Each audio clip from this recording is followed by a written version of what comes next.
anybody listening before we go on the air, getting ready to kick it all off. Thank you for tuning in. Stand by.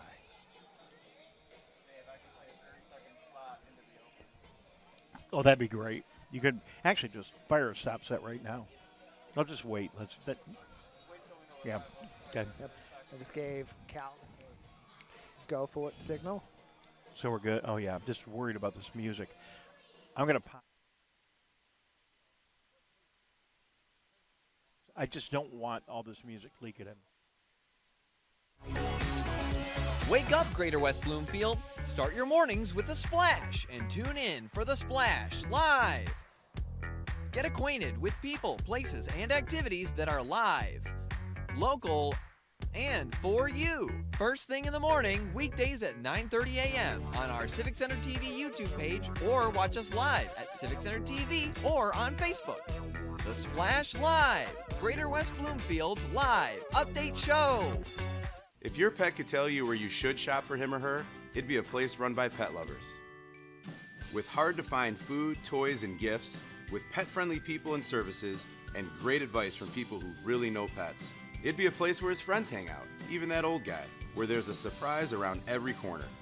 If your pets could tell you, they'd recommend Premier Pet Supply, but pets can't talk. Or can they? Premier Pet Supply, the place pets love. Fire Prevention Week is just around the corner. Join volunteer, part-time, and on-call firefighters at this year's Fire Open House. Catch up on your fire safety knowledge with live demonstrations and hands-on activities. Chat with local businesses and resources about fire prevention, see some familiar faces, fight future fires, and make some new friends. The West Bloomfield Fire Open House, October 2nd from noon to 3 p.m. at Fire Station 1 on Orchard Lake Road. Hey Laker fans, do you know a friend or neighbor that volunteers in Greater West Bloomfield? We would love to help you recognize them at the 51st Annual Michigan Week Awards. Countless members of the communities of Orchard Lake, Keego Harbor, Sylvan Lake, and West Bloomfield give their time and talent daily without regard for recognition. You can help recognize these individuals and organizations at our awards breakfast next year on May 12, 2023. Nominate your neighbor or organization starting January 28, 2023. Go to michiganweek.org for details. Plan a day out, enjoy an exquisite dinner, or soak in the atmosphere at Orchard Mall in the heart of West Bloomfield.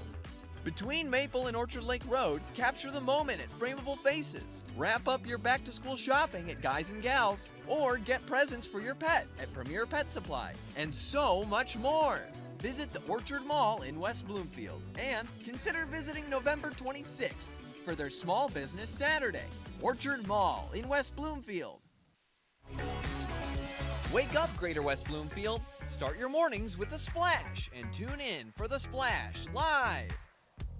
Get acquainted with people, places, and activities that are live, local, and for you. First thing in the morning, weekdays at 9:30 a.m. on our Civic Center TV YouTube page, or watch us live at Civic Center TV or on Facebook.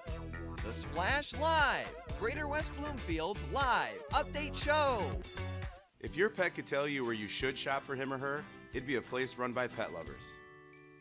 With hard-to-find food, toys, and gifts, with pet-friendly people and services, and great advice from people who really know pets, it'd be a place where his friends hang out, even that old guy, where there's a surprise around every corner.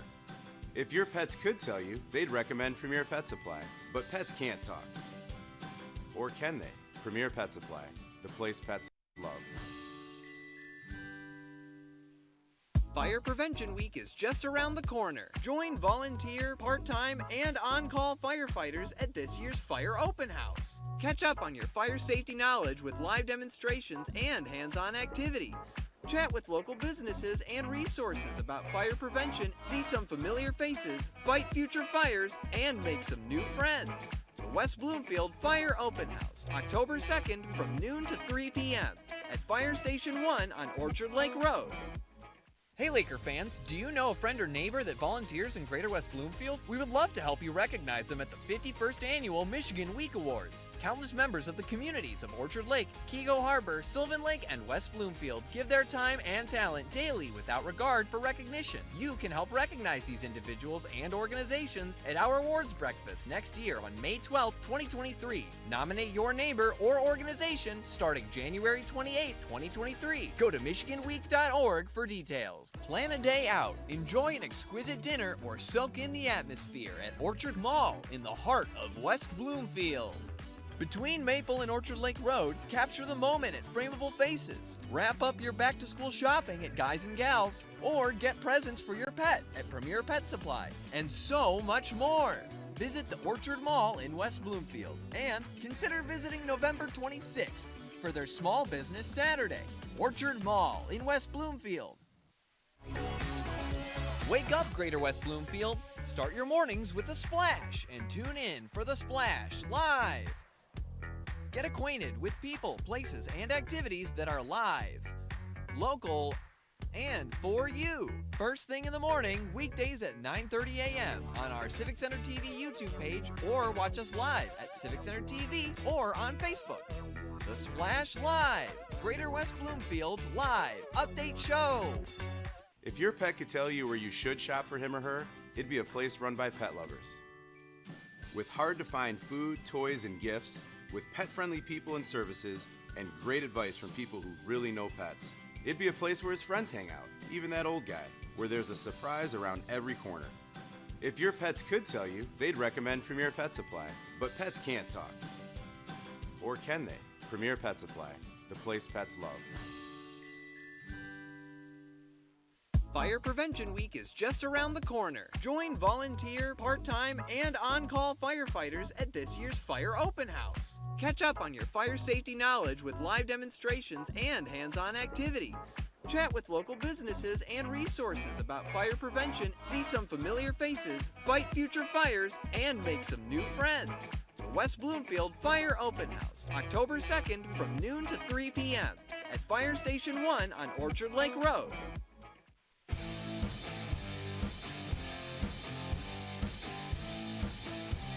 Good evening and welcome to another exciting night of Laker football right here on 89.3 Lakes FM, Civic Center TV. We're on the web. I mean, we're like everywhere across the web. Best place to go, of course, is at Civic Center TV, but you can also go to YouTube where we're live. Just go to the Civic Center TV YouTube channel, and we're there. It's really easy. Just go to YouTube and search for West Bloomfield Laker football, and you will find us tonight. And you can also go to the West Bloomfield Schools Facebook page. We are there. And I think we're launching everything on My Michigan TV as well, a statewide live streaming television channel where you can install the app on your smartphone or on your TV and watch the game there. Super easy. If you forget any of that, just go to the web and Google West Bloomfield Laker Football Live, and you will see us. And thank you very much. I'm Dave Scott. Thanks for joining us. Tyler Keefe is here as well, along with the whole broadcast crew. We'll say hello to all of them in a couple of minutes. We're at Rochester Adams High School tonight. And Tyler, a lot of pageantry going on here tonight. We'll talk about that off the field, on the field. Let's just open this up with, let's not mince any words. This is the biggest football game of the season, and really one of the biggest games we've done during our 5-year career of covering the Laker football program. It really is. This is the big one for West Bloomfield. If they're able to come out of Rochester Adams tonight with a victory, they are very much fully in the driver's seat in the OAA Red Division and really in Division I as well. It leaves two people at the top of the hill. It leaves the defending champion Belleville Tigers, and it leaves the West Bloomfield Lakers, a team that has been a familiar foe of Belleville in the past and Belleville of West Bloomfield. But number one task is you got to get through Rochester Adams. This is a team that beat you twice 1 year ago. And we wouldn't be here if it wasn't for our sponsors tonight. Let's quickly say hello and thank all of them, including Orchard Mall. Of course, Orchard Mall is our only indoor shopping mall in the greater West Bloomfield area, and a great place to stop and shop. One of the great stores in there, also a sponsor, Pet Supplies It's Premier Pet Premier Supplies. Pet Supplies. Thank you. Premier Pet Supplies. And I obviously don't have a pet. You've got about 100 of them in your house. So Close. You're about 98 off. But other than that, we'll put it in the ballpark, Dave. Premier Pet Supplies. We want to thank the Michigan Week Committee. We want to thank Deb and Ken. They're with us again tonight, right? Yes. Deb and Ken Macon here tonight. And did I leave anybody out? I think you did. Oh, Michigan Week Committee. I think I mentioned them. So thanks to all of our sponsors. You'll be hearing from them throughout the night, along with some other promotional activities that we are engaged in. So tonight, this is a big game. And it's especially big, as we heard during the post-game coverage of the West Bloomfield-Clarkston game where the Lakers came out victorious. We heard Coach Tyrese Grice telling his players, hey, look, we were beat twice. We were embarrassed last year on the opening game of the season, and then we were beat 14-13 here, and it was Rochester Adams that knocked the Lakers out of the postseason. So this is a huge game. The players don't need any added motivation to get fired up for tonight. They know what it is. But for those of you listening and watching and hopefully heading over here to Rochester Adams, hopefully for those of you doing that, this is a big game, Tyler. So big that we brought our whole crew, and everybody can see us. I can even wave out there and say hello to the whole crew. We're up here in the booth. We've been working so hard to get all this stuff together, and it's going to be a great night of high school football on TV, on radio, and on site. And from the broadcasters down to the guys down the depth chart, it is the big one for everybody, and they're treating it like that too. I talked to Coach Tyrese Grice this week in Laker football. You can find that at CivicCenterTV.com on an on-demand page. And he even talked about the element of coaching for that big game. And he doesn't mince the pressure. He puts it on his guys. He says, listen, this is a big game. You got to play at the top of your game. You got to execute the game plan. You cannot make mistakes. He doesn't want to shy away from saying, hey, this is a big-time performance is going to be needed from you tonight. This is a really important game. Because he believes, Coach Grice and his staff believes, that pressure only makes this team, makes these players better football players and better young men. Well, when you look at the evolution of a high school football program from really a program that no one even knew about, it wasn't on anyone's radar, to a program that is really one of the best programs in the state of Michigan, and a program that has the community all fired up and charged up, that has Friday night lights back and home, 2,500, 3,000 people now every week. We have developed a program here, but you go back, Tyler, and look at the benchmarks. Clearly, you got to give a big nod to Rodden Bellamy, who worked very hard, University of Michigan, former player in the NFL, worked very hard to get this program established. And he comes in at a really good time because with the new rules that we've had in the last decade, allowing students to move from school to school within the county, that it really opened up the opportunity for high school programs to start, honestly, doing what college programs do and recruit in the best players. A little bit more informal, but it just happens. Hey, I played football with so-and-so, and he's on that team, and we want to play together. And maybe I'll have a little bit more visibility to get into a big program if I'm on a team. And, gee, wouldn't it be fun to win the state championship? Let's go hang out with Ron Bellamy in West Bloomfield. That built up. And over the course of him building the program, finally got to the point where the team was a contender. And you and I and everyone that followed the Lakers would follow Ron and his team to Belleville every year and go there and have to play these tournament games on somebody else's field. And very, very difficult. Eventually, the Lakers beat Belleville, get to the state championship, and end up playing Clarkston, right? Yeah. And we have that famous 3-2 game, right? And we lose in the state championship to Clarkston, our neighbor in the OAA, by a soccer score, okay? And then finally, with Donovan Edwards and Ron Bellamy, the program, finally we get through Belleville again, get there, and we win the state championship. Now, Ron Bellamy goes to U of M. Donovan Edwards goes to U of M. By the way, kind of fun to watch those games with those guys there, right? And now we've got, Tyrese Grice, former defensive coordinator for the Lakers, now running the squad. And after the state championship, losing, some of your top athletes and your coach, everyone just kind of wondered what it was going to be like. And that was last year. And the start that we got last year with Rochester Adams coming in and kicking our butt made everyone, you and I, we were saying, hey, I don't know if this is going to be the same team. right? Yeah. We just didn't know, and it took a while for, Tyrese Grice and the other coaches who've been with Bellamy, right, and were part of the program to figure it out and develop the program. And they did that very successfully throughout the season. Every week they improved and improved and improved. Team got better. Okay, I'm finally getting to the end of my story here. I know it's a long story, but it's the right story to tell tonight. So finally we get through last season, have that heartbreaking loss right here on this very field, in this very stadium, on these very stands, on that very grass last year in the regional finals, and we lose and don't get a chance to pursue our dreams last year.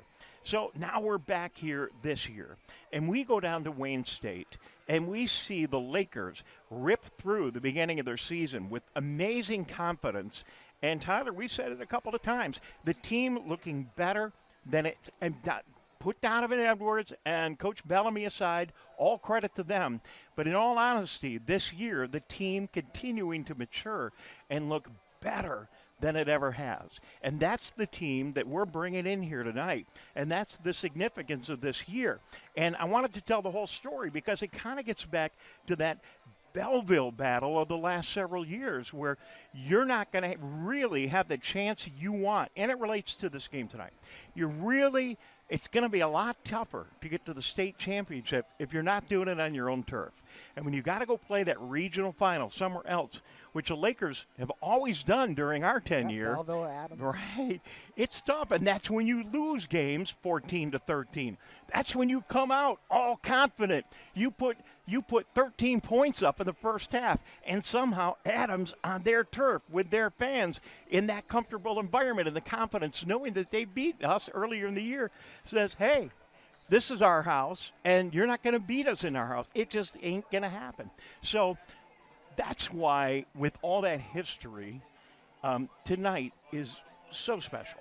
Thank you for allowing me to go through that whole story. And it's important to have that context, too, because this team has gone through an interesting journey since 2017, since that first championship appearance under Ron Bellamy, coming back a couple of down years, and then the championship during the first COVID season in 2020, and then came back under that first year. And you mentioned it in the story, kind of a summarized version. You did mention that they did kind of take a step back, and it left you wondering, this team is loaded with talent. This team's very young. They're developing it. They've gone through some serious changes, but there's still a lot of those core elements there. When do those core elements take that next step? When do those core elements gel together in a way that flows, that works, that allows you to execute a game plan against some of the best in the state? And, to their credit, they took a year. They had a very successful season. They developed over the course of the season. And you know what? They were probably 2 weeks away from really hitting their stride. And when you're late in the playoffs, 2 weeks away from hitting your stride is 2 weeks too late. But now this is a different team. A team that is hitting a stride, that is playing great football. Some of those mistakes are coming back into play. Those penalties are a little bit of an issue, and Coach Grice and the other guys, leadership on this team, have definitely addressed it. But to put it frankly, this is the most talented and most high chemistry squad the Lakers have had in the last 5 years. Right, and you take a look at what's happened. They beat Clarkston last week. Clarkston beat Adams the week before. We're in the massively competitive OAA Red where you got to win. I heard somebody talking on sports radio today saying that if you lose a single game in the college campaign, you're done. You're really, the way it's all set up. Yeah. And really, I started thinking about that. And it's kind of that way in high school, too. You do get a second chance in high school because everybody gets into the tournament. But it's awful hard to win a big tournament game like a regional final on somebody else's field. You get so much going for you if you're at home. So that's why this is so important. It's not the end of the road if the Lakers don't win tonight. But everybody thinks they are going to win tonight. They're ranked 4th in the state. They come in undefeated. They're the leading team in the OAA Red. Everyone looks at Samaj Morgan, our wide receiver going to Michigan, who's unstoppable. And this amazing quarterback, Rick Nance, who can throw a 50-yard ball like you and I throw a rock across the street and skip it off Lake Michigan Beach. This is a team that has got the tools, and everybody thinks they're going to go all the way this year.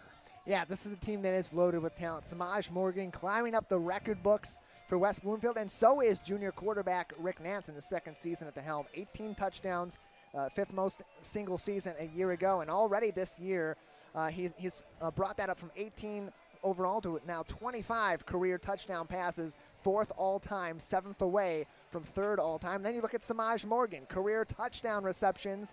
Last week, his one touchdown reception at home against Clarkston put him solely in third place all-time for West Bloomfield, and he's climbed up those rankings. 3 touchdowns away from second and just 4 touchdowns away from tying Trey Mosley of Michigan State at number 1. And looking at it from our opponent's perspective, and this is a partisan West Bloomfield broadcast, so for those of you that are tuning in, and we welcome all of our friends who support Adams and high school football enthusiasts around the state.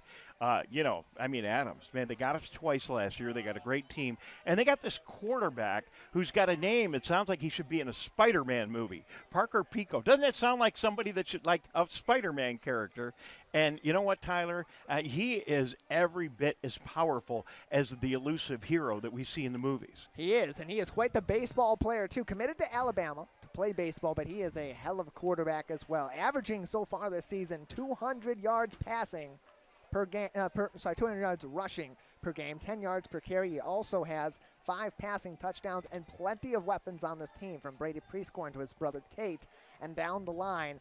And he is great at using the tools in front of him to make plays, whether it be great blocking on his very senior and junior laden offensive line, or getting the football in opportune places to his bevy of wide receivers and other skill players. Parker Pico is one of the best quarterbacks in the state of Michigan, and certainly up in the top of the ranks at quarterback in the OAA Red. And he's got a coach now that is clearly the veteran, established leader of the coaching regime in the OAA Red. He is. Tony Petrino, his 20th season at the helm, just surpassed 160 career wins here at Rochester Adams, 100 and a couple wins ago, 180 wins total in his career between Bishop Foley and here, of course, at Rochester Adams. And this is a guy that is one of your traditional football guys, coaching on the sideline, wears a shirt and tie out of respect for the game. That's a direct quote from Coach Petrino a couple years ago in a Detroit News article about him. And a guy with championship pedigree, too. 2003 Division II champions, 2021 Division I runner-ups. He runs a tight ship here, and it reflects in the way that his guys play ball. They execute that game plan to a T each week. All right, so as you can see in the video if you're watching, it's really a nice night here. Finally, the first kind of fall-like night we've had. Temperatures are in the 60s, get a cool down to the 50s. Perfect high school football weather. No more of this humid 85, 90 degree weather that we've had here for the previous 3 games of the season. Slight overcast, not much wind. A beautiful facility here at Rochester Adams. We couldn't be more thrilled to be here. They kind of have their equivalent of family fun night going on here, with food trucks and games for the kids and all kinds of pregame festivities. And clearly this is a date they have circled on their calendar for the extra fun, kind of like we did last week with Clarkston coming in. And without any question, it's time for them to protect their turf. Lakers are a little upset getting beat here and humiliated to some degree by Adams the last 2 times. Adams says, hey, look, everyone says West Bloomfield's the team to beat this year, right? Yeah. Here's our chance to show who we are, in spite of that one loss we had to Clarkson. Right. They look at their schedule. They look at last year, and they say it's the same narrative, different location. Week 1 last year, West Bloomfield, this is the team to beat. West Bloomfield, this is the best team in the state of Michigan. West Bloomfield, can they repeat? They probably will. They have a great chance to repeat. They come in week 1, and they pop the Lakers on their home turf. Same narrative a year later in a different location. Lakers surging. Rochester Adams, 1 loss on the season to Clarkston 2 weeks ago right here in Rochester. And so now the narrative again, West Bloomfield this, West Bloomfield that. They're the team to beat. They're the best of the best. And they're and now Rochester Adams kind of underlooked, and that's always a dangerous spot. But it's one of those. This is one of those teams that thrives when they're underrated. All right, so we got a great broadcast lined up for you tonight. I want to thank everyone associated with it. Our director of video operations for tonight is John Atwater. Calvin Brown is back in our studio. How many streams? You got like 10 different All of them. streams. He's got to manage. He's got to keep the radio on the air, the TV on the air, doing a great job. Dominic and Matt Gattoni on camera tonight. So both of them, I know, they're Mary Mason Blue guys. Sorry, Tyler. But they're doing a great job. And you, of course, me, the Greater West Bloomfield Cable Communications Commission who we work for, we're all very happy to be on guard for you tonight and bring you this exciting Laker football contest. It's West Bloomfield, Rochester Adams, the 4-0 West Bloomfield Lakers, I get that right now, and the 3-1 Rochester Adams. We've got a great game. Take a break here in a minute, and then we'll be right back. Don't go away. We have more pregame conversation coming up. The kickoff is probably about 25 minutes away. You are watching and listening to Laker football all across the internet, and we will be right back. Wake up, Greater West Bloomfield. Start your mornings with The Splash and tune in for The Splash Live. Get acquainted with people, places, and activities that are live, local, and for you. First thing in the morning, weekdays at 9:30 a.m. on our Civic Center TV YouTube page, or watch us live at Civic Center TV or on Facebook. The Splash Live, Greater West Bloomfield's live update show. If your pet could tell you where you should shop for him or her, it'd be a place run by pet lovers. With hard-to-find food, toys, and gifts, with pet-friendly people and services, and great advice from people who really know pets, it'd be a place where his friends hang out, even that old guy, where there's a surprise around every corner. If your pets could tell you, they'd recommend Premier Pet Supply, but pets can't talk. Or can they? Premier Pet Supply, the place pets love. Fire Prevention Week is just around the corner. Join volunteer, part-time, and on-call firefighters at this year's Fire Open House. Catch up on your fire safety knowledge with live demonstrations and hands-on activities. Chat with local businesses and resources about fire prevention, see some familiar faces, fight future fires, and make some new friends. The West Bloomfield Fire Open House, October 2nd from noon to 3 p.m. at Fire Station 1 on Orchard Lake Road. Hey Laker fans, do you know a friend or neighbor that volunteers in Greater West Bloomfield? We would love to help you recognize them at the 51st Annual Michigan Week Awards. Countless members of the communities of Orchard Lake, Keego Harbor, Sylvan Lake, and West Bloomfield give their time and talent daily without regard for recognition. You can help recognize these individuals and organizations at our awards breakfast next year on May 12, 2023. Nominate your neighbor or organization starting January 28, 2023. Go to michiganweek.org for details. Plan a day out, enjoy an exquisite dinner, or soak in the atmosphere at Orchard Mall in the heart of West Bloomfield. Between Maple and Orchard Lake Road, capture the moment at Frameable Faces. Wrap up your back-to-school shopping at Guys and Gals, or get presents for your pet at Premier Pet Supply, and so much more. Visit the Orchard Mall in West Bloomfield, and consider visiting November 26th for their Small Business Saturday. Orchard Mall in West Bloomfield.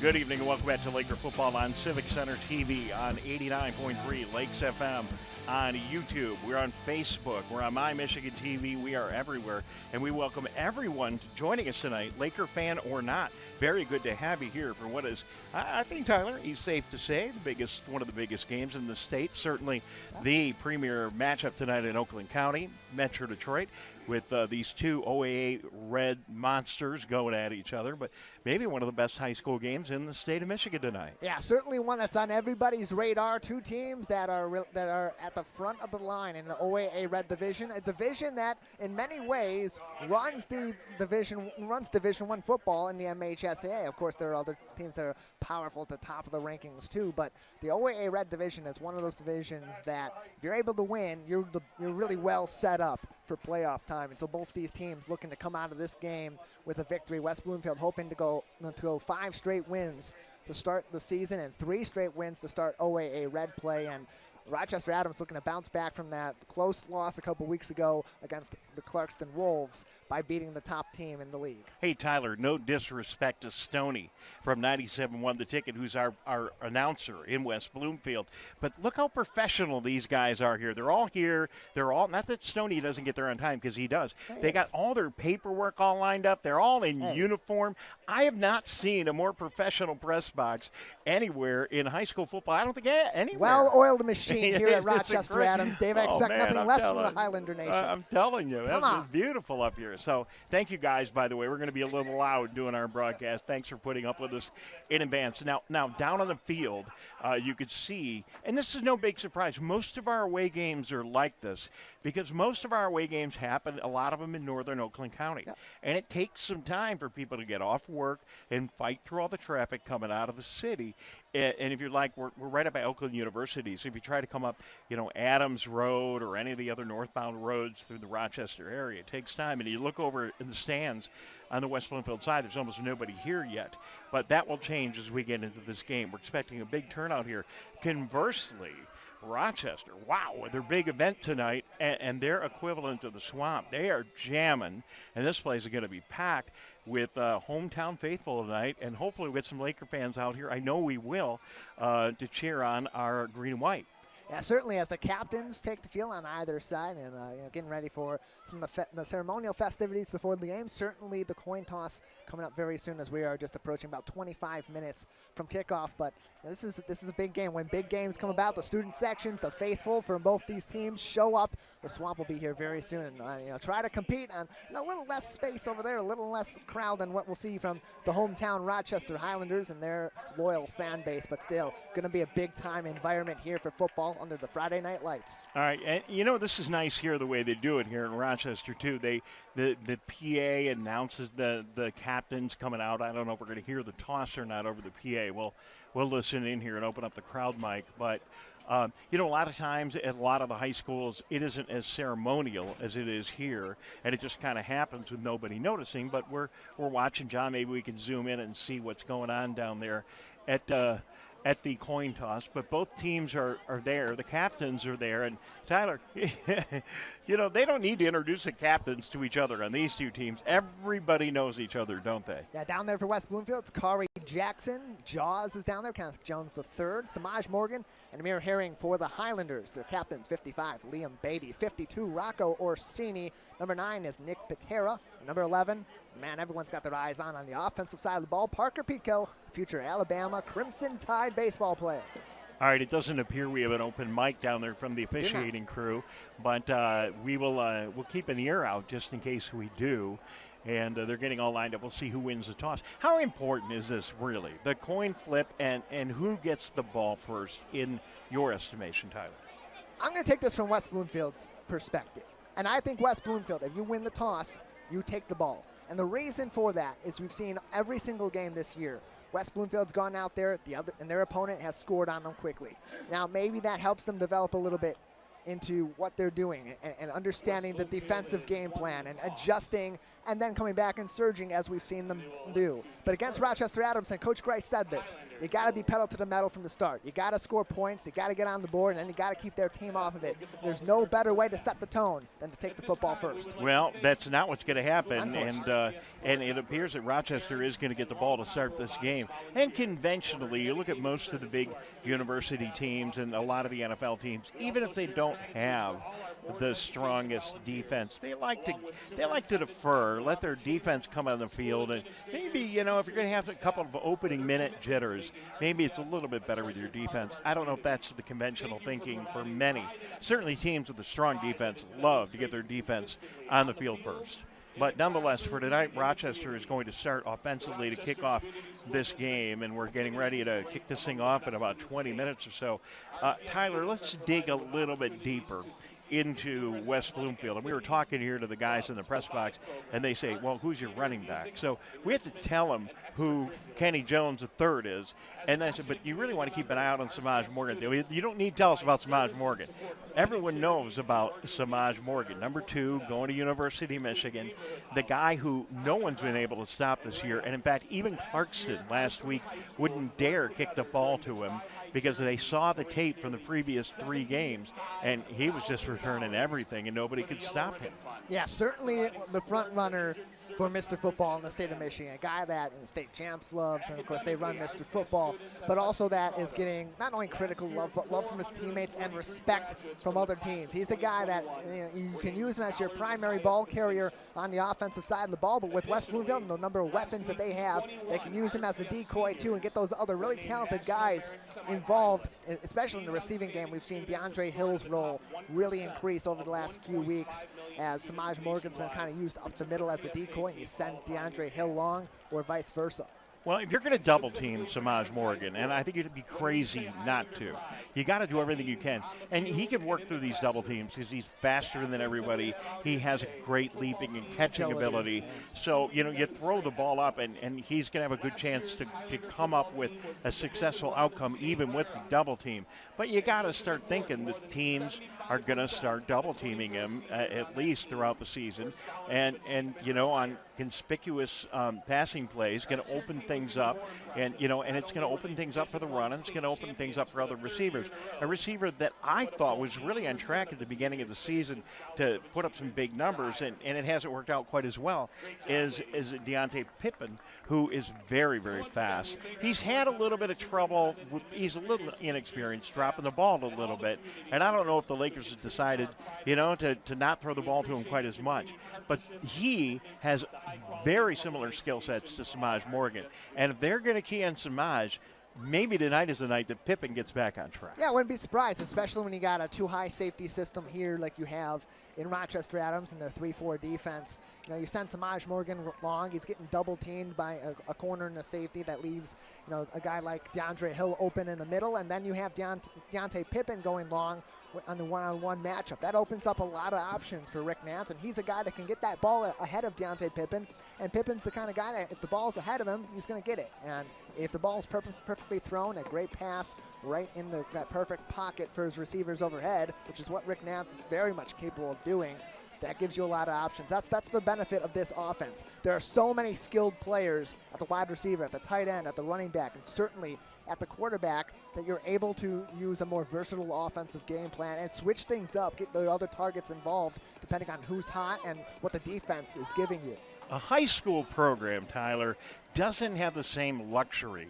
A major college program or a professional program where you have a big, long training camp and with a focus and no other interruptions in the lives of these athletes to be able to really lay out the game plan for the season. Kind of lay out your book, lay out your plays, and then execute them and deploy them throughout the season. In high school, at least to me, maybe a little bit of a neophyte, it seems that comes more incrementally throughout the season, and that's what we've seen with the Lakers. And the latest iteration of the incremental offense was last week, where Kenneth Jones III, the primary running back for the Lakers, who's a monster, was used more as a blocking back and opened up the field for Ralph Rogers. And he had a monster game against Clarkston. Great job by Jones blocking, and then some amazing gains on the ground by Ralph Rogers. Yeah, Ralph Rogers is a guy with very similar skill set to Kenneth Jones III. Very similar build as well. Kenneth Jones, 5'11", 190, senior for the Lakers, and Ralph Rogers, 5'10", 185 running back. Both guys can play speed. Both guys can play kind of that power running back. And when you put Kenneth Jones in the backfield, he's the guy the linebackers are going to watch. And it gives Ralph Rogers that kind of underrated nature that allows him to get the ball, make a quick move, use those blockers to his advantage, and have that one-step advantage over the defensive line and certainly over the linebackers and make some really nice plays. And my final offensive observation of the Lakers for tonight, at the beginning of the season when we got together with the team and you talked to them in the initial episodes of This Week in Laker Football, the coaching staff said, look, we're only going to go as far as our quarterback, Rick Nance, can take us this year. And when I think about it, that, I think, is a pretty big difference from what we had last year with Rick Nance as we took on Rochester Adams. He wasn't the scrambler. He wasn't the experienced quarterback he is. And Rochester Adams was really able to focus, put a lot of pressure on him, create trouble for him, disrupt his game, And I don't know that that's going to work again this year with his level of experience. He has really matured as a quarterback and just the anchor of this team. Certainly, and he's a guy that's been able to compartmentalize everything on the gridiron. He tweeted out this week, I don't care about rankings. I don't care about personal rankings. I don't care about the team rankings. All I care about is playing football, and that really does embody the way that Rick Nance thinks about the game of football. He is so much more poised this year. He has a far better, far more poised offensive line, far more experienced O-line than he had a year ago. That's really able to give him all the time in the world, even against some of the best D-lines in the OAA Red and in the state of Michigan. And so with that kind of timing, with these kinds of weapons, and with his maturity and his development continuously at the quarterback position, Rick Nance is the most dangerous guy on the Lakers offense tonight, arguably, and the guy that is going to get the primary focus of this Rochester Adams defense. Well, he's no longer, he never was. He's definitely not a pocket passer. No. He's going to take the snap in the shotgun. He's going to look downfield for an opportunity. He has a massively powerful arm, so he's going to want plays to set up and develop. And now he's learned how to sweep outside of the pocket, buy himself some time, elude the rush, and then throw a 50-yard pass without really setting. We've seen it many times. And throw a long pass and find his open receivers and make some amazing things happen. Or just let loose and keep the ball himself. He is an absolute multiple threat as a quarterback. He can run the ball, he can find the open man, and he can get outside of the pocket, buy time, and let the offense develop a little bit. All three of those things he wasn't quite as skilled at last year. Yeah, certainly has made massive improvements in being able to get outside the pocket and make plays for this Lakers team, and on top of that, to make small plays as well. Not always go for that big bomb pass down the field when things break down at the first level. Not always try to go and play hero ball on the ground. But, get a couple yards and then say, this play is over. This play is broken. I've got to ditch it, take what I can get, and move on to the next one. That is the kind of maturity that for many quarterbacks takes years, sometimes their entire high school career to obtain. And for Rick Nance, that's a huge step to be making in his junior year. Take a look at the Rochester Adams defense, Tyler. Generally the Lakers have been able to control most of their opponents this season in the trenches. Ultimately, they've been able to take teams who were very competitive at the beginning of the games and just wear them down, wear them out, keep pounding on them. And by the end of the game, they have deteriorated the ability of the offense to move the ball. Maybe it's a little bit different with this team, because this team's defensive strength isn't necessarily in the line of scrimmage. They're playing a 3-4, and they have these 4 amazing linebackers. They do, and really their coverage from the second level and the third level is their strength. Having guys, like you mentioned, their 4 linebackers, Tanner Buck, Mateo Humbert on the outside, and those inside linebackers are the big ones. Rocco Orsini, also an O-lineman, and then very athletic, hard-hitting Tate Pico as their Sam linebacker on that defensive front. And then you go to their safeties and their D-backs, featuring guys like Nick Patera, who's been playing a lot of safety. Parker Pico, also an excellent safety on the defensive side of the ball. And DeMarcus Rouse, their cornerback, who's also a kick returner.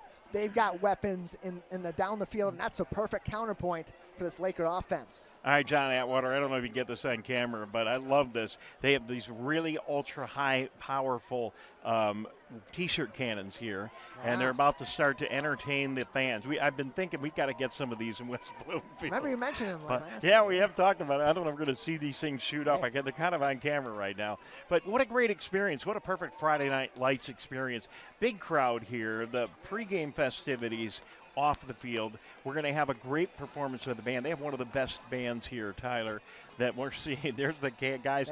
Yeah. My question here. Hold on. Well, they were loading the cannon. Right, now they're shooting the cannon. See, my question, Dave, is does the T-shirt cannon guy get 3 points if he splits the uprights here and gets one? So if he gets one in the booth. booth. So we're in the press box, and the T-shirt cannon guy is going down there. And I would love an Adams shirt. I put it on if I got one. I'm just curious to know if you can pull that off. Does he get the points? Yo! T-shirt guy right here. All right, well, I don't think it's going to make it up Yeah. here or not, but an awful Those pesky guys in green and white taking our shirts. Not tonight. No, no, no. an awful lot of fun. So a great night for high school football. Let's take a break. We couldn't be more thrilled. We really appreciate you being a part of it. And we want to thank, Tyler, the thousands of people that have watched these broadcasts on Facebook, on YouTube, certainly on Civic Center TV. Listen on the radio. Watch on all of our outlets. Thank you very much for being with us. We're going to take a quick time out. We'll be back in just a moment. It's Rochester Adams and the West Bloomfield Lakers coming up in a couple of minutes. You are listening to and watching Laker football. Wake up, Greater West Bloomfield. Start your mornings with The Splash and tune in for The Splash Live. Get acquainted with people, places, and activities that are live, local, and for you. First thing in the morning, weekdays at 9:30 a.m. on our Civic Center TV YouTube page, or watch us live at Civic Center TV or on Facebook. The Splash Live, Greater West Bloomfield's live update show. If your pet could tell you where you should shop for him or her, it'd be a place run by pet lovers. With hard-to-find food, toys, and gifts, with pet-friendly people and services, and great advice from people who really know pets, it'd be a place where his friends hang out, even that old guy, where there's a surprise around every corner. If your pets could tell you, they'd recommend Premier Pet Supply, but pets can't talk. Or can they? Premier Pet Supply, the place pets love. Fire Prevention Week is just around the corner. Join volunteer, part-time, and on-call firefighters at this year's Fire Open House. Catch up on your fire safety knowledge with live demonstrations and hands-on activities. Chat with local businesses and resources about fire prevention, see some familiar faces, fight future fires, and make some new friends. The West Bloomfield Fire Open House, October 2nd from noon to 3 p.m. at Fire Station 1 on Orchard Lake Road. Welcome back, Laker football here on the 89.3 Lakes FM, Civic Center TV, CivicCenterTV.com, My Michigan TV, Facebook Live, YouTube Live. We're everywhere tonight. Just get on the internet and search for West Bloomfield High School Football, Civic Center TV, and you will find us. So we're talking about the T-shirt gun. The guy shot. I don't know if he heard us or not, Tyler. He shot a T-shirt, and had our window in the broadcast booth been open, John Atwater would have been wearing one of those T-shirts right now. Yeah, and we'd have 14 cameras on the air from the impact with our switching board over here, Dave. Some great aim there from the T-shirt cannon guy. Credit to him. All right, so we got a great football game tonight. West Bloomfield comes in 4-0. Rochester Adams 3-1. The only team they've lost to is the incredibly talented Clarkston Wolves tonight. The Highlanders and the Lakers tonight. We talked about every aspect of this game except the Highlanders' offense, Tyler. What do you want to talk about that amazing team led by Parker Pico? I want to talk about the firepower they got, the ability to move down the field in quick succession and put points on the board. Their highest season-long scoring average this season over the last 3 years, 38.25 points per game in the first 3 weeks of the season. That's compared to 29.5 a year ago and 22.75 back in 2021. And they're putting points on the board. Week 1 at Orchard Lake against Orchard Lake St. Mary's, 42 points. Week 2 at home on the road, Rochester, 34 points. Week 3 right here, Clarkston, 35 points in that loss. And last week dropped 42 again on Lake Orion on the road. This is a team that can score the football. They had 3 passing touchdowns last week for Parker Pico, and 1 rushing touchdown on the road in Lake Orion. And Tate Pico also had a 31-yard touchdown rush in the third quarter last week. 2 touchdown receptions out of those 3 for Parker Pico went to Brady Prescorn last week. So if they can put up big offensive numbers, they have every game.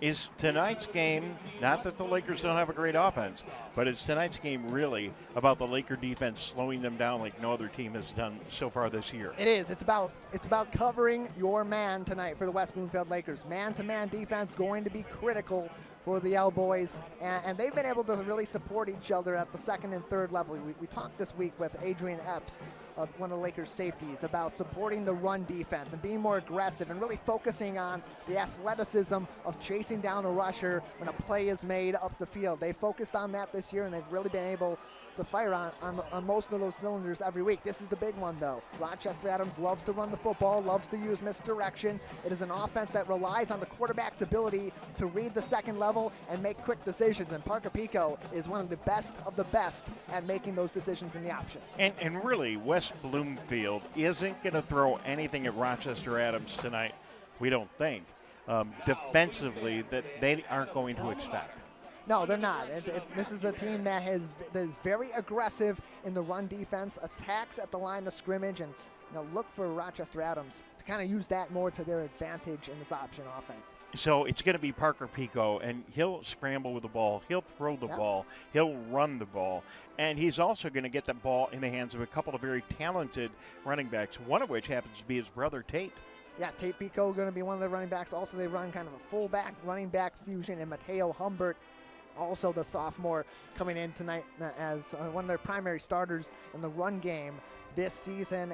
And it's all about those linebackers, Dave. However the linebackers move, they're going to move the football offensively, and Parker Pico is a great game manager and has some very talented running backs in the backfield. They're able to make plays and match the power and match the strength of opposing defenses. Do you think the Lakers are going to try to find some other ways? I can't imagine there are other ways, but I'm sure there are other ways to get Samaj Morgan the ball tonight and get him more involved in this offense. He is, kind of like Donovan Edwards used to be, a player that is very difficult for anyone on the field to stop. Yeah, he is, and I think we'll see more of those jet sweeps, more of those double reverse plays where he's the decoy sometimes, and other times he's the guy getting the ball, and everybody else, it's about upfield blocking. I think that's a new fold that is going to be brought into this offense by Ken Rise, the offensive coordinator, and Tyrese Grace, the head coach tonight. Having that kind of talent on the field, you want to use it against the best of the best. All right, so we're only a couple of minutes away from the kickoff of West Bloomfield, the Lakers, and Rochester Adams, the Highlanders. Highlanders getting ready to come out on the field. I love what's happening in high school football. We continue to see the development of the experience. The Highlanders, they got the band out on the field. They got the big inflatable tunnel like we've got back in West Bloomfield. It's almost like the competition that they had in the NBA between, the announcers and the teams and the big build-up right before the game. That's kind of what we're experiencing in high school football now. It's not just about the game. I mean, look at what's going on here. This whole thing is about the entire experience, and I don't know how many places do it as well as they do it here at Adams. They really do, and they bring it out in spirit. Here you go. Here we go. You Lakers. Hear that? That's what they think of West Bloomfield. That's the kind of sound you want to hear from a home crowd if you're the West Bloomfield Lakers. You got some inspiration here. Got some motivation coming from this home crowd here in Rochester. They love their football team. They show it. Well, thank you very much, Rochester Adams. And we're going to hear a big round of applause and lots of cheering as the hometown faithful welcome their team out onto the field. And those iconic bagpipes, too. A tradition here at Rochester Adams. They lead their squad out onto the gridiron. All right, well, here they come in just a moment. Again, we're just seconds away. I'm telling you, you're going to see the big American flag on the field here before we get much further down the road. This is like college-level experience here, Tyler. I'm telling you. It really is. One of the great traditions in OAA football and the MHSAA is the bagpiper coming down the track, playing song, bringing out the football team. Well, they come through the tunnel. There they are. Bells and pipes and the shield.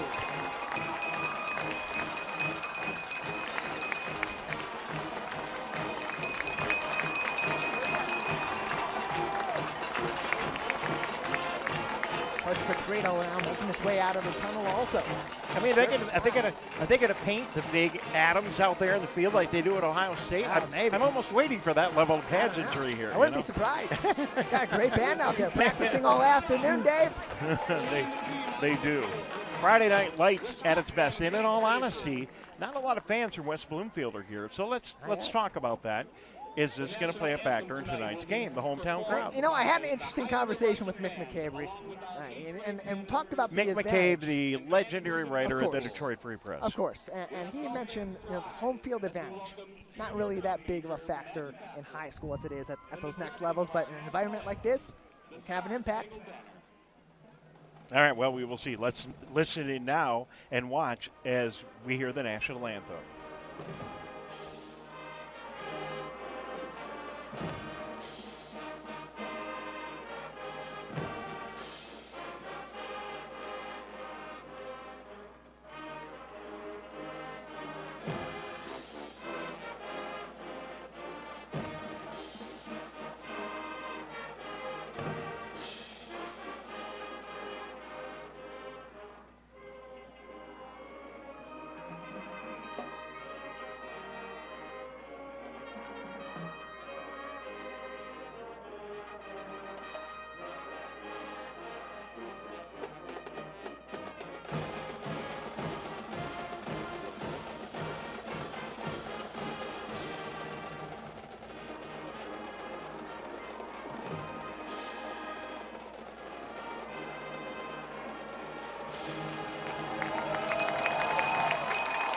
You know, Tyler, I'm glad our guys are not easily intimidated, because this could be an intimidating environment. It is. All the tradition, all the pomp and circumstance, and you know, it's a lot to take in right before you play football. But they're locked in. These Laker boys, they come in each and every week ready to play ball, ready to play some aggressive football. All right, well, certainly the biggest challenge of the season so far. We knew it when we first saw the schedule. This is going to be a big one, and it's set up absolutely perfect with the Lakers coming in 4-0, favored to win this contest against the hometown Rochester Adams Highlanders, who are throwing everything they can into this hometown appearance to tip the scales in their favor. A big game for Rochester Adams, that bounce back, that true bounce back tonight. They're able to pick up this win. They go to the top of the rankings right there with West Bloomfield, and they own the tiebreaker. All right, so special teams actually has been working out pretty well for the Lakers so far this season. Lakers are going to kick to begin this game, and Rochester Adams will get an opportunity to return the ball and then get the first offensive series. We're about 30 seconds away from the kickoff. The officials are there on the field. Both coaching staffs are with their special teams right now, getting some final comments. You're the coaches. What are you saying at this point, Tyler? Put points on the board. That's what you're saying to the team. It's going to be easier said than done tonight for both of these squads. Oh, come on, it's not like, well, there's nothing we can do now. We've coached you. We've got you already. No. Now it's time for you to make the difference between the lines. It is. All right. It really is. It's basically down to that for both of these teams. You can only get you guys so prepared. When they put 12 minutes on the clock, when you got 48 minutes of football ahead, you got to make plays when it counts. Well, not a lot of wind here, and Ryan Krauthammer, the kicker for the West Bloomfield Lakers, has been doing a really good job putting the ball in the end zone. A touchback might be a nice way to get this game started if you're a Laker fan. Good evening, Dave Scott, Tyler Keefe, all ready to get this thing underway in Troy. It's the West Bloomfield Lakers taking on the Highlanders of Rochester Adams. I said Troy, we're in Rochester. Yeah, right down the road. And first mistake by Dave of the night. Won't be the last, I promise you. Again, Krauthammer lining up. Two men back at the 3-yard line to receive for Adams. And here we go. And the kick is off, and we are underway. It's a high boomer down to about the 10-yard line. Adams with the return to the 10, the 15, and taken down at the 24-yard line. Nice tackle there by Kari Jackson. Yeah, big tackle there. Kari Jackson there hitting the ball carrier. Same thing with Montel Johnson getting after the Lakers, showing they're not afraid on those kickoffs to take it long and give the opposing team some space. All right, so we have not yet seen Parker Pico and Rochester Adams come on the field. Laker defense is there. Adams getting some final words of encouragement from the coaching staff, and here they come. Split out to the near side is Brady Prescorn for Adams. One other receiver up top in the shotgun is Pico. Pico takes the snap, gets good protection, throws to the near side to Prescorn, overthrown, ball out of bounds, incomplete. Second down and 10. A little test of wills to start out this game on the Lakers secondary, throwing that ball up to his primary receiver, not really focusing on what's happening in the backfield, which is a key element of getting this offense started on each play.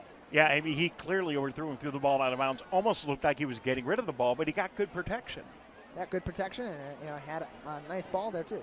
All right, two receivers split to the right, two to the left. In the backfield is Humbert along with the quarterback Pico.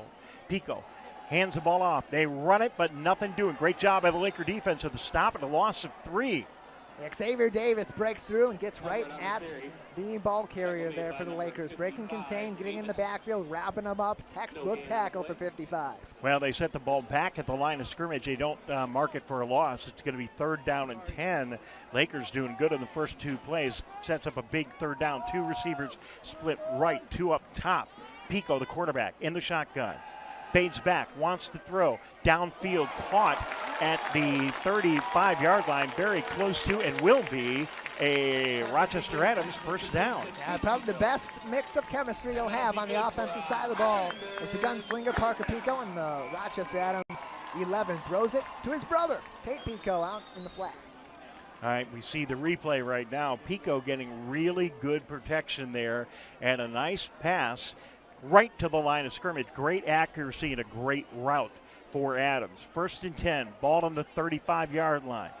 They run it up the middle, not much there. Gain of about 2. Laker tackle by Kari Jackson. That's what you're looking for if you're Rochester Adams, if you're quarterback Parker Pico. Those linebackers bite, you're taking the football. And credit to this defensive line, this defensive front, for breaking contain and not giving him any options after he took that football into his own hands. 2nd down now and 8. Ball on the 37-yard line of Adams. Just underway, scoreless here on this beautiful Friday night for football. Cool, great football weather.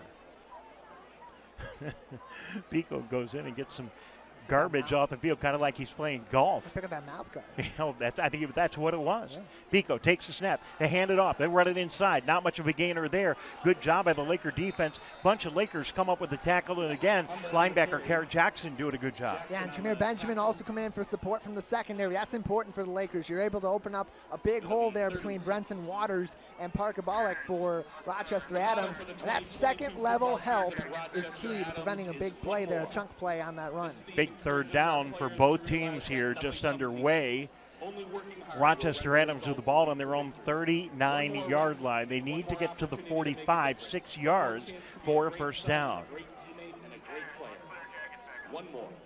Parker Pico and his offense all bunched up. Looks like they want to run the ball here. Fumble! Lakers might have come up with it. Bad snap. West Bloomfield thinks they have it. I do too. We'll wait for the official call. It is turnover, West Bloomfield. That is the power of this defensive line. Look at this here. You got Rob Harris. Rock is right there. You got Jonathan Gabriel lined up at the defensive tackle, attacking the interior, getting at Rocco Orsini. It's a double team of strength.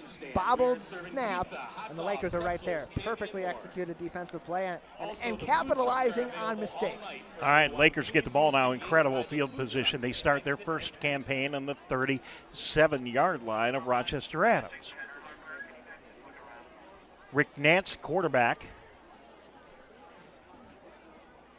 And it looks like he's got Kenneth Jones with him in the backfield. Nance, great time. Pass is complete to the near side to West Bloomfield's Kenneth Jones III.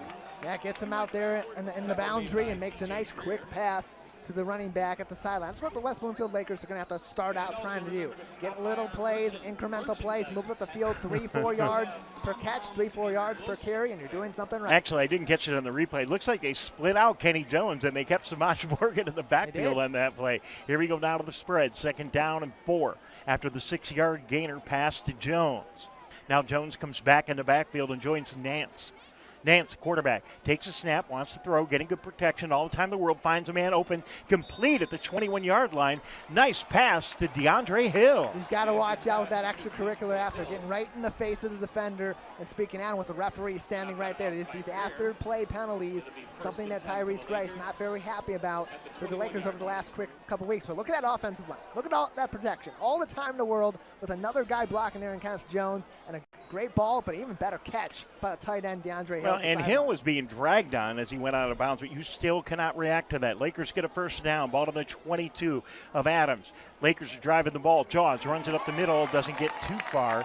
Gain of a yard or 2, and that's about it on 1st. Yeah, big jump by Tanner Buck, the outside linebacker, to get at Kenneth Jones III. Looking at that A gap. It's the favorite spot for the Lakers to go, especially when they're heading at center. Dallin Henry, a veteran O-lineman for this Lakers squad. Checking in for the Lakers, Deontay Pippen. Talked about him in the pregame show. He's in the slot right.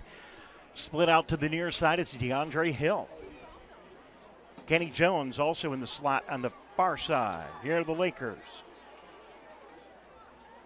All the time in the world for Nance. He's got a man open in the end zone. Touchdown, West Bloomfield. They line Samaj Morgan up at running back.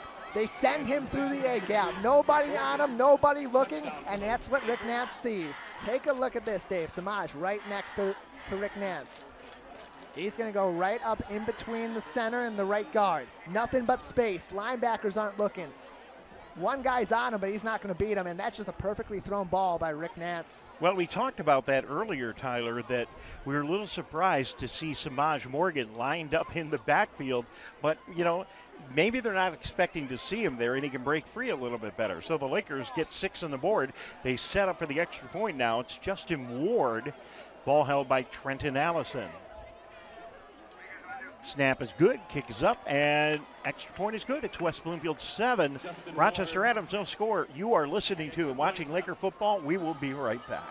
Hey Laker fans, do you know a friend or neighbor that volunteers in Greater West Bloomfield? We would love to help you recognize them at the 51st Annual Michigan Week Awards. Countless members of the communities of Orchard Lake, Kego Harbor, Sylvan Lake, and West Bloomfield give their time and talent daily without regard for recognition. You can help recognize these individuals and organizations at our awards breakfast next year on May 12, 2023. Nominate your neighbor or organization starting January 28, 2023. Go to michiganweek.org for details. Plan a day out, enjoy an exquisite dinner, or soak in the atmosphere at Orchard Mall in the heart of West Bloomfield.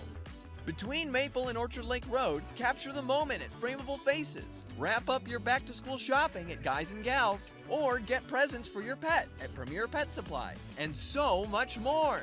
Visit the Orchard Mall in West Bloomfield, and consider visiting November 26th for their Small Business Saturday. Orchard Mall in West Bloomfield. Welcome back to Laker football on 89.3 Lakes FM, lakesfm.com, Civic Center TV, YouTube, Facebook, all across the internet. Thank you very much for joining us. Dave Scott, Tyler Keefe, Lakers leading 7-0 after a Rochester Adams turnover, and the Lakers run it right down the field, and a Samaj Morgan catch in the end zone for 6. Short kick by Krauthammer. Returned and now knocked back to the 20-yard line. I don't know if they give him forward progress on that return or not, Tyler. Likely they'll bring the ball up to about the 25-yard line, and that's where Adams will start their campaign, is at the 24. Yeah, different story than that first kickoff. A little bit of a shorter line drive to Drew Hepner, one of the up men, instead of giving a chance for a full return with that full slew of blockers. And that's a little bit more of a dangerous situation given the blocking that Adams had in play. But West Bloomfield going to take some positives there, only letting that ball to the 24. Pico in the shotgun. Got Humbert in the backfield. Quick pass to the near side is caught and then fumbled. Lakers are going to get the ball unless they say incomplete. No, he didn't have full possession. All right, incomplete pass. Like. Really nice attempt at that catch by Brady Prescore, and he almost had it. Kind of just seemed like that. He had it, but he made that classic turn before he really fully secured the ball. One-handed. That's a recipe for disaster. Luckily, he didn't have full possession on that play, but that just speaks to the... It would either be a recipe for disaster or the highlight on ESPN tonight, because it was about to look beautiful. Yeah, you saw that in that Pittsburgh game yesterday. Great catch there, just like that. All right, I was watching that. Second down and 10. Sweep left side. After we were all faked out, I thought the quarterback had the ball. Nice gainer of about 2 or 3 yards for Adams. That speaks to the great decision-making of Parker Pico to be able to read those linebackers quickly and has the football IQ to make a quick decision as he's right about to get punished by the Punisher, Brandon Davis. Swain hands it off instead, and a little bit of forward progress instead of getting smacked behind the line. So it's going to be 3rd down and 7 now, and Adams with the ball on their own 27-yard line, getting instructions from the sideline. Prescorn in the slot right. 4 other receivers spread out. Pico got some time, passes caught by Prescorn for the first down, and nice run after catch, gets the ball all the way out to the 46-yard line, and that was a great catch. Great catch and great after play move as well. Brady Prescorn so tough, so athletic, so physical as a ball player. Looking to put that shoulder down, keep those legs chopping, get through a couple of guys. And that's one of the reasons. His physicality, his ball skills, his athleticism. That's why he's ranked in the top 100. Number 70 in 2024's recruiting rankings, the number 3 tight end by 24/7, number 2 in his class by rivals. Adams moving the ball on their own 47-yard line, 1st and 10. West Bloomfield 7, Rochester Adams nothing with 6:40-something going here in the first quarter. They try to run it up the middle. Laker defense is there, and a swarm of tacklers there.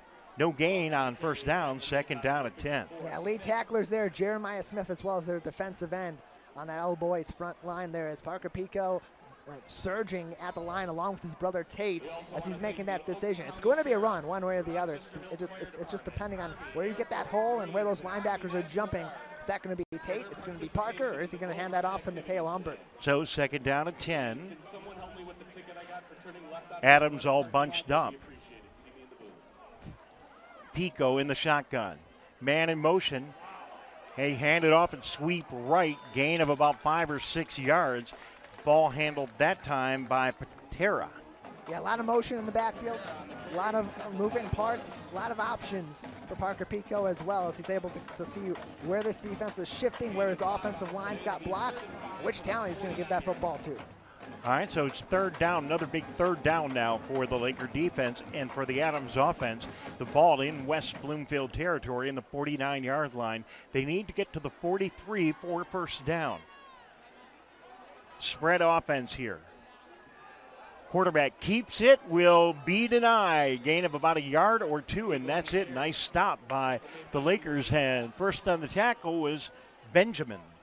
Yeah, that's a little bit of a baseball versus baseball battle right there. Parker Pico headed to Alabama, and one of West Bloomfield's finest, Adrian Epps, getting low, taking out that quarterback's legs. All right, so it's going to be 4th down. Ball on the 48-yard line at West Bloomfield. A long 5 to go, and Adams will indeed go for it. Pico quick punts the ball, and it's going to land in the end zone. Oh, I tell you what, they almost pulled off a big one there. You'll see it on the replay. Pico quick punts the ball. Nobody back to receive. That keeps Samaj Morgan out of the picture. Good play there, right? And they almost were able to down the ball right in the 1 yard line, but it slipped into the end zone for a touchback. Yeah, and they're able to really make some interesting plays and throw this defense and special teams off by doing that. Pico being their quarterback, but also being their punter, and they don't line him up deep. They're not worried about his protection. They know he's going to get that protection. He's going to be able to make a decision to punt the ball off or see what opens up for him at the line and maybe make a short play on 4th and short. So West Bloomfield with the ball, leading 7-0. They've got it on their own 20. Rick Nance and the Lakers back out of the field. 3 receivers split out to the far side. To the near side is Trenton Allison. In the backfield, Kenny Jones III, along with the quarterback, Rick Nance, in the shotgun. Actually, it's Samaj. He shifts. They are thinking about throwing the screen. Now they throw the ball downfield, incomplete, thrown in the direction of Alos, and incomplete pass. Yeah, kind of last-second decision there. Sees an open crossing route in the interior and makes that pass to Alice, but didn't look like Alice just had enough time to look back at the football, look back at the quarterback, and be able to make a play on that ball. Forgive me, it's just so weird to see Samaj Morgan in the backfield on almost every play here. And when you see him back there, you're thinking screen all the way. Samaj Morgan up on the line of scrimmage this time. Jaws runs the ball up the center, but he gets nothing. Great job by the defensive Adams, loss of a couple yards. Yeah, Rocco Orsini gets back there. One of the captains on this team, a highly physical player, and a guy that is able to make plays on the defensive side of the ball. Just last season, 60 tackles for 52 here in Rochester. That was a run all the way, Kenny Jones, and just not much of a hole. Did great penetration. It really was, and Orsini kind of just sat there in the gap and waited for Kenneth Jones to make a play and shift one way or the other. And they had that tackle no matter where he went. Lakers go spread on 3rd and 11. Ball on their 19 or 18-yard line. Nance getting good protection, looking downfield. Now he's getting a little bit of a rush. Fades out of the pocket, got a man open, over the head, and incomplete, thrown in the direction of Jaden Jackson. He just couldn't get his hands on it. Yeah, getting chased in the backfield, too. This is really interesting. They're lining up Brady Priestcorn on the weak side at the edge instead of the strong side. That kind of gives a little bit more focus on that O-line when you're looking at big 22 for Rochester Adams. Open up that other side, and a big rush coming at Rick Nance from his strong side. So 7-0 with 30-ish to go here in the first quarter. West Bloomfield leading. They'll have to punt, though, and they are going to kick the ball. Line of scrimmage here is about the 18-yard line. Samaj Morgan will be back. He regularly punts. Nothing unusual for those of you tuning into the Lakers for the first time tonight. It looks like we're going to have a timeout call by the Lakers. They want to have a little bit of discussion before this punt. We're going to take a timeout as well. We'll be right back. Thank you very much for listening to and watching Laker football. Back in a moment. Wake up, Greater West Bloomfield. Start your mornings with The Splash and tune in for The Splash Live. Get acquainted with people, places, and activities that are live, local, and for you. First thing in the morning, weekdays at 9:30 a.m. on our Civic Center TV YouTube page, or watch us live at Civic Center TV or on Facebook. The Splash Live, Greater West Bloomfield's live update show. Welcome back to Laker football on 89.3 Lakes FM, lakesfm.com. Dave, Scott, Tyler, Keith, and all of you watching on the internet, wherever you happen to be, thank you very much for tuning in. It's fourth down. Lakers unable to move the ball on that drive. They're on their own 18-yard line. And after the timeout, coming out of the field to punt will be Samaj Morgan. He stands at about his own 5. Receiver for Adams standing at his 47-yard line. Here's his punt.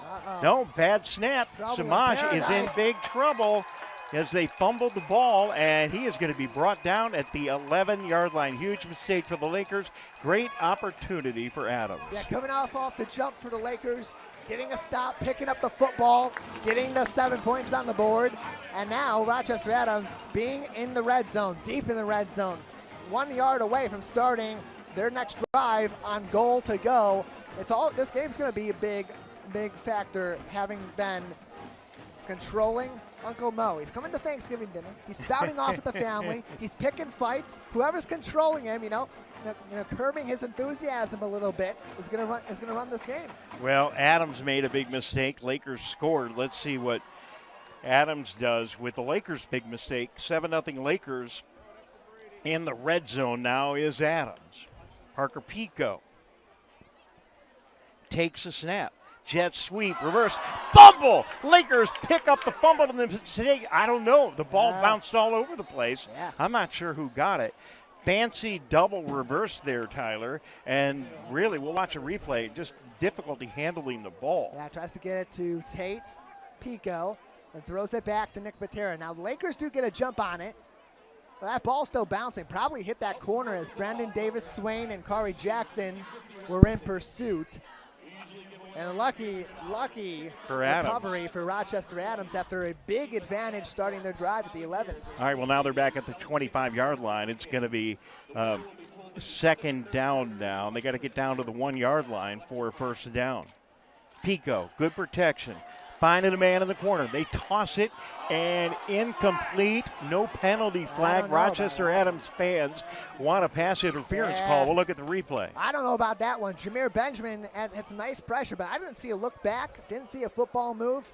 That, to me, and that's what you got to look for. He can put that pressure on Prescorn. He can do what he's got to do, but he's got to look back. There is no look back. He's holding on to Prescorn's left arm. That is a pass interference. That is textbook, and it's a missed call by the Zebras. All right, so works favorably for the Lakers, but clearly a missed pass interference call right there. Third down, it's still a bunch. Pico looking. He's got a receiver, cuts the wrong way, incomplete, and it's going to be fourth down. We'll see what Adams does here. Can they kick a long field goal? They can. They've got one of the best kickers in the state. Yeah, Colin Timko a season ago, 61 for 61 on extra points, 7 for 10 on field goals. Last week, perfect at Lake Orion on PATs and 2 field goals against the Dragons. Well, it's going to be a long one for high school. They're going to set the ball to the 32-yard line. It's going to be a 42-yard field goal attempt for Adams. Out of his range, Tyler? I think not. Now, one of the best legs in southeastern Michigan. Here's a snap. Penalty flag, though, before the play. And if this is a procedure called against Adams, tough call, because that's going to push him back 5 yards. I don't know you try this play 5 yards back. It's offside. It is against the Lakers, so you definitely try this 5 yards the other way. Big mistake by the Lakers. giving Adams a much better opportunity, 5 yards closer now, setting up for a 37-yard attempt. That can often be the difference. You know, high school football, guys are pretty rarely hitting 40-yarders and beyond, but this is about that range that the best of the best are able to hit pretty easily. Kick is up, and it is no good. It falls just short, even after the 5-yard break. So, crazy good break for the Lakers.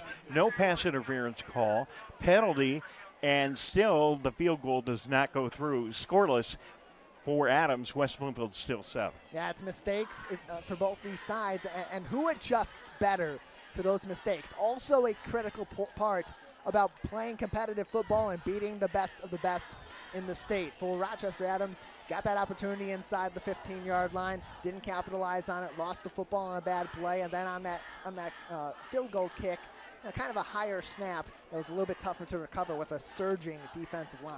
All right, here come the Lakers. They shift. Pippen is coming over to the near side along with Allison.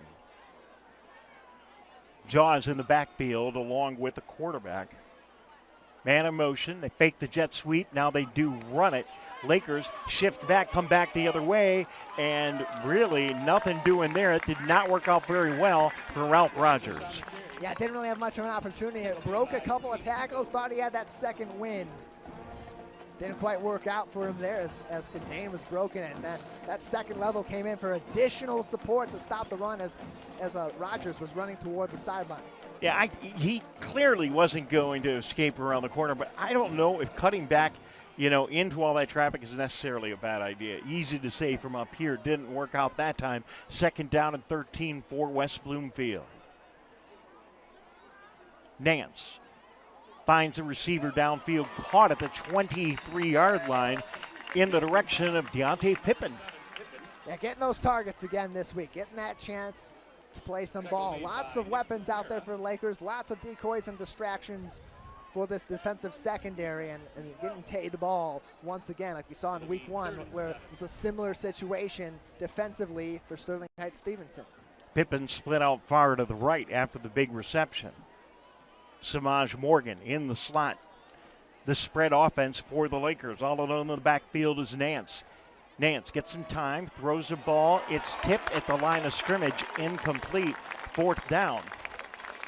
Andre Crescent gets in there. Senior move, keeping his eyes up. Actually, no, that was not Andre Crescent. That was Bino Waiters instead with that senior move at the defensive line. Getting through his blocks, but also keeping an eye on the quarterback. Put those hands up, making a nice play. Well, Tyler, both of these teams come into this game as some of the most powerful offensive teams in the area. And we take a look at this game, and it is a defensive battle in the first quarter. It is. Quick score for West Bloomfield, and then it's been all about stopping the movement of the ball. Both these defenses stout. Samaj Morgan had trouble handling the ball in the last snap. He's back to punt from the 10-yard line. This one kind of high. Samaj gets a handle on it, puts a big toe into it. It's going to come down around the 50-yard line and take an Adams bounce and be downed right away there by Ralph Rogers. And Adams will get the ball 1st and 10 just inside Laker territory with 59 seconds to go in the first quarter, and the Lakers leading 7-0. Yeah, so far, the biggest benefit for the Lakers, the biggest plus has been that defensive front. That defensive line has been excellent, battling this very experienced offensive line at Rochester Adams. Brenson Waters Jr. at the left tackle. Parker Bollock Jr. at the left guard. Liam Beatty, the senior center. Rocco Orsini, the big guy, the right guard, also a linebacker in the 52, and then Hassan Murray on the strong side edge. You love Laker football. Make sure you tune in during the week. Tyler does a great job with This Week in Laker Football. Talks to the coaches, the players, a whole lot more. You can find it on the Civic Center TV website. It's another part of our season-long exclusive coverage of Laker football. Be sure to tune in and catch it. Rochester Adams, Pico in the backfield, got a man open downfield, in and out of the hands of a wide-open receiver. The crowd goes crazy, and Rouse would love to have that one back, Tyler. Yeah, let's take a look at this one. Had the space, had the speed, had the jump. A little bit in front of him, but a really nice placed ball by Parker Pico with protection. Didn't rush that ball. Nice fundamental throw. It's just one of those situations again. And you Gets on the tip of the finger, starts looking upfield immediately before he's pulling that ball in. And you that's can see he beat all three of the Laker defenders. He had nothing 6 points. He pulls that ball. He had nothing but green in front of him. 2nd down and 10. Pico keeps it, doesn't do much with the ball, brought down by a bundle of Lakers, including Brandon Davis Swain. Yeah, first guy to really break through there was Jonathan Gabriel in the Laker 91. They're running that football. They're trying to move it up the gut. And if you're looking at those interior linemen, those defensive tackles, they're going to get right through that A gap. And Gabriel's going to secure the other running back, but then jump right off and able to work with his linebackers, work with the up men to secure the rusher and take down Parker Pico. So we've got just seconds left here in the first quarter, and another big 3rd down now for Rochester Adams. Clock is going to run out. Our clock is off. I apologize. I don't think they're going to get this snap in, but they do. They get one final play in here, and pass downfield is caught at the 30, the 25, the 20. And a nice tackle by West Bloomfield secondary, but a huge gainer by Adams. And Parker Pico, that's a baseball he threw there. That's a laser beam. That is right down the strike zone. 90 mile an hour. That is a huge throw, and that is a great pass. Straight in the chest, perfectly thrown, great spiral. So it's the end of the first quarter, and it's West Bloomfield 7, Adams nothing. Adams knocking on the door. We'll be back with more exciting high school football action on 89.3 Lakes FM, lakesfm.com, Civic Center TV, and all over the internet. We'll be right back. If your pet could tell you where you should shop for him or her, it'd be a place run by pet lovers. With hard-to-find food, toys, and gifts, with pet-friendly people and services, and great advice from people who really know pets. It'd be a place where his friends hang out, even that old guy, where there's a surprise around every corner. If your pets could tell you, they'd recommend Premier Pet Supply. But pets can't talk. Or can they? Premier Pet Supply, the place pets love. Fire Prevention Week is just around the corner. Join volunteer, part-time, and on-call firefighters at this year's Fire Open House. Catch up on your fire safety knowledge with live demonstrations and hands-on activities. Chat with local businesses and resources about fire prevention, see some familiar faces, fight future fires, and make some new friends. The West Bloomfield Fire Open House, October 2nd from noon to 3 p.m. at Fire Station 1 on Orchard Lake Road. Welcome back to Laker football right here on 89.3 Lakes FM, lakesfm.com. Adams with the ball. When we come back, sweep right, and it looks like it's going to be a Adams touchdown for Nick Patera. Patera, wide receiver, also going to play some running back, also going to be in the slot. Athletic, lengthy, great runner. Got a good eye for football. High football IQ guy, and he makes that high IQ play. Gets the ball, tons of space, great blocking up the field. And that's just an easy one for Rochester Adams. 5 seconds into the second quarter. All right, Adams gets his thing very close to tied, maybe tied here in a moment. And the extra point is good. It's all tied up at 7. West Bloomfield and Adams will keep it right here, Tyler. And just like that, the different ball game. Yeah, that's how quickly that tide can turn. A couple of plays being made.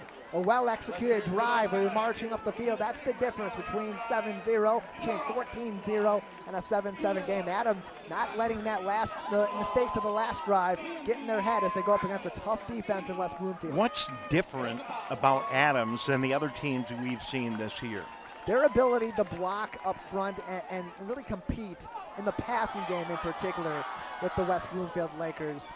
It's different than any other team we've seen. This is one of the most well-coached teams in all the state of Michigan. High talented guys, very veteran team as well, Dave. Wide receiver core, all seniors and juniors. Offensive line, all seniors and juniors. Quarterback is a senior.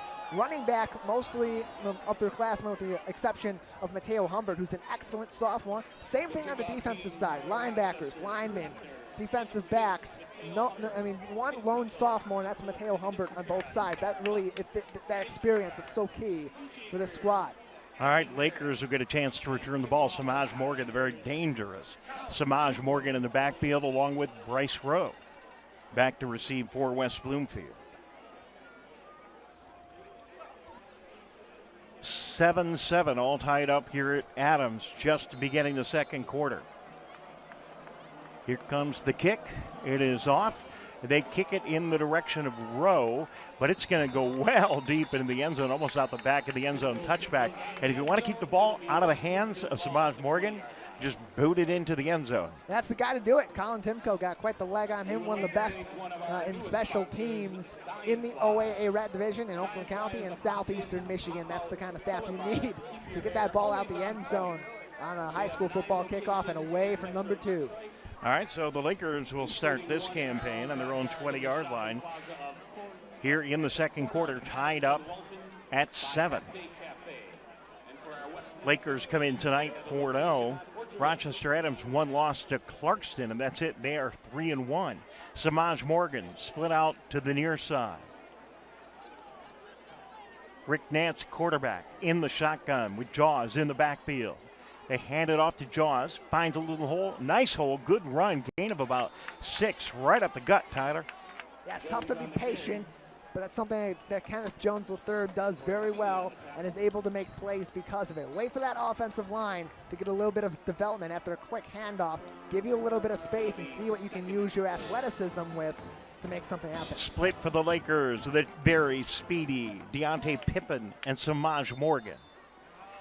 We've got a timeout by Adams, and it was second down at about 5. You know, you get your running game going. You get a little balance by getting 5 yards on that nice first down, Tyler. Makes a world of difference. And it gives you a lot of different other offensive opportunities. It does. It gives you options. It gives you a little bit of time to explore, and especially when you're throwing off that defense a little bit by kind of using different parts of the playbook, different guys, different personnel, different formations. It really gives this defense a lot to be thinking about. I can't imagine that Adams was seriously concerned about a formation that featured Pippin and Samaj split wide. They've been running it all year. It shouldn't be any surprise. No, it's more likely that is the alignment of their defense, their front, their formation, and the setup of their play. Maybe some dissatisfaction. It wasn't ready for that. Or you see something that you've seen in film over the last week as you're reviewing West Bloomfield's football games on CivicCenterTV.com/Lakers Sports. I don't know. Yeah, I heard the other teams like watching our broadcast. They do. They love it. All right. Well, we don't do it for that. We do it for you. But we're awful glad to be able to bring these games to you on Friday night. Look how beautiful that is. Good to be here. Okay. Samaj Morgan split from the right. Same formation. Pippin up top. Kenneth Jones III in the backfield. Rick Nance, quarterback. Lakers got a man in motion. They take the ball. They fake it to Nance, or to Jaws. Nance keeps it then. He's got Jaws in front of him, blocking it. A huge sweep to the left side. Big gainer for the Lakers. And it was Kenneth Jones III blocking for the quarterback, Tyler. Yeah, that left side of the offensive line, that's the key part for this West Bloomfield Lakers team. Amir Herring, the big guy, the big dog there, pushing on Brady Prescorn. Not let him get outside. That's how you own the edge. When you own the edge, it's about upfield blocking, getting as much yardage as you can, and using Rick Nance's speed to your advantage. DeAndre Hill slid out to the right side along with Samaj Morgan. Pippin, I believe, up top. Nance takes a snap on first down. Throws to the far side, complete to Pippin, out of bounds. 2 for 2 to Pippin tonight. He's had soft hands the last couple of weeks, doing great this evening. Yeah, use that agility, use that athleticism, and the good eye of your quarterback to make quick design plays. Deontay Pippin out on the weak side. Nance looking directly at him, wants to throw it to his guy. Quick little curl route there in the boundary for the wide receiver in the 7. Second down. 4 to go. Ball to the 49 of Adams. Nance takes a snap. Jaws will run it up the middle. Isn't going to get it, but he puts in a great extra effort. He'll get a gain of 3. It's going to set up 3rd down and 2 for the Lakers. That combination of Tate Pico alongside Tanner Buck going up against Kenneth Jones III. Quite the competition, especially as you're going up against some of the strongest linebackers in Southeast Michigan. So the Lakers will bring in all the beef and likely and will set up for a direct snap to Kenneth Jones III. Takes the ball, going to run it up the middle, and he will get the Laker first down. Good job by Adams, but it looks to me like they're going to be moving the chains, and they do. Yeah, bring in those tight ends. And what the Lakers have done even in the past couple weeks, last week and this week, is they bring in Kari Jackson, they bring in Montel Johnson, and then they bring in those tight ends, DeAndre Hill, Brandon Davis-Swain on the edges. That interior strength, a benefit. That strength on the edge, a benefit. That extra push helps. Two speedy receivers split out, Samaj Morgan and Pippen. Kenneth Jones in the backfield with the quarterback, Nance. Nance gets some protection, gets all kinds of time. Now he's going to keep the ball, gets out of the pocket, runs forward, gets a gain of about 2 or 3 yards, made something out of nothing. That's what we talked about pregame. Not looking to play hero ball, not looking to throw that ball down the field. A year ago, we'd be seeing Rick Nance look down the field, not really see anybody open. But hey, I got the arm on me, nobody can stop that, and I got the weapons down the field. I'm just going to launch this ball, and it's interception city. In this case, look, I can get a couple yards. I can make something out of this play, and makes a smart quarterback decision. Ball on the 42-yard line of Adams, 2nd down and 8. Lakers go spread now. Nance all alone in the backfield. Takes the snap, looking, throws, knocked down at the line of scrimmage. Now finally caught by one of the big men after it was tipped around. That ball was received by Dalen Henry. That'll never happen again, Tyler. Now, quick tip on the defensive line. We've seen it a couple times. Take a look here. 66 going to launch that ball to the gunslinger. And again, defensive edge. Brady Prescorn tips that up. And just good field awareness by the leader of that O-line, Dalen Henry. Multi-year starter at the center position. Kind of reminds me of the fridge. Looking back the at the quarterback, saying, yeah, you get a 2-yard gain. I can do that too. Yeah, get him about a 3-yard gain. 3rd down and 4 from West Bloomfield. Ball on the 39-yard line. Again, Lakers in the spread, man in motion. Nance, good protection. Ball caught, 1st down by Pippen, and a little bit more still on his feet at the 25. Finally brought down there, but a nice gainer, and Pippen having a great night for the Lakers. Yeah, using the boundary to their advantage and the speed of Deontay Pippen in order to get that ball to the sideline and quickly gain those yards on the sideline in this offensive front. Rick Nance looking directly at him. That's intended. Goes a little bit up the middle. Defense a little bit less pressure in the middle because the Lakers really traditionally this season haven't been looking up the gut to make those throws. So well-designed play and well-executed with these Lakers weapons. Continue to mix up the receivers. Allos now split out to the far side of the right. Samaj in the slot. Lakers take the snap, pressure, but a good block, and he'll be caught in the backfield. Rick Nance will. Loss of about 5 or 6 yards. Good rush on the blitz by Adams. And continued pursuit also. That play breaks down a little bit for the Lakers. It breaks down defensively, too, for Rochester Adams. They get in the backfield, those edges, that extra blitz from Tate Pico. Good block by Ralph Rogers, not quite enough. And then Rick Nance gets that extra jump, but that's not going to throw off this defensive line. They don't allow it to happen. And good stick-to-itiveness by the D-line. Big loss, a loss of about 9 yards in the play. Ball placed on the 34-yard line of Adams. Lakers with the ball, all tied up. 2nd down and 19 yards to go. Nance takes the snap, looking downfield. Got a receiver open at the corner of the end zone. Ball is thrown high, and the receiver is tripped. They do not call any penalty. That's Pippen, who really broke free. Well, watch the replay. Just kind of looked to me like Pippen, who's coming up a little bit rough, was tripped there, Tyler. Yeah, ball a little bit overthrown. Not going to be really catchable in bounds, but yeah, he tripped over the pylon. He tripped over the pylon, so we're going to have to call pass interference on the pylon there. Yeah, doesn't move anybody forward, Dave. All right, that's why we love the replays. They tell the truth every time. Now it's a big 3rd down and about 15 to go.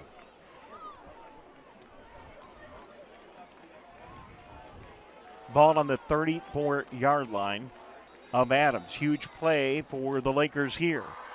And we're going to have a timeout as the Lakers discuss this one. We're going to take a timeout as well. We'll be back in a moment. You're listening to and watching Laker football, and we'll be right back. Hey Laker fans, do you know a friend or neighbor that volunteers in Greater West Bloomfield? We would love to help you recognize them at the 51st Annual Michigan Week Awards. Countless members of the communities of Orchard Lake, Keego Harbor, Sylvan Lake, and West Bloomfield give their time and talent daily without regard for recognition. You can help recognize these individuals and organizations at our awards breakfast next year on May 12, 2023. Nominate your neighbor or organization starting January 28, 2023. Go to michiganweek.org for details. Welcome back to Laker football right here on 89.3 Lakes FM, lakesfm.com, Civic Center TV, civiccentertv.com, West Bloomfield Schools Facebook page. You can go to YouTube. Go to YouTube and watch the game. It's there live. Doesn't cost you anything. And if you can't find it, you can't remember any of that, just Google West Bloomfield Laker football live, and you're bound to find us. We are delighted to be here. What a great game tonight. Defensive battle. 7-7. Lakers, Adams, 7:04 to go until halftime. A huge 3rd down and 20 now for the Lakers. Ball spotted on the 34-yard line of Adams. Quarterback Rick Nance.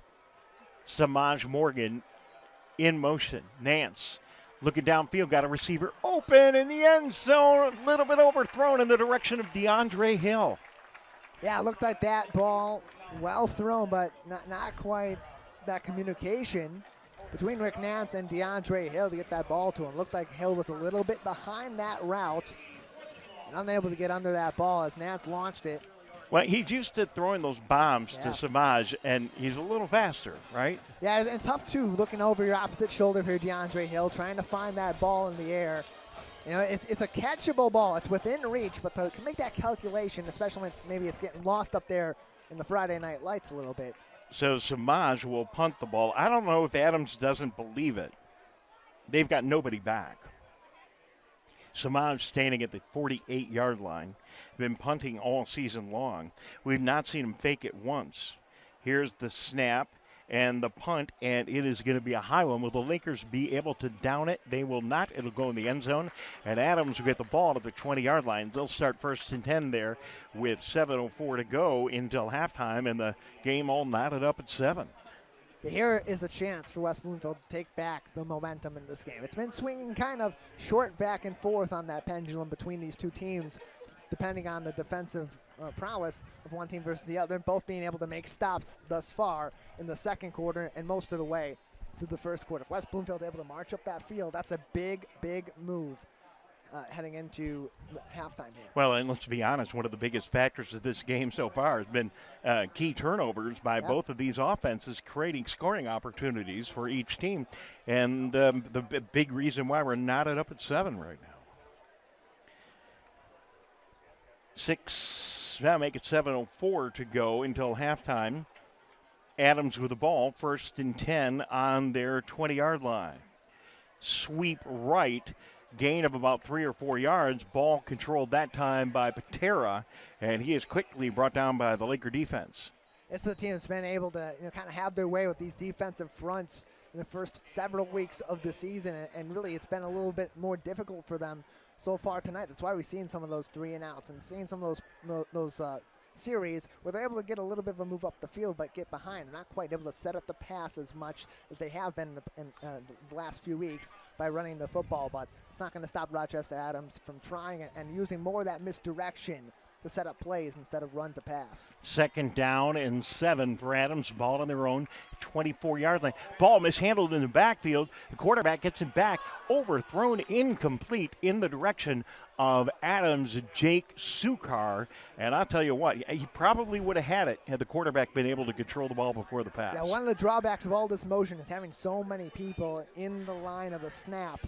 And here that's exactly what happened. Rouse got in the way a little bit. Great recovery by Parker Pico and a quick throw and a really well-thrown ball as well, just a little bit ahead of Sukar. So it's going to be 3rd down and 7 now for Adams. 5:45 to go until halftime.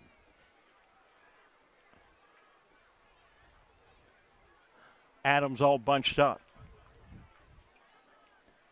They sweep right, close to a 1st down.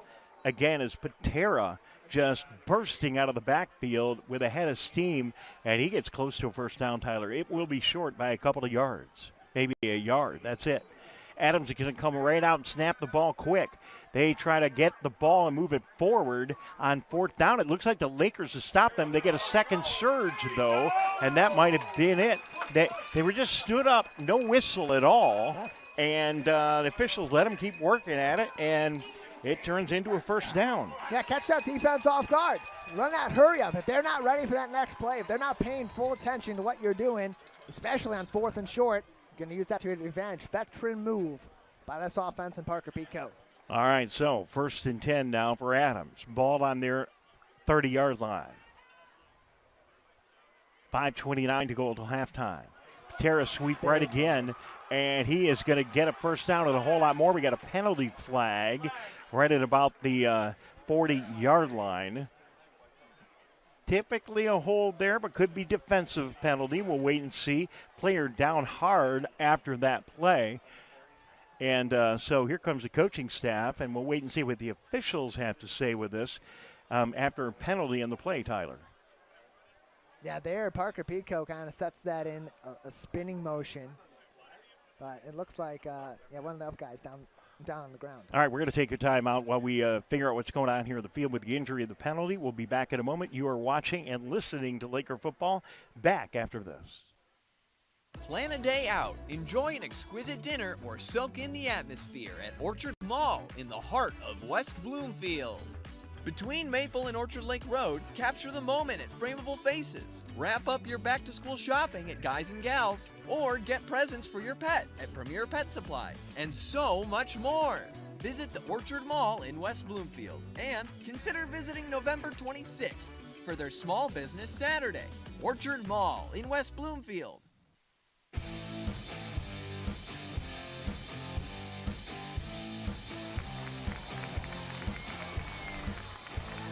Welcome back, Laker football here at 89.3 Lakes FM, lakesfm.com.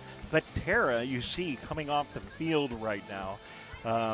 Not in the best of shape. Looks like he might have tweaked an ankle a little bit there, Tyler, and they're going to need to attend him. You know, in the pros, you see that, and the guy doesn't come back. In high school, these kids recover so quickly. He'll probably be back in a couple of plays. We'll wait and see. That was a really physical play at the termination there. After that option from Parker Pico in the backfield. Patera holding that ball, moving up the field, gets hit really hard, and a little bit of a scrum, too, didn't help as he was on the ground. All right, did not catch what the penalty was or who it was on, but against the Lakers, and they are going to move the ball 15 yards. That puts the ball now on West Bloomfield's 36-yard line, and 1st and 10 for Rochester Adams. 5:19 to go in the first half, tied up at 7. Adams takes the snap. Ball, difficulty handling the ball in the backfield one more time. Loss on the play as the Laker defense stands tall there. Let's take a look at this replay, because I'm not sure that it was entirely bobbled by Pico. I think that may have been I think it just ran into each other, yeah. Maybe a little bit of trickery okay, even let's afterward. Look at this. He hands the ball off. Oh, yeah, I see. A little bit. Got tripped up a little bit. So you think they didn't bobble the ball, but the quarterback was just trying to make it look like they did. That's what I initially thought, but after seeing that replay, look, they got a little bit tripped up there interacting with Humbert. All right, Parker wants to throw. He's got a man open in the corner, and it is incomplete, in and out of the hands of the receiver. Good job by the Laker defender, who was also right there on the spot. I believe that was Jameer Benjamin, Tyler. Yeah, once again, Jameer, but that was the guy earlier on. Made a pass interference, got away with it there. Let's see here. There he is looking back at the football.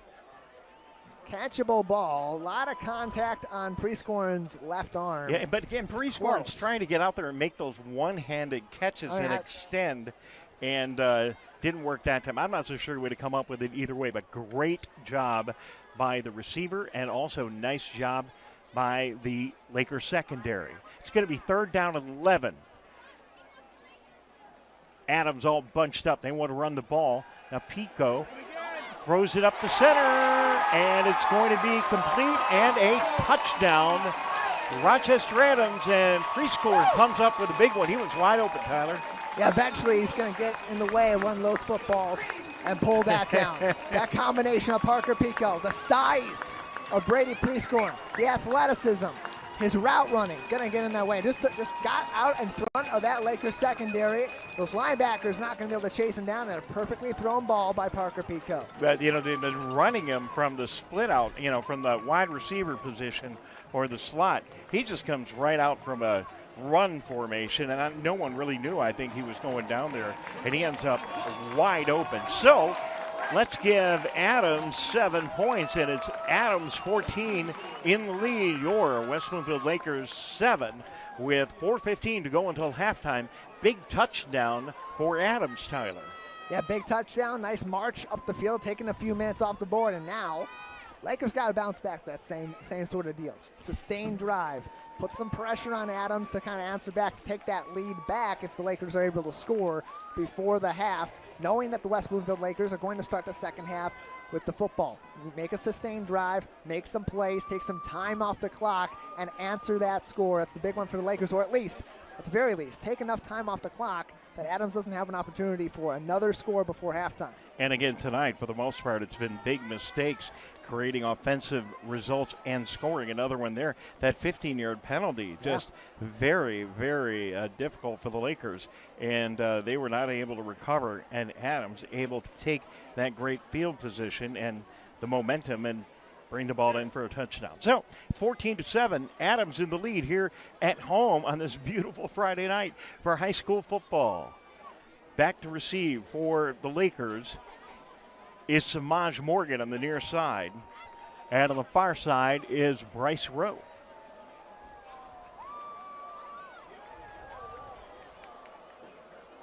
Waiting for the officials. And they blow the whistle. And here we go. And the kick. Again, another long kick. This one will be returnable at the 2-yard line. It's Rowe with Samaj Morgan getting a couple of blocks. Rowe still on his feet at the 20-yard line, brought down at the 21. Nice return and nice special teams play by both teams. Yeah, DeMarcus Rouse sticks with him and secures him. Rowe gets a little bit of an opening, rushes right back, but he's got two guys straight behind him. And Rochester Adams able to secure the runner as he comes upfield. So here come the Lakers now with 4:15 to go. And we apparently have a penalty flag in the field, some discussion going on. Could set the Lakers back. These are almost always some kind of an illegal block or a hold on the returning team, but let's wait and see. A lot of discussion going on here, Tyler, right around the 21-yard line. So, the one thing that is interesting tonight, you wonder at what point will the Lakers stop using Samaj as a decoy and start using Samaj as a weapon? Because he hasn't been tonight. We've not seen those big Samaj Morgan plays. Yeah, yet to really get targeted in the receiving game. He's been in the backfield, but hasn't really gotten the ball in any of those jet sweeps or when he's been lined up as a running back.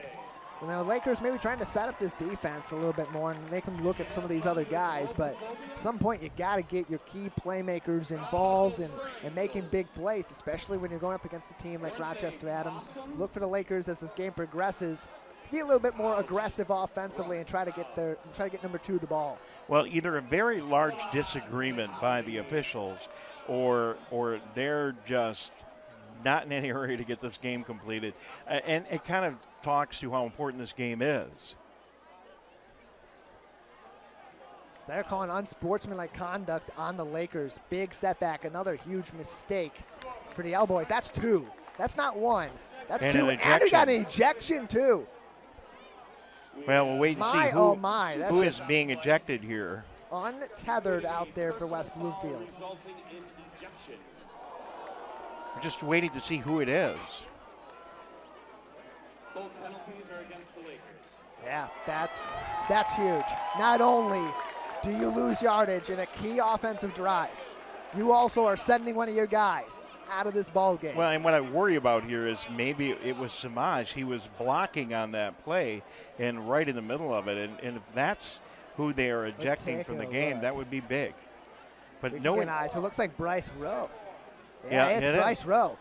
He's the returner on that play. Maybe some extracurriculars after that return. He got hit hard by a couple of guys. That is a huge loss for West Bloomfield in that secondary. Bryce Rowe, a key player there at defensive back, but going to put a lot more pressure now on Jameer Benjamin to make plays. All right, Lakers end up with the ball at their own 5-yard line to start this campaign. 1st and 10. Trips right. Nance in the backfield, throws incomplete. Overthrew Samaj a little bit high. 2nd down and 10 on the 5. Lakers really want to get out of the shadow of their end zone here with limited time left here in the first half. Ball is spotted at the 5-yard line. So 2nd down and 10 after the incompletion. Again, trips right for the Lakers. One receiver up top. One high safety, too. They run the ball right at the center. Jones gets a couple of yards. That's it. Here's going to be 3rd down and 8. Yeah, more of sticking to the plan than kind of reading what's out there. You got one high safety, you got trips to the right, a couple of your more athletic guys. In that situation, that's one of those moves where you want to consider calling an audible, maybe sending Deontay long and going one-on-one between Pippen and Pico. Split up top is Trendon Allison. Samaj right side. Snap. Nice protection. Ball thrown downfield, incomplete. Thrown in the direction of Pippen, but it was incomplete and short as Nance was under severe pressure there, and it's going to be 4th down, and the Lakers are going to have to kick. Yeah, couldn't be a worse situation there for the Lakers. They take about 1 minute off the clock. They get moved back. 3 and out. They're going to have to give that ball up, possibly. There's some laundry on the field tonight. All right, well, they say it's 3rd down now. I'm waiting for what's going on here. 3rd down marker on the field. Hasn't changed yet because no. of the penalty. They're picking it up. No flag on the play. So the flag there is picked up. And it is going to be 4th. It is going to be 4th. Lakers bring out their kicking team. And now plenty of time, too, with 2 timeouts remaining for the Highlanders. Probably going to get some very good field position here. Sans a lucky bounce, and they're going to have an opportunity to really take control of this game, put some pressure on the Lakers coming out of the half. So Samaj Morgan, the punter for the Lakers, is standing deep in their own end zone. Here's a snap, and the kick is off, and it's a nice kick, but it will be received at the 42-yard line, and a return to about the 33. Knocked out of bounds there. Still a little extracurricular activity by the Lakers and penalty flags going. And I don't really understand what the extracurriculars by West Bloomfield are, if they're being inspired by something or why there would be some extra activity there on the sideline. It doesn't matter which way it's going. You gotta rein this in. It's one thing to play inspired. It's another thing to be playing overly aggressive and getting engaged in all those extracurriculars. I don't care what they're saying to you. I don't care how well the other team's playing, how frustrated you are. This is a critical situation. You've already lost one guy to those kinds of situations. You continue to do that, you're not going to have a chance here in Rochester.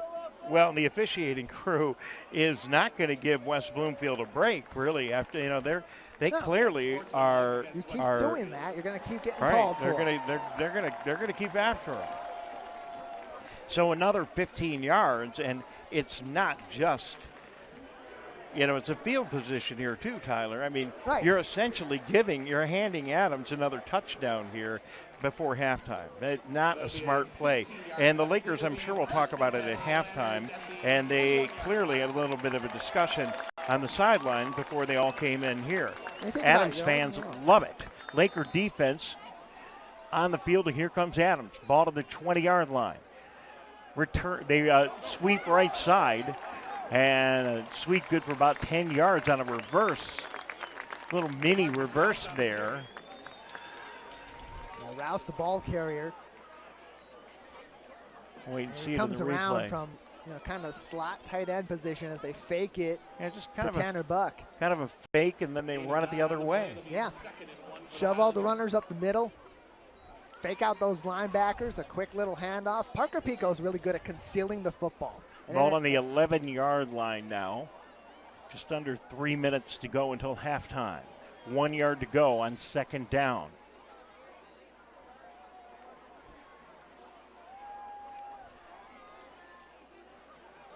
Fumble in the backfield and big loss there. And a nice tackle by the Lakers. Brought down was Rouse.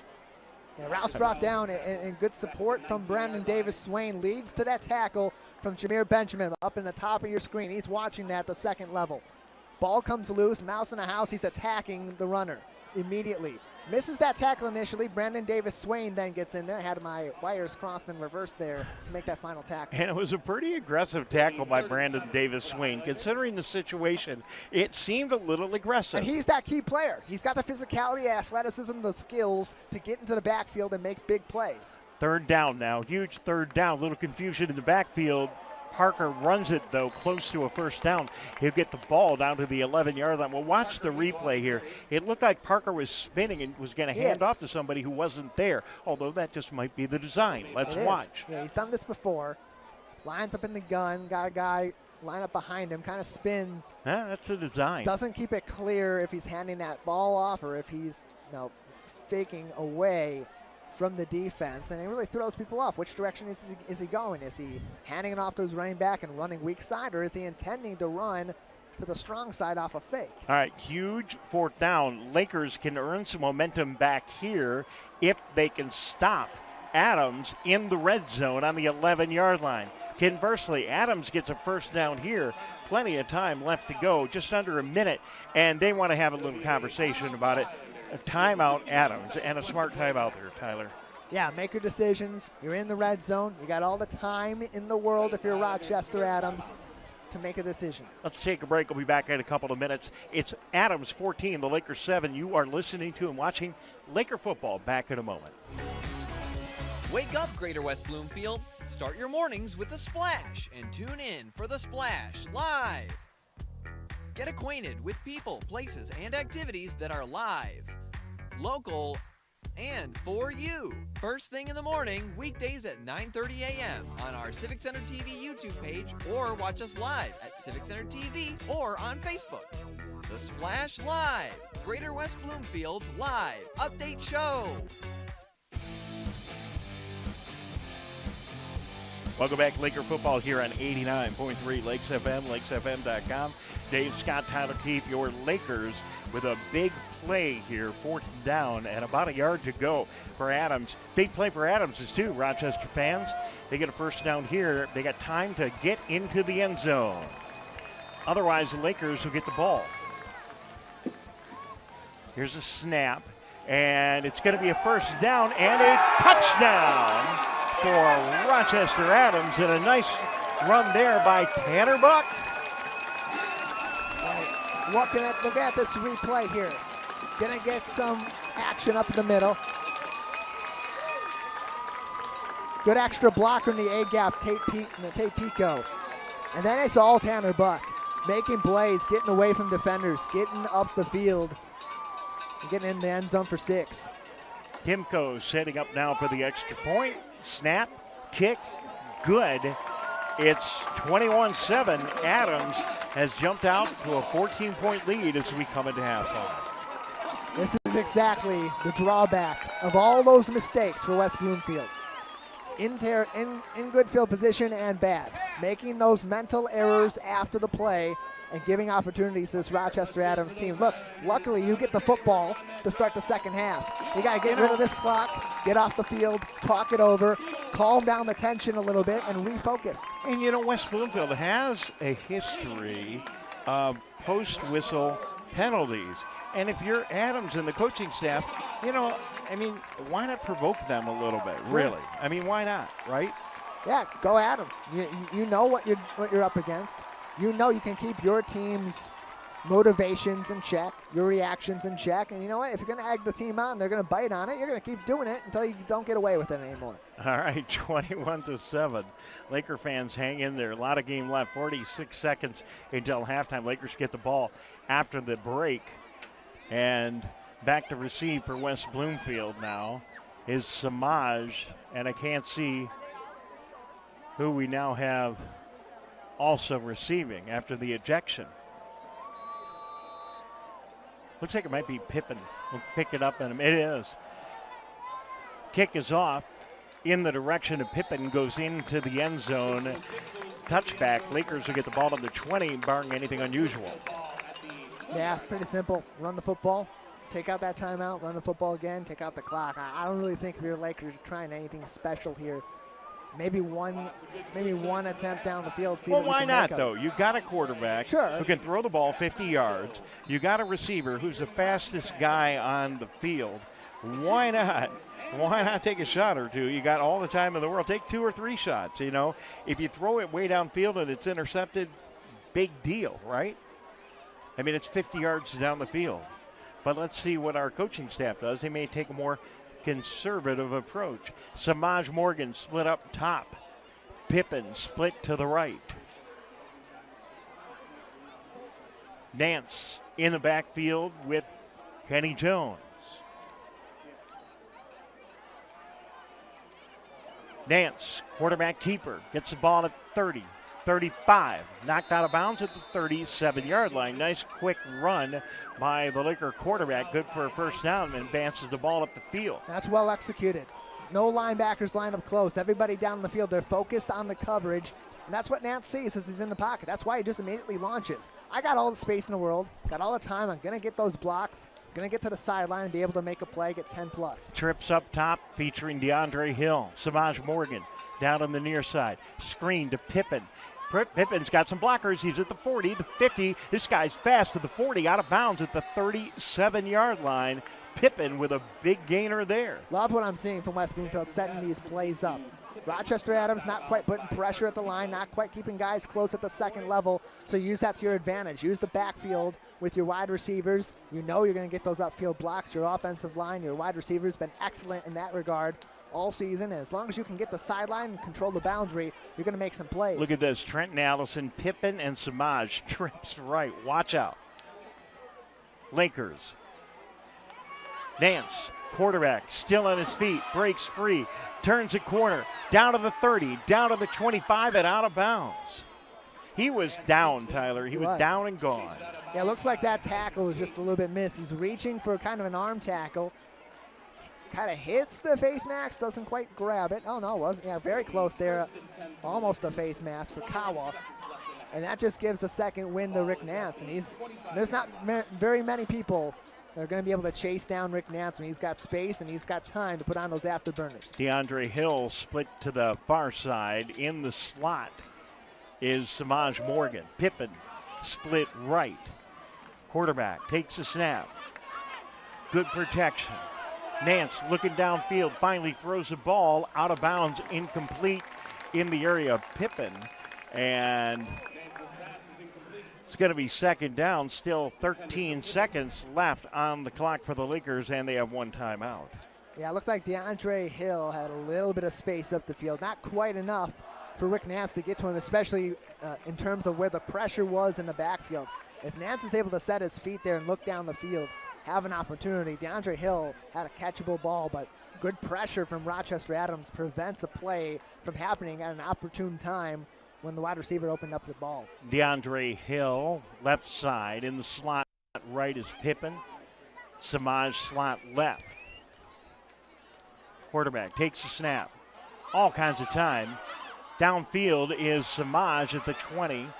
15-yard. I mean, down at the 17-yard line. Lakers need to call the timeout, and they do with about 2 or 3 seconds. 2 on the game clock. I got it at 3. We'll wait and see. Lakers either way are going to get one more play in, Tyler. Yeah, and this is where you got to make that decision. And they are making the decision to kick that ball. You take those points. Or are you going to go for it in the end zone? I don't know. A little bit of length on that kick. It's a long kick. It's down to 25 out of 35-yard. kick as West Bloomfield calls a timeout. So you got to make that decision. Are you going to put that confidence in 43? Is Justin Ward going to get the call from Tyrese Grice and say, listen, it's up to you here. We're going to give you this opportunity to make a big play. It's probably a 33 to 35 kick from the 35 yard line. So that's where that balance comes in. You got to decide, are you going to put that confidence in your young kicker? You know, got the talent, developing, but maybe out of his range. Definitely right on that edge of the range, especially with the front that Rochester Adams is bringing. Or are you going to play to your strengths, get down the field, and go toe-to-toe with this Rochester Adams secondary? Well, here comes the kicking team. So the Lakers are indeed going to kick. Justin Ward is setting up. Holding is Trenton Allison. He'll be kicking from the 25-yard line. It'll be a 35-yard field goal attempt. Adams may ice with their final TO.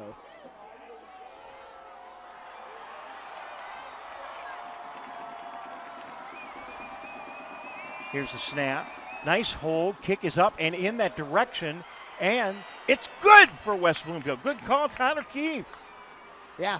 That Coach Grice talked about it. Now, that wasn't Justin Ward. That was Ryan Krauthammer. But regardless, he talked about earlier this week the pressure he's going to put on his guys. I don't care about the pressure.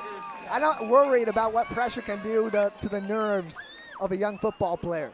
It's about motivation. You're going to be put in a position to make plays, and you either make the play or you don't. And there, credit to Ryan Krauthammer, got a little bit late of a hold, but turned it into a really nice play. Interesting to see just the way this first half is going. Officials doing a very good job to keep the teams separated from each other as they go off the field for halftime. They normally would do that anyway, but especially tonight. So a very interesting first half here. Not exactly the cleanest first half of football, but very dramatic, and it's 21-10 as we go into halftime. We're going to take a break. We'll be back in a couple of minutes. Tyler and I will be here, our whole crew, hard at work, and you as well. It's Laker football on 89.3 Lakes FM, Civic Center TV, YouTube, Facebook, and all of them, and we'll be back in a minute.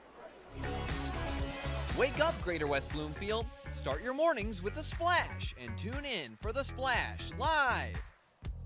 Get acquainted with people, places, and activities that are live, local, and for you. First thing in the morning, weekdays at 9:30 a.m. on our Civic Center TV YouTube page, or watch us live at Civic Center TV or on Facebook.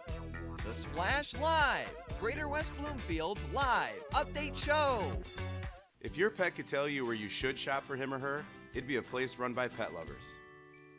With hard-to-find food, toys, and gifts, with pet-friendly people and services, and great advice from people who really know pets, it'd be a place where his friends hang out, even that old guy, where there's a surprise around every corner.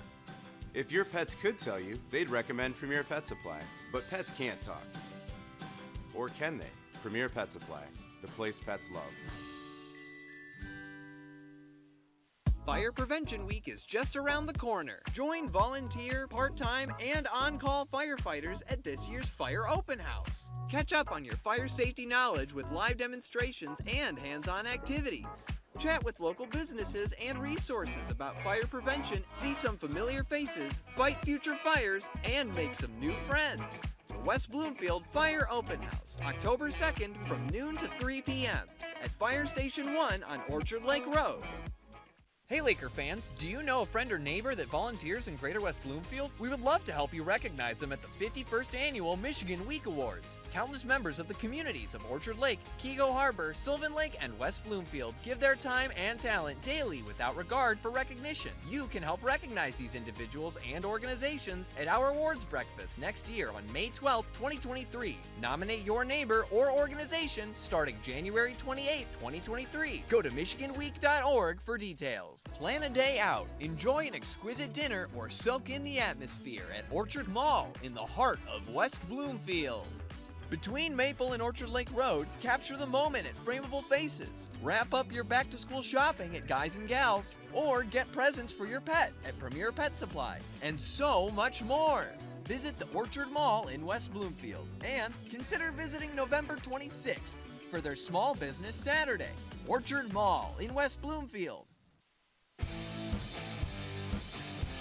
Welcome back to Laker Halftime Show on 89.3 Lakes FM, lakesfm.com, Civic Center TV, and, of course, civiccentertv.com. Go to YouTube. You can watch us there, Facebook Live, and on My Michigan TV. Just install the app on your smart TV or your smartphone and watch all of our Laker games there, along with a lot of other interesting statewide programming. Pretty interesting programming here tonight, Tyler. I think we at the beginning of the game said we would see a defensive battle from these teams, and that we would have an ejection of one of the Lakers, and they would really lose discipline tonight for the first time all season. We didn't really expect that tonight. But, you know, you're playing a very, very well-coached team that is going to leverage every advantage. And the Lakers, I'm not saying that they don't have a great coaching staff. They do. But, you know, this program's just not quite as mature. And they may have the better team right now, but they're not playing the better game. And really, I'm not going to say their strategy isn't as good, but Lakers just seem a little out of sort right now. Yeah, a little bit scrambled. And, you know, that discipline falling out of order for the Lakers. They're getting frustrated. Adams is playing competitive ball. They haven't been able to score at quite the clip they've been able to in the first 4 games of the year. And you know, when the team has your number and they take a little bit of that momentum, and they've got your number a little bit as things progress, yeah, the frustration is going to come into play. Plus, they're talking to you. They're chirping at you after the play. They're talking trash. It's what happens in any sport. You can't let that get into your head. I had an old coach that once said, physical errors are okay. Mental errors are unacceptable. And it's frankly just a mental error when you're reacting in the way that some of this team has been reacting to this Rochester Adams team. And, you know, it's going both ways. But you know what? If you're going to want to get in the calls for it, that means you got to be that much more disciplined to prevent those kinds of penalties, especially considering Rochester Adams very much capitalizing off of your mistakes. Well, and really, I guess that is the thesis of the first half. Most of these points all coming as a result of rather significant mistakes by the opposing team. Laker touchdown, their sole touchdown coming on a mistake by Rochester Adams, a big fumble.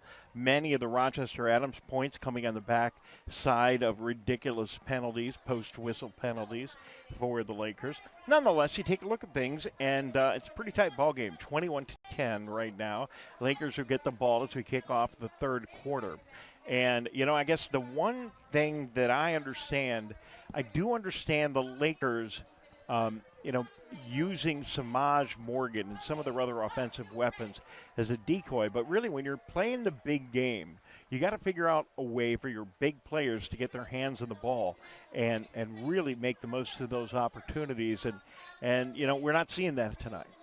Yeah, not as much as we'd like. We saw it a little bit more at the end of the half as the Lakers were trying to quickly move up the field, limit the amount of time coming off the clock, and you know, make that 2-minute drill really become a 1-minute drill up the field, where they're able to use their weapons as decoys and use crossing routes to be able to get guys open at the sideline, utilize the backfield as well with more relaxed coverage in the interior. You're not going to get that most of this game. Rochester Adams is sending whatever they can from their front 7 at the Lakers all game long, and that secondary is very talented here in Rochester. So you got to try to get multiple people involved. That being said, it would be nice to see them go and make a little bit more of those big attempts down the field, considering Rick Nance's arm and the talent, particularly on the wide side of the receiving core. Well, I don't know Pippen and Morgan. I mean, they do have a great secondary, they being Rochester Adams.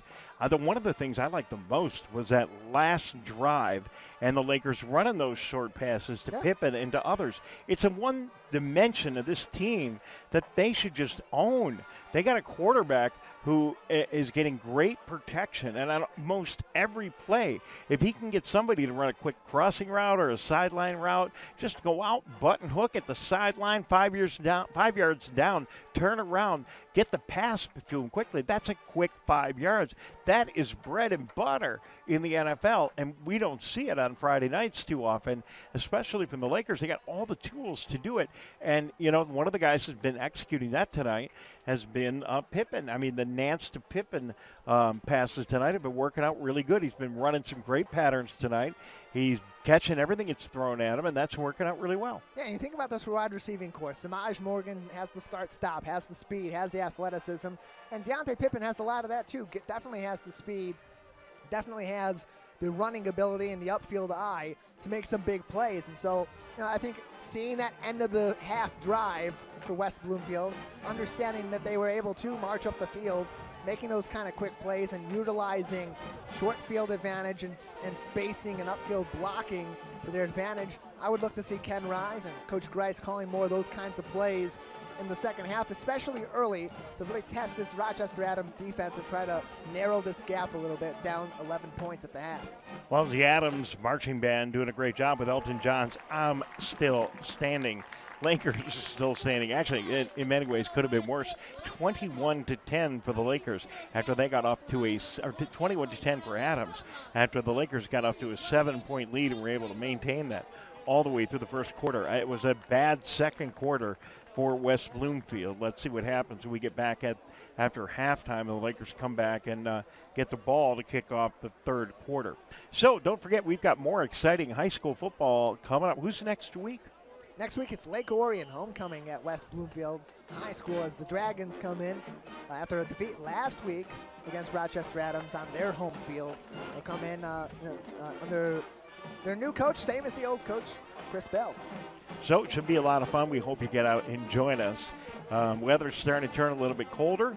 Bring maybe a sweater or a jacket, although who knows, maybe it's going to be 80 degrees next weekend. Either way, come on back out for Laker football Friday night, and if you can't make it in person, and we really hope you do, be sure to join us here for the broadcasts on all of our outlets. Civic Center TV and the Greater West Bloomfield Cable Communications Commission produces a wide variety of programming. We're so thrilled to be able to have our relationship with the school district and cover this event, along with another really huge event for the school district, Tyler, and that was the ribbon cutting at West Bloomfield Middle School yesterday. It happened last evening. School's been open for a while, but the official ribbon cutting happening last night. Our Civic Center TV cameras were there, and if you couldn't make it, make sure you tune in to Civic Center TV. We're going to play it all back for you over the next couple of days. Yeah, early next week we'll have that in programming at Civic Center TV and CivicCenterTV.com. It was a really nice program they had in their auditoria there, wide open space, got a stage, plenty of eating space for the students at the new West Bloomfield Middle School, and then a nice ribbon cutting at the front door as well that was hosted by the Greater West Bloomfield Chamber of Commerce in partnership with the school district. And we saw our commissioner and good friend Suzanne Levine there, with all of the honors and celebration. And that's what the chamber does. They do ribbon cuttings, right? Yes. So why not do one of the biggest of all the ribbon cuttings, opening up a new school? And how exciting is it for our community? It's those kinds of things. It's that event. It's the many other things going on. It's you yesterday going out to Sylvan Lake and listening to Helen Jane Peters talk about, the incredible history of our area. It's the many different things that go on in our community. And the one place you can really get a good insight into all of these activities and see it all happen, along with all the municipal meetings and a whole lot more coverage, including an hour and a half of live local coverage each and every day, starting at 9:30 and running till 11, and then repeating throughout the day. It's the Splash Live at 9:30 and the MegaCast at 10. And I don't know any other community television channel that works as hard as we do at Civic Center TV. We put out a lot of programming. Maybe the guy sitting right next to us would say maybe Lake Orion, but that's his alma mater over there. But other than that, we really are very proud of what we produce at Civic Center TV. And if you haven't watched it, go to CivicCenterTV.com and check it out. And you might find that you see somebody on there. And there's 10 years of history there too, Tyler. So if you want to go see a show about the the West Bloomfield tornado back in the 70s, and a million other really interesting subjects. You can go to our YouTube channel and go to Civic Center TV. And one final thing, if you're enjoying these games and enjoying the other coverage we have on Civic Center TV, would you go to our YouTube channel and subscribe? Because more and more and more of our content, just the way YouTube and social media is showing up there, all right? It's a great place to watch. We appreciate all of you tuning into the game, but if you're watching the game on YouTube or maybe some other outlet, you take a moment and go over and you subscribe to YouTube TV and Civic Center TV's channel. One of the really big benefits if you're a Laker fan is you're going to get a little announcement when we start these broadcasts and a little reminder. You might have forgot about, the Laker game, and it'll be there for you. So please do so, and a huge thank you to the Greater West Bloomfield Cable Communications Commission for making all this possible. Yeah, big thank you to the 80 of you currently sticking with us for this Laker halftime show. As Tony Cohn, he agrees. Adams 80 where? cashing But in. 80 where? You say 80 that, and live on YouTube TV. you just make it sound like YouTube there's Live. only 80 people watching, and I know there's like thousands. Well, I'm not picking on you, but 80 on YouTube. Thank you. Okay, 80 on YouTube and about 9 or 10 on Facebook. There you go, Facebook on the West Bloomfield School District's channel. Be as specific as possible. Tony Cohn joining us on YouTube Live, along with 78 other of you at this moment, saying, and he agrees, Adams cashing in on those Laker penalties. And Bonnie Walker wants to know the score, 21-10 at halftime lead for Rochester Adams. Yeah, we don't have it up right now, but Bonnie, it's going to be a great second half, so make sure you tune in. And also, a lot of people tune into these games after the games as well, and usually by the end of the night, and certainly get into the next couple of days, thousands of people around the area are tuning in to Laker football, and we thank you all very much for being a part of it. We're going to take a quick break. We'll be back in a moment. We'll be back with more Laker football. Tyler's got his keys for the second half all lined up. We'll hear that in a moment. This is Laker football on 89.3 Lakes FM and lakesfm.com. Right back. Wake up, Greater West Bloomfield. Start your mornings with The Splash and tune in for The Splash Live. Get acquainted with people, places, and activities that are live, local, and for you. First thing in the morning, weekdays at 9:30 a.m. on our Civic Center TV YouTube page, or watch us live at Civic Center TV or on Facebook. The Splash Live, Greater West Bloomfield's live update show. If your pet could tell you where you should shop for him or her, it'd be a place run by pet lovers. With hard-to-find food, toys, and gifts, with pet-friendly people and services, and great advice from people who really know pets, it'd be a place where his friends hang out, even that old guy, where there's a surprise around every corner. If your pets could tell you, they'd recommend Premier Pet Supply, but pets can't talk. Or can they? Premier Pet Supply, the place pets love. Fire Prevention Week is just around the corner. Join volunteer, part-time, and on-call firefighters at this year's Fire Open House. Catch up on your fire safety knowledge with live demonstrations and hands-on activities. Chat with local businesses and resources about fire prevention, see some familiar faces, fight future fires, and make some new friends. The West Bloomfield Fire Open House, October 2nd from noon to 3 p.m. at Fire Station 1 on Orchard Lake Road.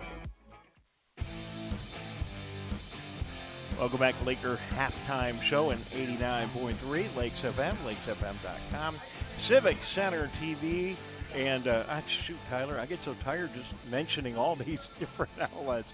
Facebook, YouTube, all of them. My Michigan TV. Hey, just a quick reminder, we just saw that promo promoting the open house at the fire station, number one. That's going to be great. It's Fire Awareness Week. I think I got that right, Tyler. And that's October 2nd, Sunday from noon to, they'll be out there from 2, 3 o'clock in the afternoon. I can't think of a more fun event, especially if you got some young kids around your house. Bring them out to Fire Station number 1, right down the street from the high school, and we're going to be there broadcasting live. Your kids are going to learn a lot about, fire safety around your home. And, every kid wants to grow up and be a fireman, right? And all the cool stuff they have there. I mean, we just see the little kids' faces just light up, and all the mascots and community organizations there. It actually is one of my favorite events of the year. Yeah, it's a really fun event. Lots going on there. Lots to learn, not only about the fire department, but other community organizations around Greater West Bloomfield as well. And it's a great place if you're looking to get your flu shot. Right. As well. We're usually joined by Alana's Foundation of the Exits family, having lost their daughter Alana at a very young age to complications from influenza. And we started an organization to raise awareness for the dangers of the seasonal flu and also help people get vaccinated for their yearly vaccinations against flu. All right, so we invite you to join us October 2nd at Fire Station number 1. Talking about fires, Laker coaching staff trying to light a fire under these West Bloomfield Lakers. They are trailing 21-10 at halftime here in Rochester Adams. And really, the Lakers have the team and the capability to come here in the second half and straighten this out. Tyler, keys for the second half. Number one, the biggest one in bold letters, underlined, highlighted, and as big a font as you can find is limit penalties. Reduce mental errors. You've got to be the leaders of this game. You've got to be ahead of your team and outwit this other team and play your style of football. Don't let anything else besides getting up the field, getting in the end zone, and doing what you got to do for those 10 other guys on the field with you affect your game. Rochester Adams absolutely capitalizing on penalties, on the mistakes, on those frustration errors from West Bloomfield in the first half. It's one of the key reasons why they have this 11-point lead. That being said, it's an 11-point lead. Don't get too out ahead of yourself. Put confidence in your defense, and a slow, steady burn can get you back in this game and can win you this game going through those 11 points. Well, one of the Lakers' strengths is in the trenches and along both lines, and I don't think they've been benefiting from that tonight. So a little more pressure maybe on quarterback Parker Pico. Certainly, being a little bit more aggressive on the defensive line, and the secondary's got to keep doing the good job they've been doing. Other than that one pass interference call tonight, for the most part, secondary's been pretty stout. It has been, and it's been tough for Parker Pico and company to move up the field when they haven't begun in positive yardage or been gifted the positive yardage from West Bloomfield penalties. So for the Lakers, keep them back on the other side of the field. Keep them in their own territory where it's been infinitely tougher for this Rochester Adams offense to move up the field. But when they're in positive yardage, they're making things work, and they're getting points on the board. And just remember who you are. You're the fourth-ranked team in the state of Michigan. You're 4-0, and really all that anyone is going to remember tomorrow is a final score. Lakers come out, have a great second half. Everyone's going to say, hey, look, forget about that first half, that undisciplined first half. It didn't really matter. Lakers came back, stood tall in the second half and took care of business. And, maybe the Lakers are very frustrated. They do have a score to be settled, but you don't settle a score by getting in somebody's face. You settle a score by winning, by really outplaying your opponent. And that's the only way the Lakers are going to settle this score. So we'll see what happens. Yeah, they got to play aggressive, but they got to play smart aggressive too. They can outbody this team. They can outskill this team. But, if this team is outthinking them, and if this team is winning in the discipline game, it's going to be infinitely tougher for this Lakers to come back from this 11-point Well, and Adams, they got about 3,000 allies here working for him at home. A huge crowd and a beautiful high school football experience here at Rochester Adams. Lakers visiting here. Down on the field for West Bloomfield to receive this time is Jameer Benjamin along with Samaj Morgan. That is kind of a new lineup for the Lakers on these kicks. Kick is off, and they kick it in the direction of Benjamin. It's going to go in the end zone, and he thinks about running it back, but that is not a good idea. Touchback. Lakers will get the ball first and 10 on the 20-yard line. Start off the third quarter. And not the greatest field position, but the field position you get in these kinds of situations. And for the Lakers, had a really nice march up the field to end the second quarter and end the first half for West Bloomfield, and now they got to come out firing in the second half. Similar kind of move, march up the field, sustain those drives, win the war of attrition against this Rochester defensive front. And the Lakers come out with a similar formation. They've got Rick Nance, quarterback, in the backfield. Pippen split right. Samaj Morgan split left. They move the ball to the left hash. Kenneth Jones Jr., the running back, in the backfield. Lakers getting one more player out there. It's Picor is in the backfield also for the Lakers. Nance Hands the ball off to Jones. Nice run right at the middle on first down. Gain of 5. Second down and 5. And a little bit of discussion going on down on the field. Still a little bit of back and forth. That time it was Amir Herring mixing it up a little bit, Tyler, with the defender from Adams. Yeah, the Lakers able to make a nice running play on first down off what looked like a late decision from Rick Nance. They run it again right at the middle. Lakers getting a couple of yards. Nice second effort by Jaws. He was caught to a 1 or 2 yard gainer. Spins, breaks free, gets a couple more. It's going to be third down and about a yard to go for the first down. That's where you earn your stripes, you earn your toughness. For Kenneth Jones III, doesn't have anything to really make out of that. It's a well-defended play at the defensive line, but he's just keeping his legs chopping and doing whatever he can to get 1 yard at least. Third and short, Jones now taking the direct snap. Runs the ball right at the middle. This play's been working well. It works for the Lakers one more time. West Bloomfield first down across the 30-yard line. Nice set of downs, and they move the markers. Yeah, all you got to do is get 10 yards in 3 plays. That's all you're looking at if you're West Bloomfield. How do you get those yards? Doesn't quite matter. As you get closer to the end zone, that's where you can be thinking more about scoring. Sustain those drives, make smart plays, and keep that ball moving upfield. Well, one of the things you do, too, by running the ball is you keep Adams off the field. Keep their offense off the field. Get some points. Kenny Jones in the backfield with Rick Nance. Pippin split to the far side right. Nance takes the snap. Going to throw this time to Pippin. No, it's up to the short man there for the Lakers, and that is Josh Tate. And Josh Tate gets close to first down, gain 8. Nice pass and reception. Yeah, more guys coming in that haven't really had a whole lot of film on them this season. Got some plays, but maybe not really in important parts of the game, more in garbage time. That doesn't give a whole lot of time for Rochester to prepare. Little hurry up for the Lakers now. Back to their offense with Pippin and Samaj, and again, they run it right up the middle, and this time not a whole lot, but maybe a yard or two close to the first down for Kenny Jones. We'll see where they mark the ball. Yeah, it looked like he just got right back to the line of scrimmage. No, they're going to move the markers. Oh, wow. Extra push at the end of the play at a Laker first down, ball on the 42-yard line of West Bloomfield. Yeah, made a nice push up the field. I guess it got low and got maybe reached that ball out in a way we couldn't see. So the Lakers, Samaj Morgan split left. DeAndre Hill in the slot. Right side is Pippin.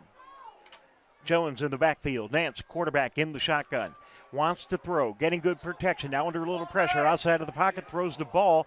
And it is caught by Samaj Morgan, who goes high. Comes down with a big reception at the 32-yard line. That is what Samaj Morgan can do. He had 2 or 3 men on him, and he just went up and got it. And he was half a step away from that ball being knocked out of his hands by Brady Priestcorn. Look at this pursuit. Great pursuit. Actually, he had his hand right in front of Rick's arm, and Rick kind of makes more of a wrist throw than an arm throw there to get that ball out to Samaj. So first and 10 for the Lakers in the big passing play. Ball on the 32-yard line of Adams. Nance takes a snap, hands it off to Jaws. A nice hold up the middle, breaks free to the 20, the 10, the 8-yard line. Finally, that big run right at the center for the Lakers. Big, stocky running back. You want something to motivate you. You want something to put energy and that fight into you. It's big plays like this in key moments. Lakers playing hurry up right now for the first time all season, trying to change the pace of this game. Samaj Morgan in motion, off to the left. Nance takes a snap, hands it off to Jaws, can't get anything free. Now he breaks back the other way. He'll lose a yard or two. Nothing available for him. Good job by the Adams D. Yeah, sticking with it and coming off the tackle a little bit shaken up there is Bino Waters for Rochester Adams. So they're just able to break through, contain that 3-man defensive line front. Tate Pico also there. Tate Pico also there on the rush. And you look back at that big play by Kenneth Jones. He just gets a big opening between the right guard and right tackle. That B gap gives him tons of space. Second down and goal. Ball on the 10-yard line. Nance free. Got a man open in the end zone. It's going to be incomplete beyond the end of the end zone. Caught by DeAndre Hill, but outside of the end of the end zone. And there's nothing there if you don't get that block by Kenneth Jones III. Really underrated. They have a skilled running back like him.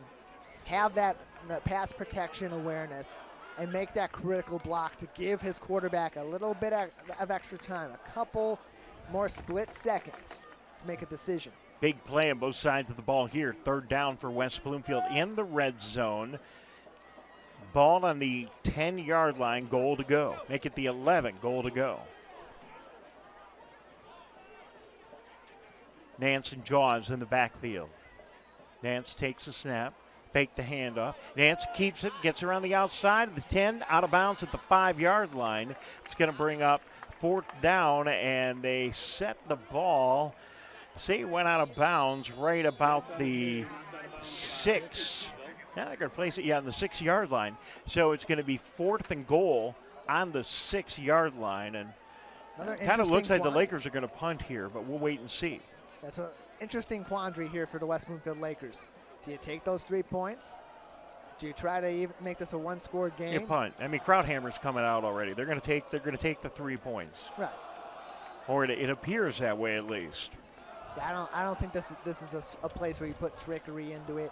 You take those points, make it an 8-point game. All you got to do is make a stop, and you're right there.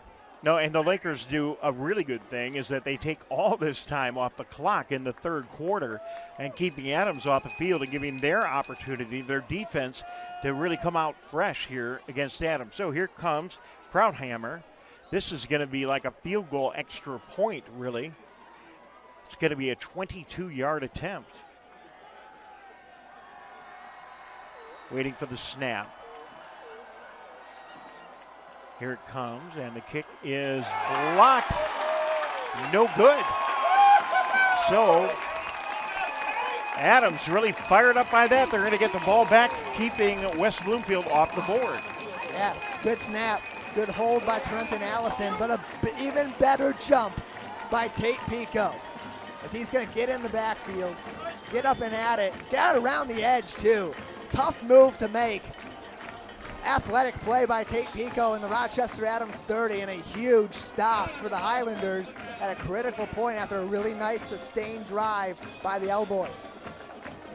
So 21-10 still. Adams with the ball. Hometown faithful loving every second of it here in Rochester Adams. 4-0 Lakers, perfect season in jeopardy here with Adams with an 11-point lead. Still tons of time left in this contest, though. Laker defense on the field for the first time in the second half. Pico with a man in motion. They run the ball inside, and not a whole lot there. Nice stop by Wellens for the Lakers. Controlling that run going to be huge. Tate Pico looks like a little bit slow getting up there. Hard hit in the interior, as has been the tendency in this game. All right, so that is a little bit of an injury. That's a running back, Tate Pico, and he's down. My guess is he'll get up in here just in a second, but the training staff coming out while they attend him. We'll take a quick break. It's Adams 21, West Bloomfield 10. You're watching and listening to Laker football, and we'll be right back. Hey Laker fans, do you know a friend or neighbor that volunteers in Greater West Bloomfield? We would love to help you recognize them at the 51st Annual Michigan Week Awards. Countless members of the communities of Orchard Lake, Kego Harbor, Sylvan Lake, and West Bloomfield give their time and talent daily without regard for recognition. You can help recognize these individuals and organizations at our awards breakfast next year on May 12, 2023. Nominate your neighbor or organization starting January 28, 2023. Go to michiganweek.org for details. Welcome back, Laker football here on 89.3 Lakes FM, lakesfm.com, Civic Center TV, and all across social media. Search for civiccentertv.com and Laker Football Live. Tate Pico coming off limping a little bit, but he does get off the field under his own power. Adams sweep right side, nice run and a first down by his brother Parker, quarterback keeper. Now Parker a little slow getting up. Hard hit there as well. Looks like Montel Johnson at the sideline, Jonathan Gabriel. Those are some hard-hitting guys, some big guys making contact. But quick recovery from the quarterback. And he's up, coming to the sideline to get some instructions not to come out of the game. No, he's gonna check out of the game. Parker Pico is checking out for at least to play, and checking into the game is Tillotson, I believe. We'll take a look. Getting some guys back on the field, some discussion at the sideline as to bring this one up, and they will. 1st and 10.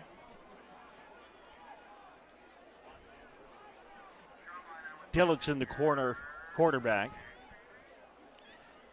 waiting for instructions on the sideline, and they're going to take a timeout here. Adams is. They wanted to let as much time expire off the clock before they took that timeout, Tyler. Clock is should be set at 6:19. We'll fix that here. Kind of interesting. It seems like neither team, Tyler, is interested in letting the other team have an opportunity to let their powerful offenses get anything done. Both teams seem content to take time off the clock.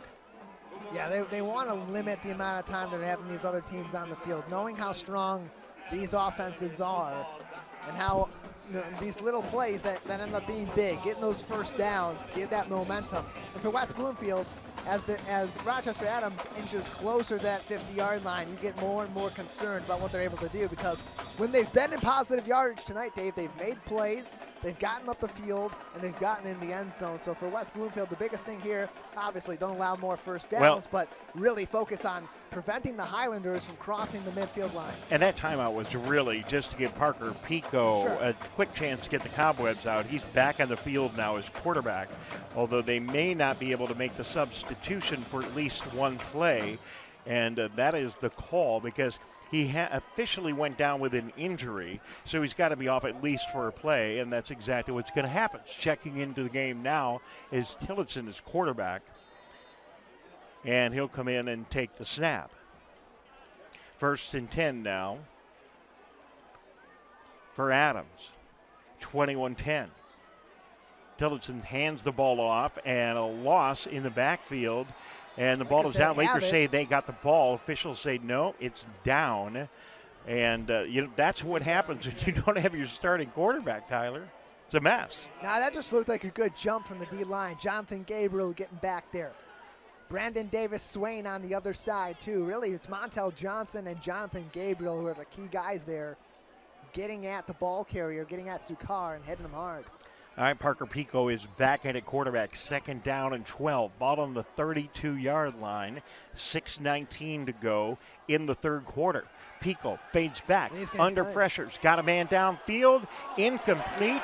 Pass interference called against the Lakers, and couple of Lakers back defensively, but out comes the flag. We'll take a look at the replay. Yeah, a little too much aggression there from Adrian Epps, and looked like Kari Jackson not looking back, not making that play for the ball, and that's where that penalty comes in. Have the pressure is fine, but you got to look back, you got to make a move for the ball. That's going to get a PI call. All right, not a spot foul in high school, but a 10-yard penalty. They'll take the ball and place it on the 47-yard line of Adams. 1st and 10.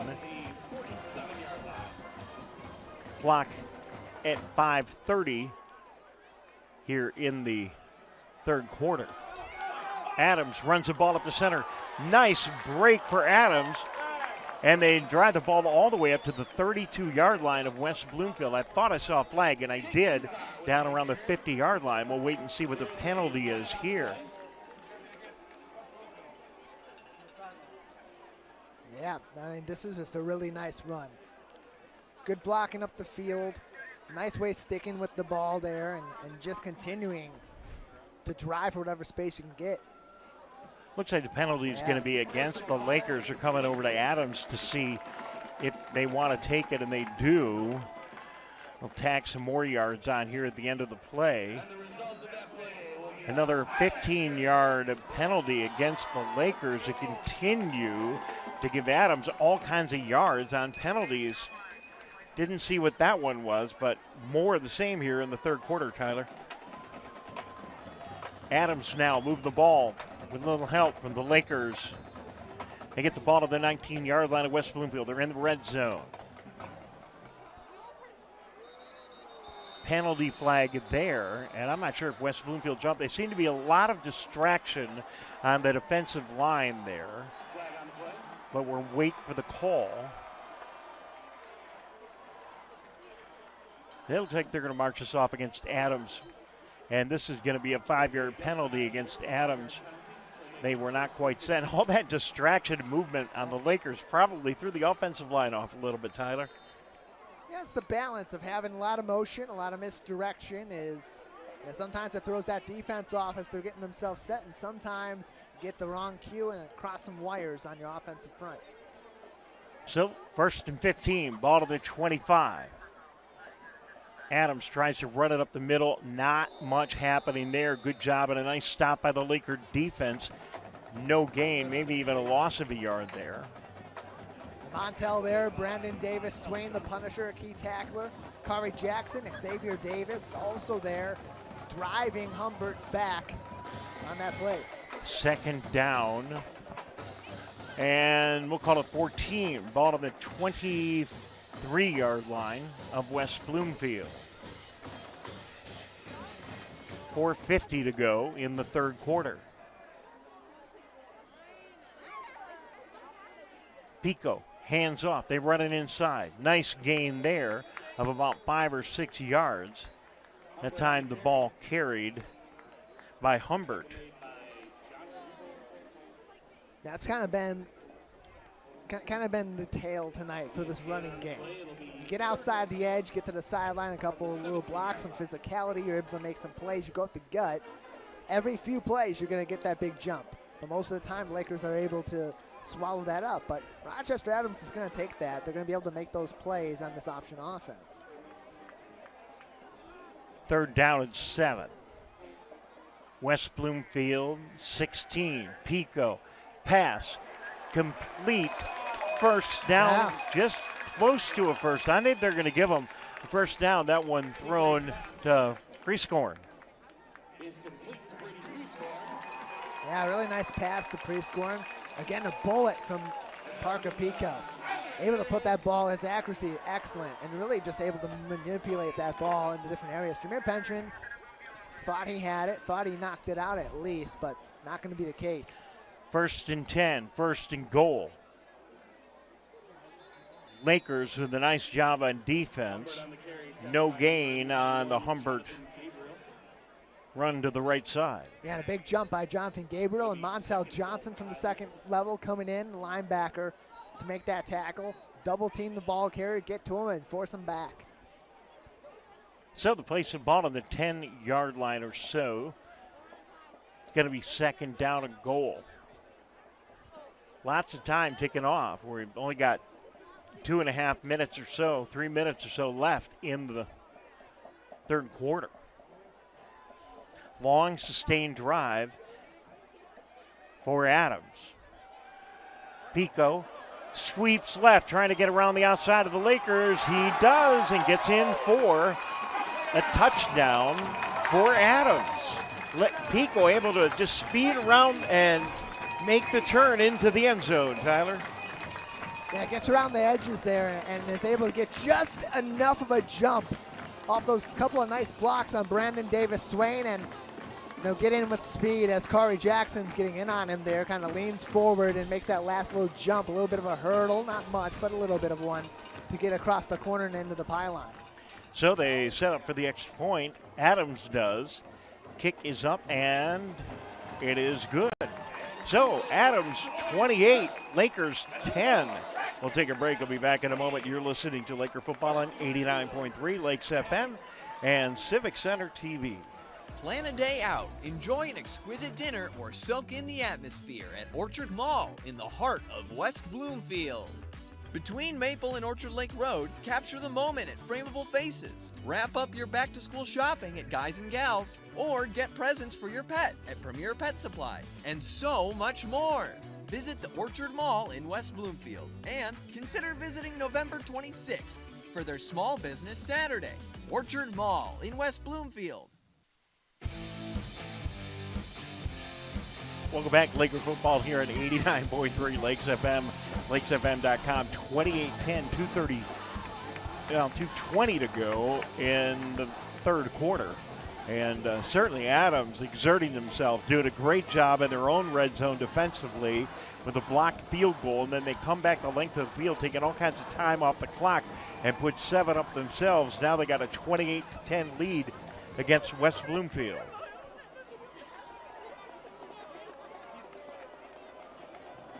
West Bloomfield back to receive for the Lakers.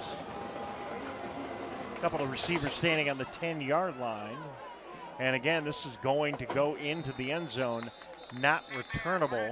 Lakers will get the ball to the 20. Another great kick. Yeah, another great kick by Colin Timko in the direction of Jameer Benjamin, and preventing the Lakers from being able to use that athleticism and that speed in open space to get anything. Because 9 times out of 10, you're kicking the ball off to them in open space like that, and Samaj or Jameer or Deontay or usually Bryce Rowe going to make a play out of it.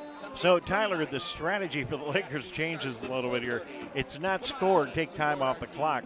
It's let's get to business, score as quick as we can, get the ball back and play some good defense and score again. Yeah, score quickly, bring Rochester Adams to the end of the quarter, quick 3 and out ideally, and then have all the fourth quarter and 3 of your 3 timeouts to use to get back in this thing.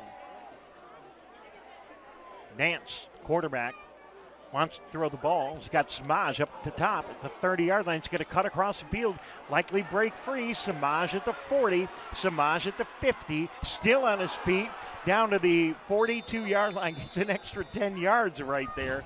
Samaj Morgan, U of M next year, West Bloomfield this year. Penalty flag at the end of the play, and it looks like it's going to be against Adams.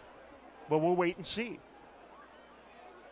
I mean, let's just take a moment there to appreciate what little bit of space Samaj Morgan was able to utilize there. A little bit of a line of space there as guys were blocking up the field to rush across the field, left to right along the hashes, and get to the sideline and make a big bunch play out of that.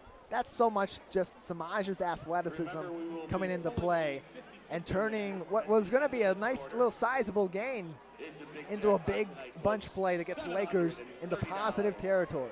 Well, the officials certainly exerting their influence in this contest tonight with lots of big calls against both teams. Unsportsmanlike conduct at the end of the play, this time against Adams and West Bloomfield, offsetting at the end of the play, and it's going to be 1st and 10. So clearly staying chippy every time there's a big tackle, after every big play, after every time we go out of bounds.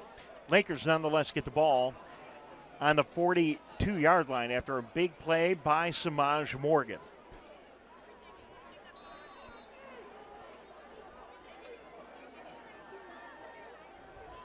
Lakers take the snap. Nance, good protection. Now he's under pressure, and he is going to break free. He's got to get rid of the ball. He throws the ball, trying to get it. They're going to, I don't know if they're going to call this grounding or what they're going to call here. There is the penalty flag. And, you know that's the thing that happened so many times in the past, is that Rick Nance got himself in trouble, pursued, and he should just go down. He wasn't going down. He just threw the ball, and there wasn't really an eligible receiver near him. Yeah, I mean, at some point, you've just, as a quarterback, got to make the decision. This play is broken. I got to limit the loss and go down. Keep rolling back like that. You're asking for trouble, especially if you have no opportunity. Now you're losing 30-plus yards. So we'll wait and see what the call is here. It is intentional grounding. Intentional grounding, spot foul. The ball ends up set all the way back at the 21-yard line. That'll be a loss of down as well for the Lakers. And they got to get now all the way back up to the 32-yard line of Adams for a first down. So essentially they give up all that yardage that Samaj Morgan just got. I can't even compute, and neither can the guy in the press box, the amount of yardage they need right off the top of our head. And if anyone can get back into this, Lakers can with the big armor. Rick Nance goes into the spread offense, and Adams wants a timeout to talk about this one, and we'll take a timeout as well. 12-12 to go until the fourth quarter. It's Adams 28, West Bloomfield 10. You're listening to and watching Laker football, and we'll be right back. Plan a day out, enjoy an exquisite dinner, or soak in the atmosphere at Orchard Mall in the heart of West Bloomfield. Between Maple and Orchard Lake Road, capture the moment at Frameable Faces. Wrap up your back-to-school shopping at Guys and Gals, or get presents for your pet at Premier Pet Supply, and so much more. Visit the Orchard Mall in West Bloomfield, and consider visiting November 26th for their Small Business Saturday. Orchard Mall in West Bloomfield.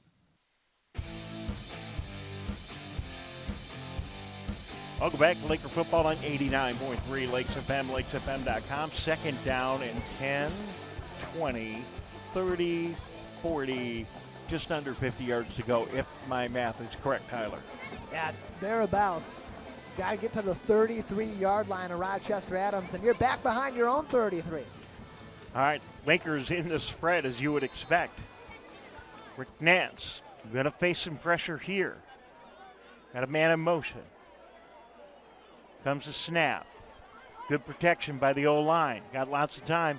Nance throws the ball complete to the 25-yard line and knocked out of bounds. Clock continues to roll there, and it's going to be third down for West Bloomfield at the 24-yard line. They finally got that ball out to Samaj Morgan. A little conversation between Samaj and his good friend Rick after that play.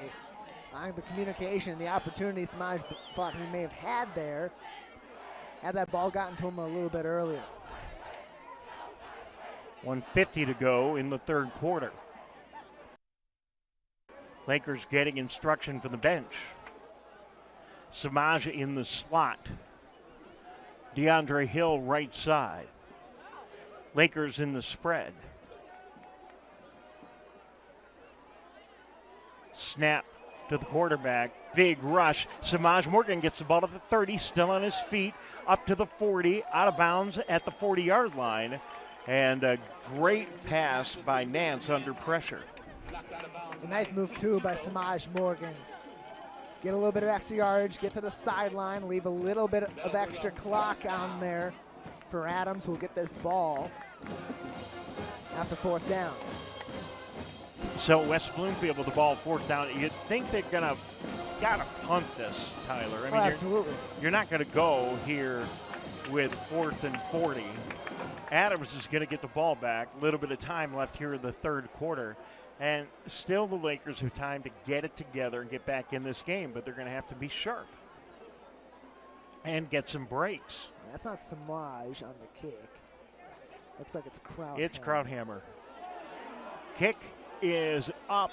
They say a holding call, maybe? I'm looking for a flag in the kick.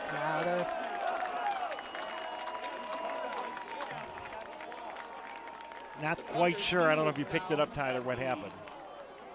Yeah, his knee was down on the ground as he received that low snap. And that's going to give Rochester incredible field position. So, yeah, caught that ball low, his knee on the ground. They downed that football, and that is a huge misfortunate situation for West Bloomfield, and a big benefit for Adams, who doesn't have to go very long to really put this game into some dangerous territory and potentially put this one away. So the Lakers making about every mistake you can possibly make, Tyler, here in this game tonight. And a big mistake there by Krauthammer, who, in all honesty, has not been punting the ball much this season. Adams with the ball now. Great field position on the Laker 20-yard line. Penalty flag there before the play. Flag on the play.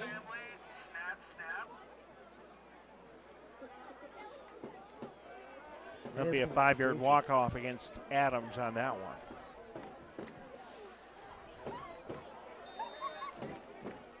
So the march the ball back to the 29-yard line. Penalty will be against the Highlanders. It'll make it 1st and 15.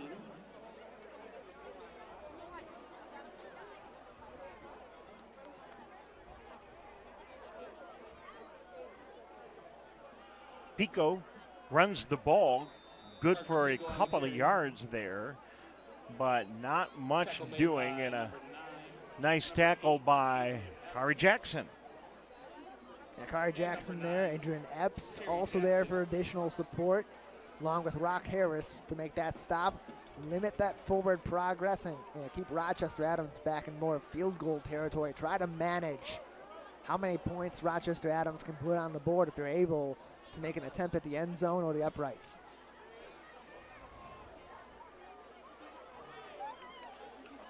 So here's Adams. They line up quick now when they get out on the field. Second down. Pico. Toss in the middle of the field. It looks like it might be another touchdown. It is. And it is. Brady pre-scoring again. Gets up the seam, gets some space. One-on-one matchup. Pre-scoring looking really good. Just able to split the Laker defense there. And that's just, I mean, that's the kind of thing that you see as a quarterback if you're Parker Pico and your eyes just turn into giant hearts and you're launching that football. That's just a perfect setup for Parker Pico. So 6 more points for Adams. They're running away with the game here. 34-10. Kick is up. And the extra point is good. 35. Adams, West Bloomfield 10. And we will be back in a moment. You are listening to Laker football right here and watching Laker football right here in 89.3 Lakes FM and lakesfm.com. Wake up, Greater West Bloomfield. Start your mornings with The Splash and tune in for The Splash Live.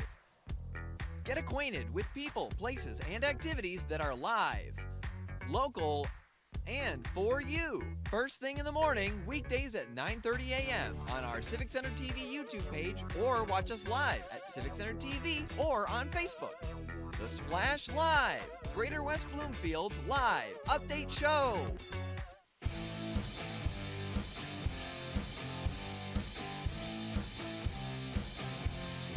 Welcome back to Laker football here at 89.3 Lakes FM, lakesfm.com. 13 seconds left in the third quarter. And it is Adams 35, Lakers 10. The Lakers have not been able to get on track here tonight, making a lot of mistakes in all aspect of the game. And Adams has been razor sharp tonight, as evident by that last pass from Parker Pico and a beautiful touchdown pass one more time to Prescorn, who's been just performing great tonight. Yeah, I mean, Brady Prescorn is one of the most heavily recruited tight ends in the state of Michigan, ranked highly in his class in 2024.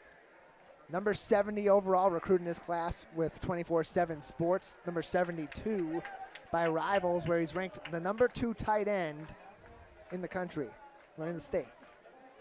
So the Lakers trailing significantly here, Tyler, and if nothing else for the Lakers for the remainder of this game, fight to get back in it, put some points up on the board, and if you're going to go down, go down in an impressive way here in the fourth quarter. Lakers have 13 ticks on the clock left in the third quarter, and Nance, along with Jones in the backfield. Nance takes the snap, lots of pressure. Got a man open downfield. It is Samaj Morgan. Can't quite get a handle on the ball. Thrown a little bit high. Incomplete. Second down. Yeah, we'll take a look at that. Nance got a good opportunity there. Nice little pocket for him. Moves up in the right spot. Sets his feet. Nice little throw. Just a little bit high. And a little too quick for Samaj to pull in the air. So, second down and 10 for the Lakers on their own 20. Two receivers split to the top, one to the bottom for the Lakers. Lakers want to throw one more time. Quarterback keeps it, breaks free, puts his head down, gets up to the 30-yard line. And, Rick Nance is a tough guy, and we saw it there. And that is going to be the end of the third quarter. It's 35-10. Adams, take a break and be back with the fourth quarter after this. This is Laker football.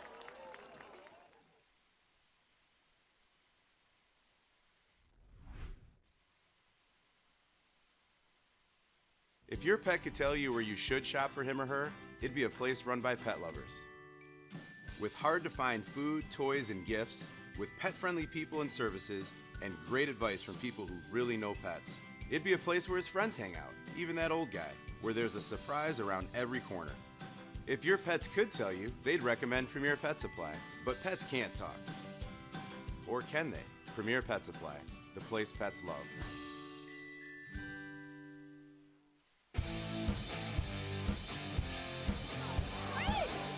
Welcome back to Laker football on 89.3 Lakes FM, Civic Center TV. We're on YouTube, we're on Facebook, and we are wherever you are on these Friday nights. Enjoy even a tough night of Laker football. Doesn't always go perfect. For tonight, for the Lakers, far from perfect really this evening. Lakers having a tough time with Rochester Adams tonight.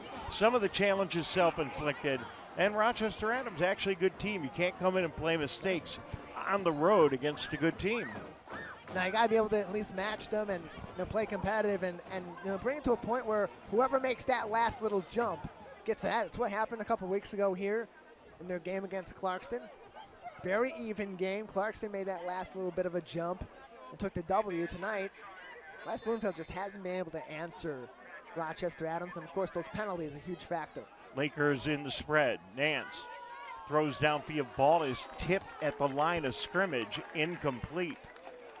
You got to appreciate this defensive front, this defensive line, their ball awareness. They've been tipping balls left and right. Some really good throws, some really good cuts from Rick Nance. Not going to be opportunities because this D-line's getting in front of it. Well, and it's pre-scoring. Pre-scoring, too. Pre-scoring. I mean, the guy is all over the field. He is Mr. Everything tonight. 2nd down and 10 after the blocked pass. Samaj Morgan coming down to the near side. Lakers got trips left.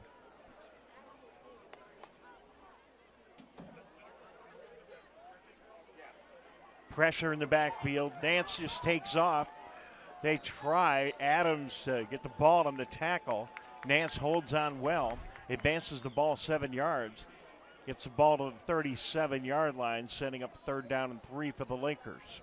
Yeah, physically not that great of a matchup between Nance and this D-line, and Nance and that second-level defense. But just able to get such a great first jump when he's launching with the ball, and that advances him those 7 yards. Samaj Morgan in the slot.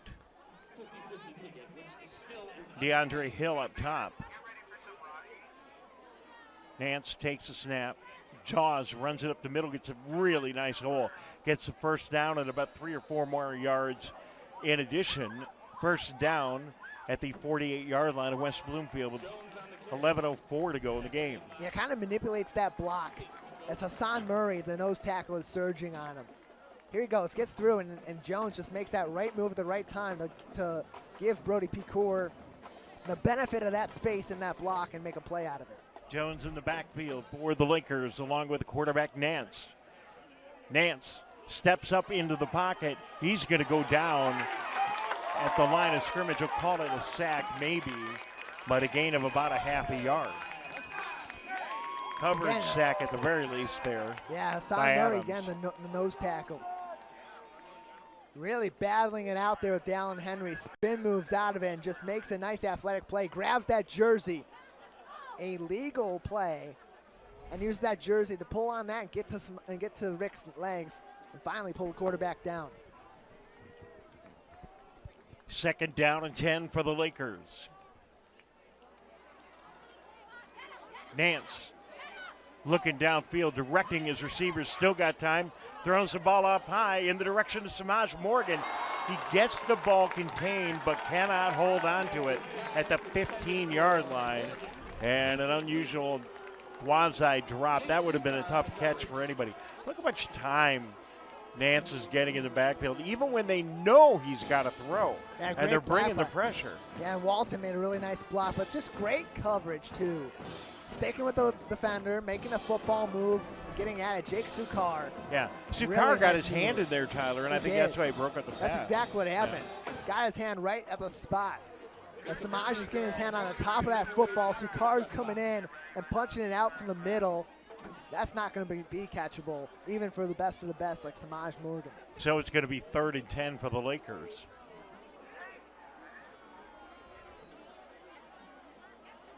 Nance back, gets the ball downfield. Incomplete, penalty flag, pass interference. That's interesting. In the direction of DeAndre Hill. Yeah, Parker Pico called for that. I got to see this replay. Did he make that look back? If he did, it was very subtle, and it got past the Zebras. You got to take a look at this. They are going to call pass interference.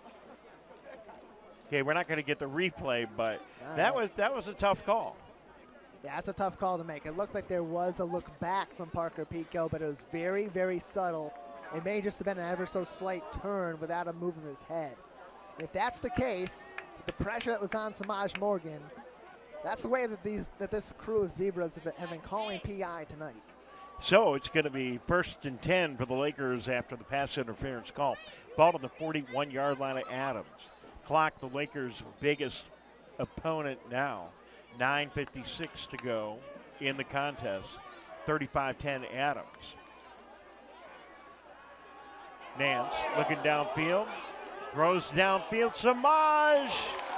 Nice defense again by Sukar. He's getting in there. You know, he's keeping the space with Samaj Morgan. He's keeping right there. Not at an arm's length.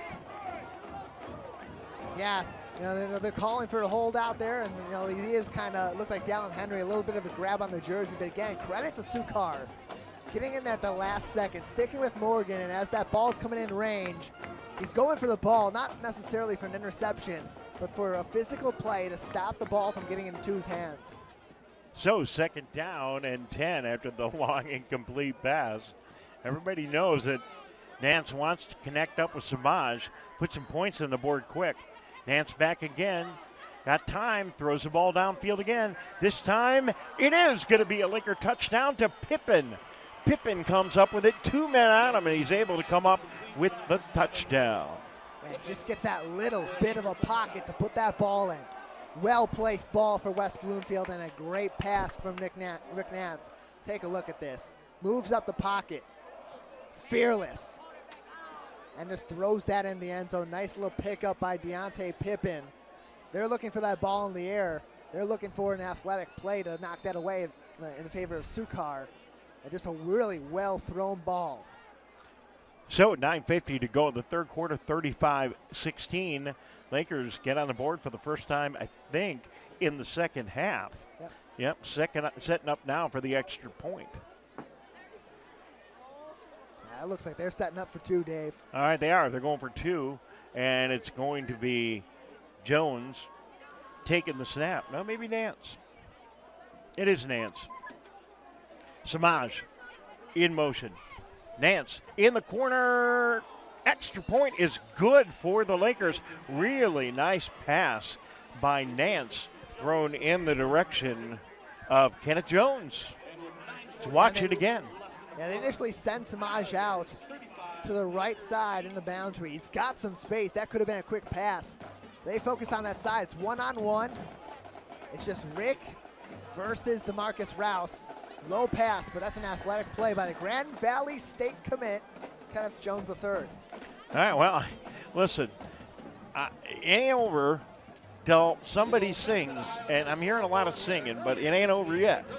It's still a ball game. They got to make a stop, and they got to limit the amount of time that comes off the clock. But the key here for West Bloomfield is that there is still the majority of this quarter left with 9:43 to play, and they got all 3 of those timeouts to their benefit. But those timeouts don't mean anything if you're not making stops and if you're not limiting first downs and, of course, those penalties. Yeah, you got to get Adams off the field, and Adams, throughout this entire game, has been able to sustain drives. Lakers want to have any hope, any remote hope of turning this thing around, or at least getting out of here with something respectable. They got to get a 3 and out here, or something very similar, or create a turnover. And don't you know that Rochester Adams knows that as well.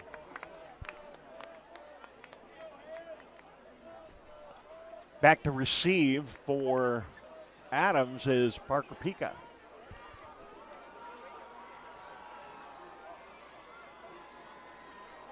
Krauthammer will be kicking for the Lakers. Receiver for Adams standing on his own 12-yard line. A focus short with hang time, possibly. We've seen them go for that strategy before. They do. They go short, and it is going to be downed at the 25-yard line. That is egregious. Lakers ran into the guy who got down on his knee. There is no flag here, though, Tyler. I can't believe there's it no might flag. have been that he went down on the knee at the very last moment. Officials elect to not called a penalty on West Bloomfield there. Well, watch. I gotta see this. The hometown fans don't really like it. Kind of goes down at He's a fully knee. down. And, I mean, that didn't make a full effort to stop. Maybe a little too much of momentum there for Kari Jackson on that second look.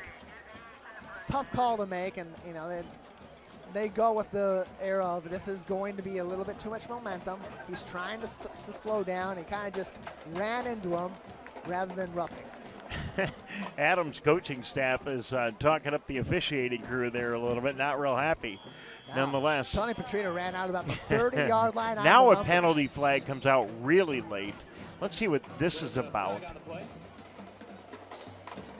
And they're going to call a flag against Adams. Could be a sideline, yeah. Yeah, I bet it is. I just think it's against the coaching staff. See if they give them a warning on the sideline, or if they're going to call unsportsmanlike. Well, there's going to be a timeout here, a little more conversation, I think, that between the officials and the Adams coaching staff. But we'll take a break as well. We're going to be back in just a moment. You're listening to and watching Laker football. Back in a moment.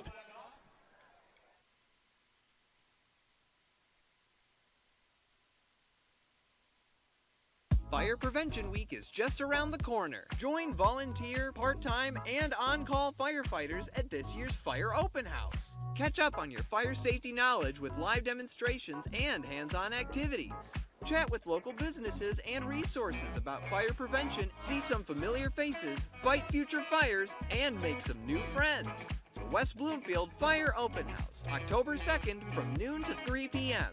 at Fire Station 1 on Orchard Lake Road. All right, welcome back. Laker football, 89.3 Lakes FM, Civic Center TV, and all of our social media outlets. Dave and Tyler with the game. Adams with the ball. Quick snap.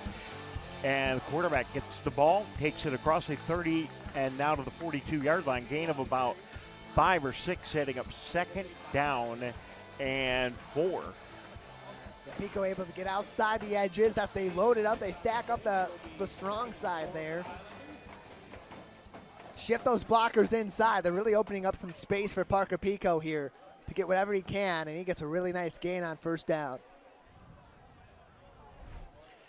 Just a little bit over 9 minutes left to go in the contest.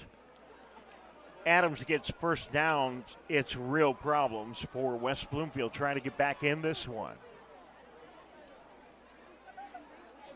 Pico and the handoff. They almost had him in the backfield, but a nice second effort by the runner for Adams. We'll see who that is in a moment. That's Tate Pico.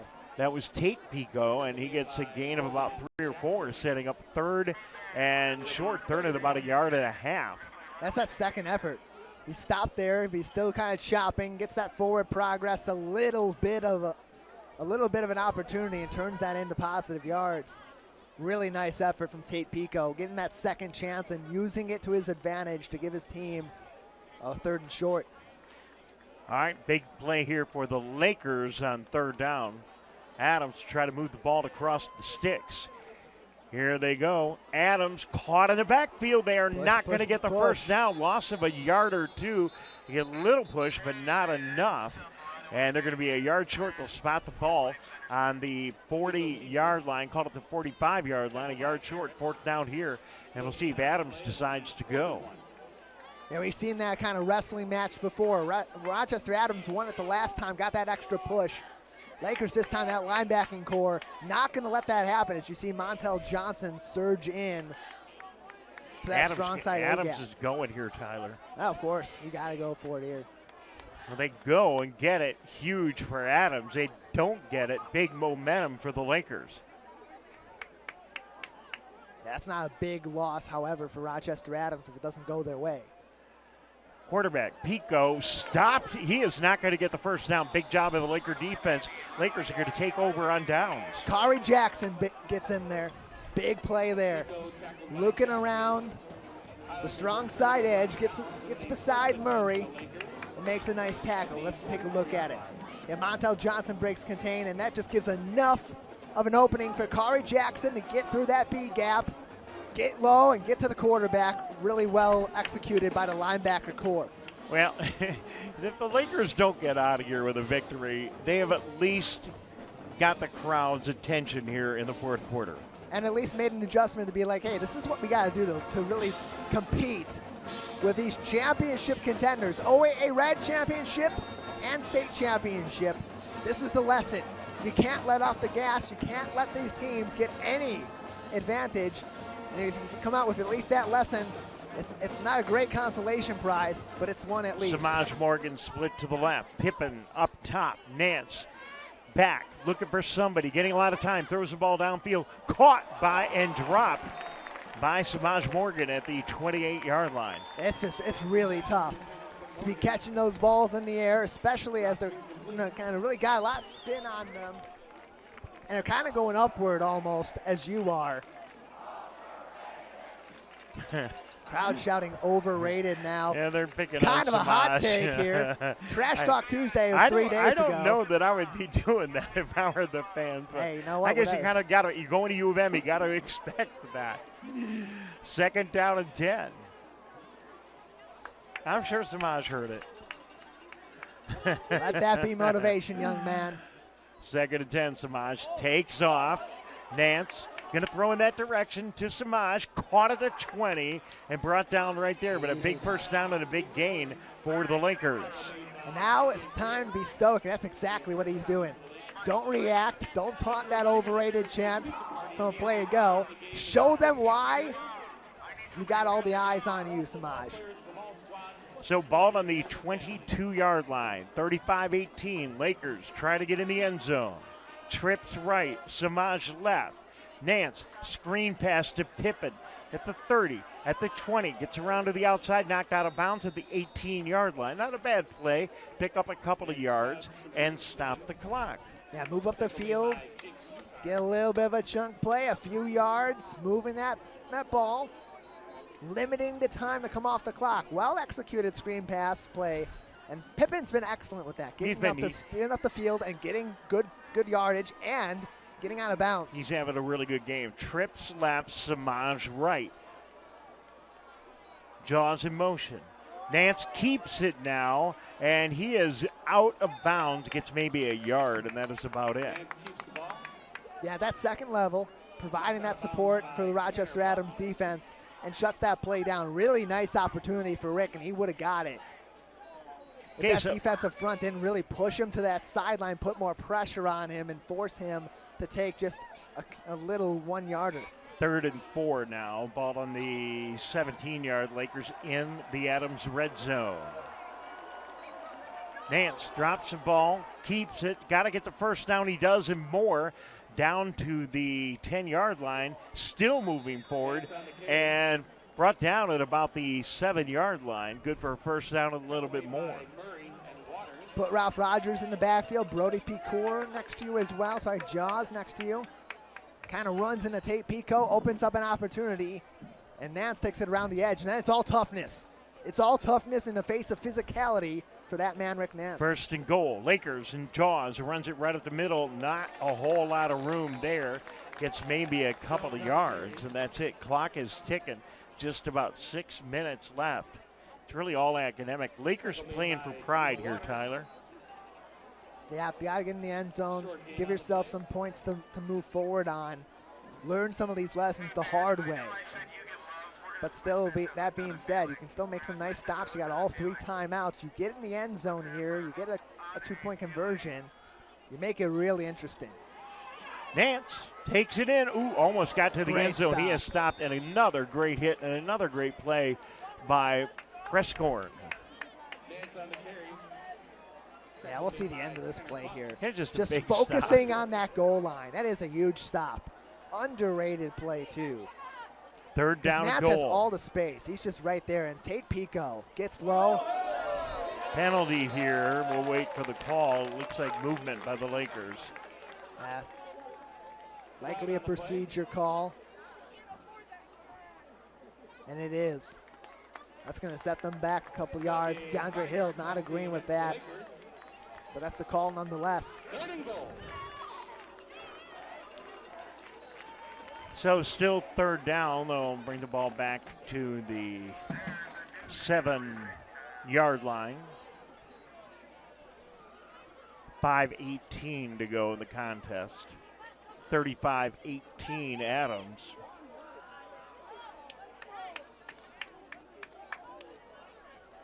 Nance in the shotgun.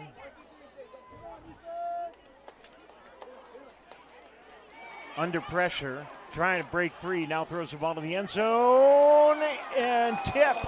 And ball's incomplete.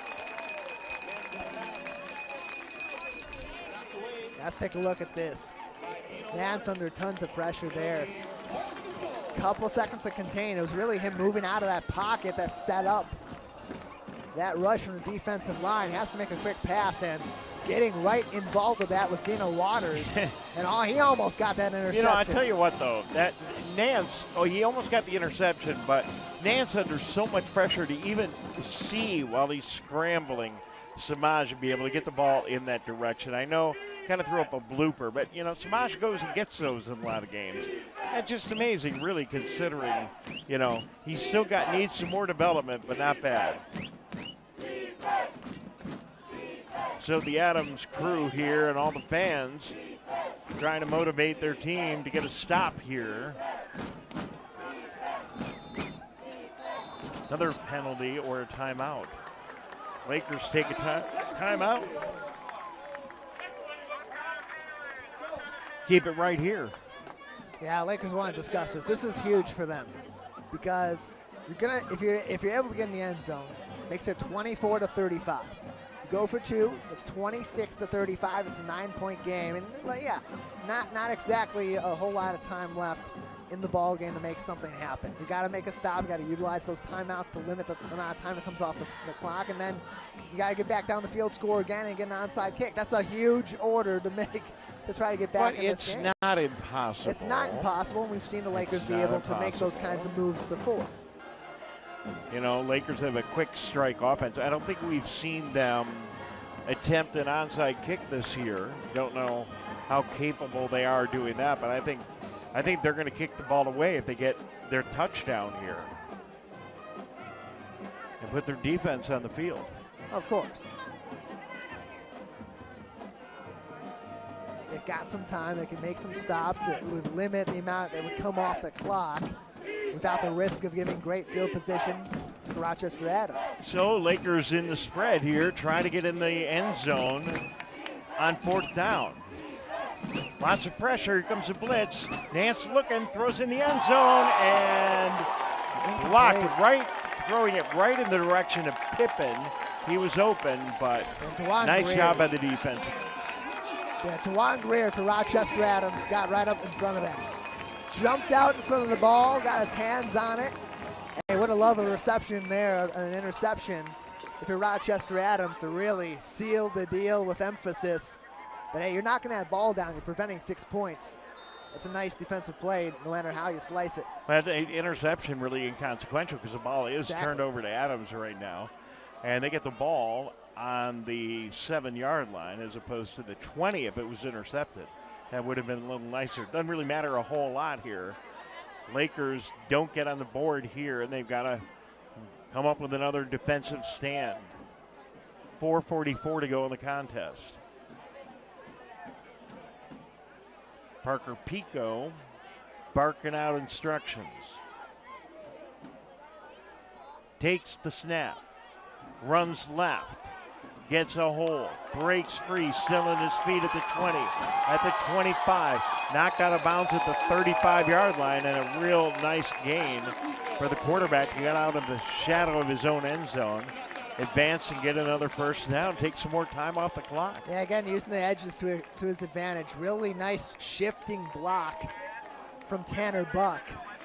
Gives him a little bit of space, and he uses that speed, that lightning quick speed, to get to the sideline and make a big chunk play. Yeah, there's a lot more going on here than meets the eye. These two teams are still. They're still mixing it up here. 1st and 10. Handoff. It's Tate Pico. Nice run by Tate Pico's back in the game, and he gets a first down. Pico to Pico, about a 15-yard gainer. Clock will keep ticking. Yeah, Yeah, that delayed handoff. Faked kind of a dive play as Pico's coming around and handed it off to Tate. And then a really nice secondary push from Tate Pico, mostly alone before he got that secondary push from Liam Beatty.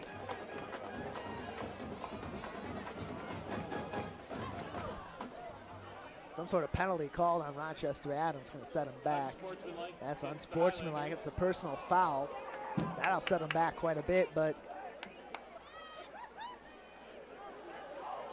mostly an academic penalty, a teaching moment, not really going to affect Rochester Adams too much here. No, but it's not something that the coaching staff's going to be proud of at this point. That's why I said it. Really a teaching moment, if anything. Something you'll review in film after about, not making those kinds of mistakes in critical moments. If you make them in moments that are more garbage time, you're likely to make them when it's not. Pico takes the snap, keeps the ball, runs it up to the 46-yard line. Gain of about 6, second down. Another big gainer for Parker Pico. He's getting great blocks shifting out to the edges all night long. Big credit to these Rochester Adams backfielders, the running backs, those edge linemen as well. Led by Brenson Waters, Parker Bollock on the weak side, Rocco Orsini and Hassan Murray on the strong side. Making those key plays in the trenches, giving opportunities to those rushers to use their talent, make big plays. So it's going to be second down and 5. Little over 3 minutes to go here in this contest. Sweep left. Laker defense doing a good job. Gain of a yard, and that is going to be about it. Third down and 2 for Adams. Again, that's Tate Pico. Remember, he went limping off the field earlier tonight. Probably just cramps, though. Happens quite a bit in the second half, and he seems to be getting around just fine. Got a timeout called from West Bloomfield. Going to talk it over again here. A chance, again, a teaching moment for the Lakers. Third down and short. Trying to prevent Rochester Adams from, again, getting in positive territory into the Lakers section of the field. While it's not really going to affect the outcome of this game, it's a situational practice against a really solid team in Rochester Adams to focus on learning for later on in the season to get closer to playoff time and get ready for those games that really count big in a chase for a championship.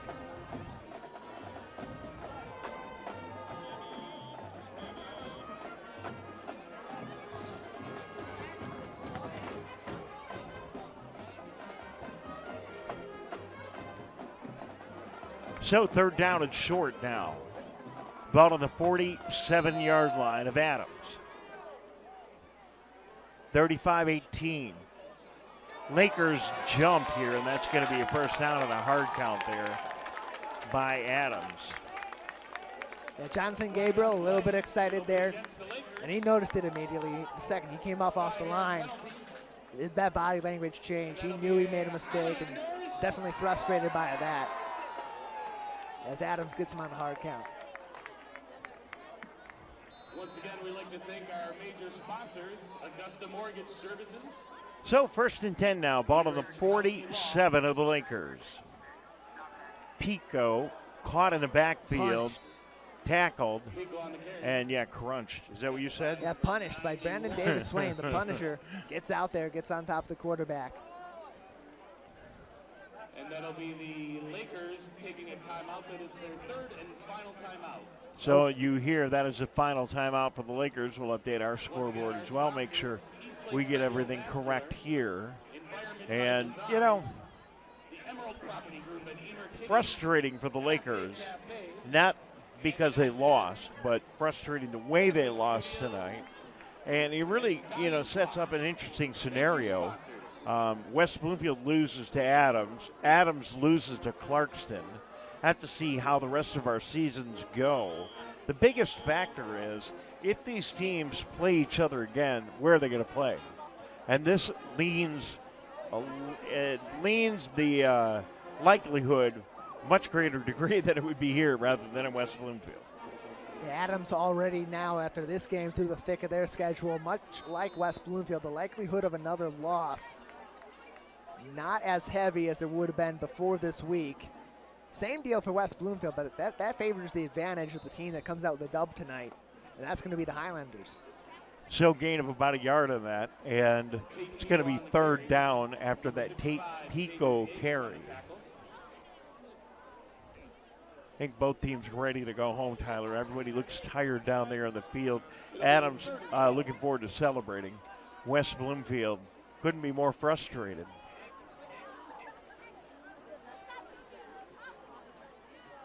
And now just really getting this down to the wire, down to the end, and calling us a ball game. And both these teams, one coming out with some points of pride and another team with lots to focus on to improve, to go up against the top of the top in the state. Pass downfield, incomplete.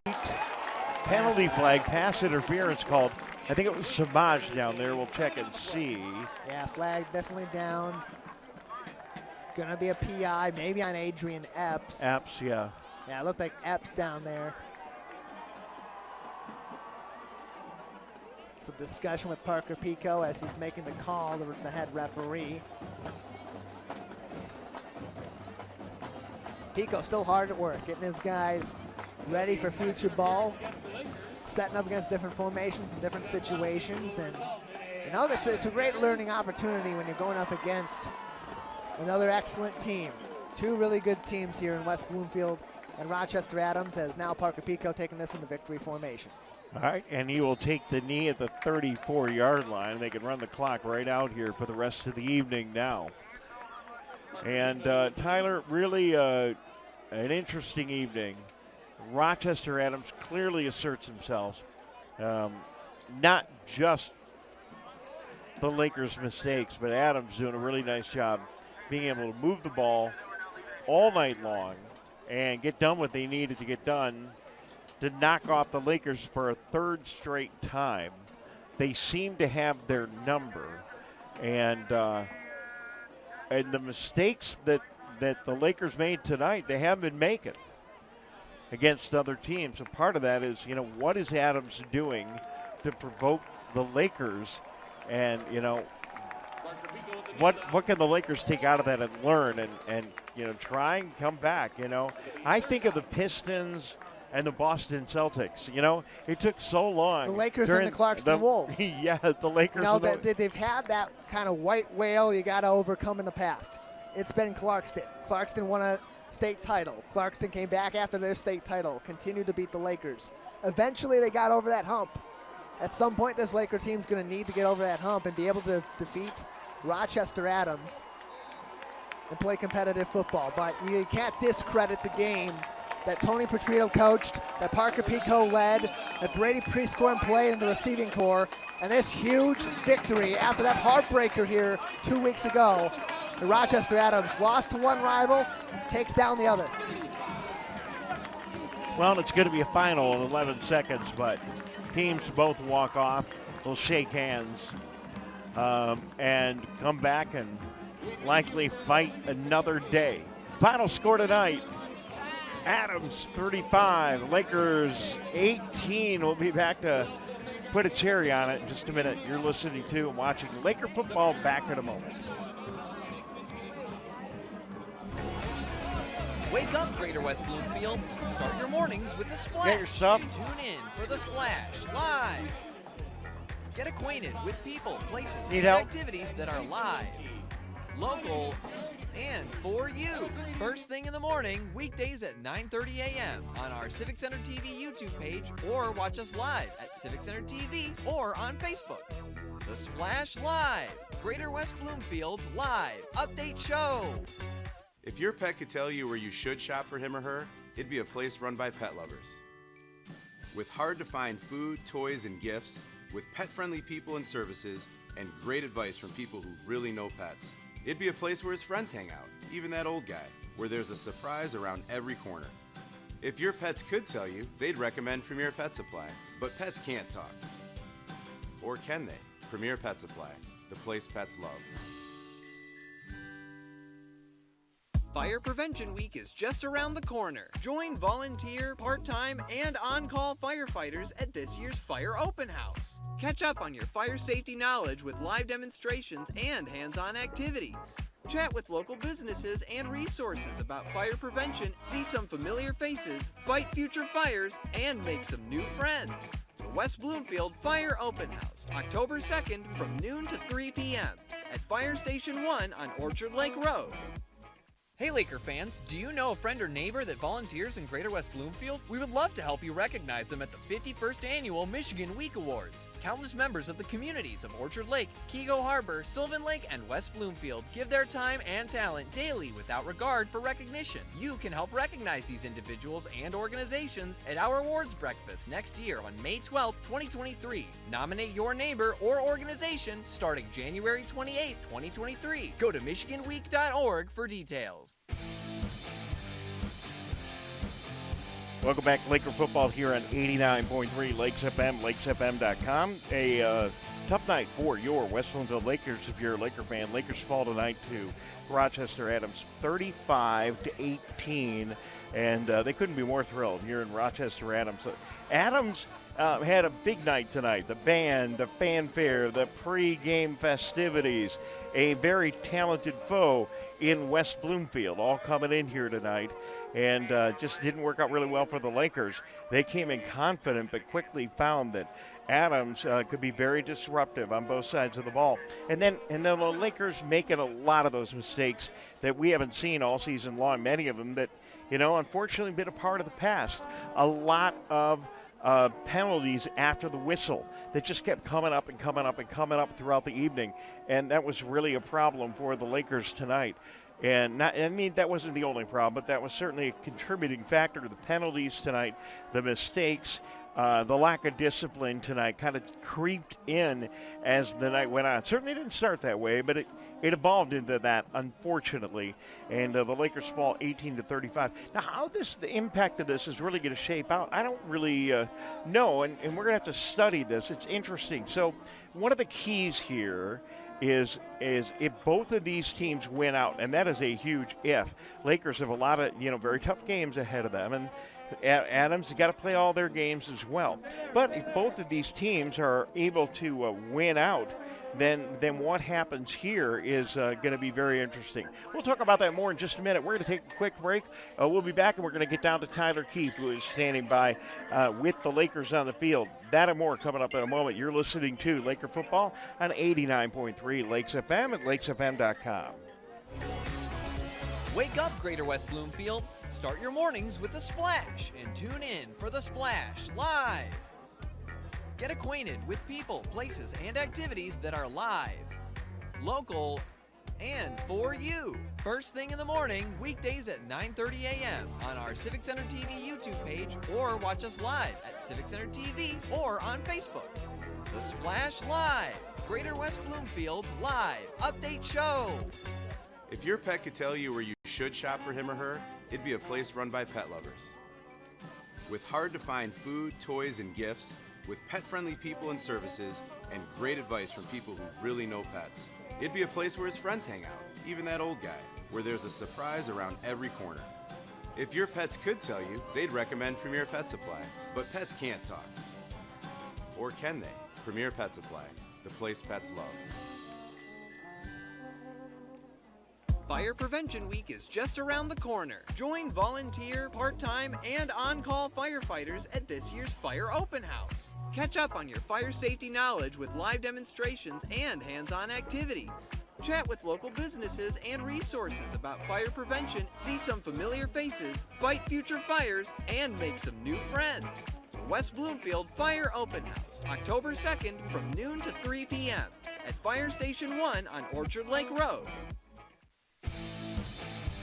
All right, welcome back. Laker football right here on 89.3 Lakes FM and lakesfm.com. We are going live now down to the field, and we're going to listen in on the coaches and check in with Tyler. That's what's going to happen. And then we have minimal mistakes. That makes it even harder. So once again, before you say anything about somebody else, look in the mirror and say that I did all I did this week was did I do what I was supposed to do to get the job done?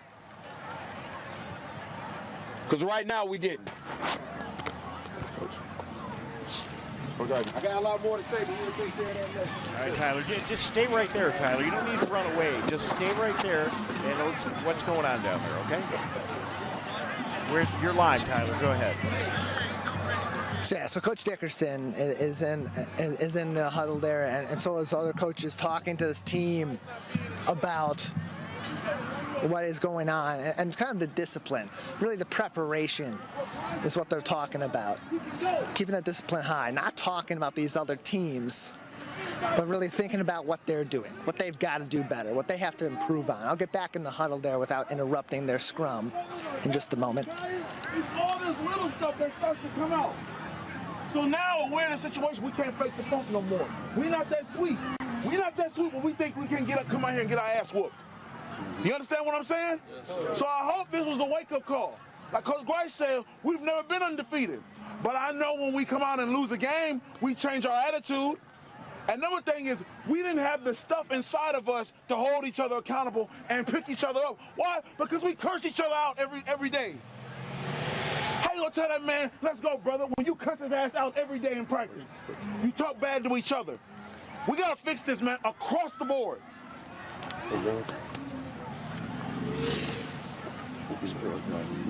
Week 5.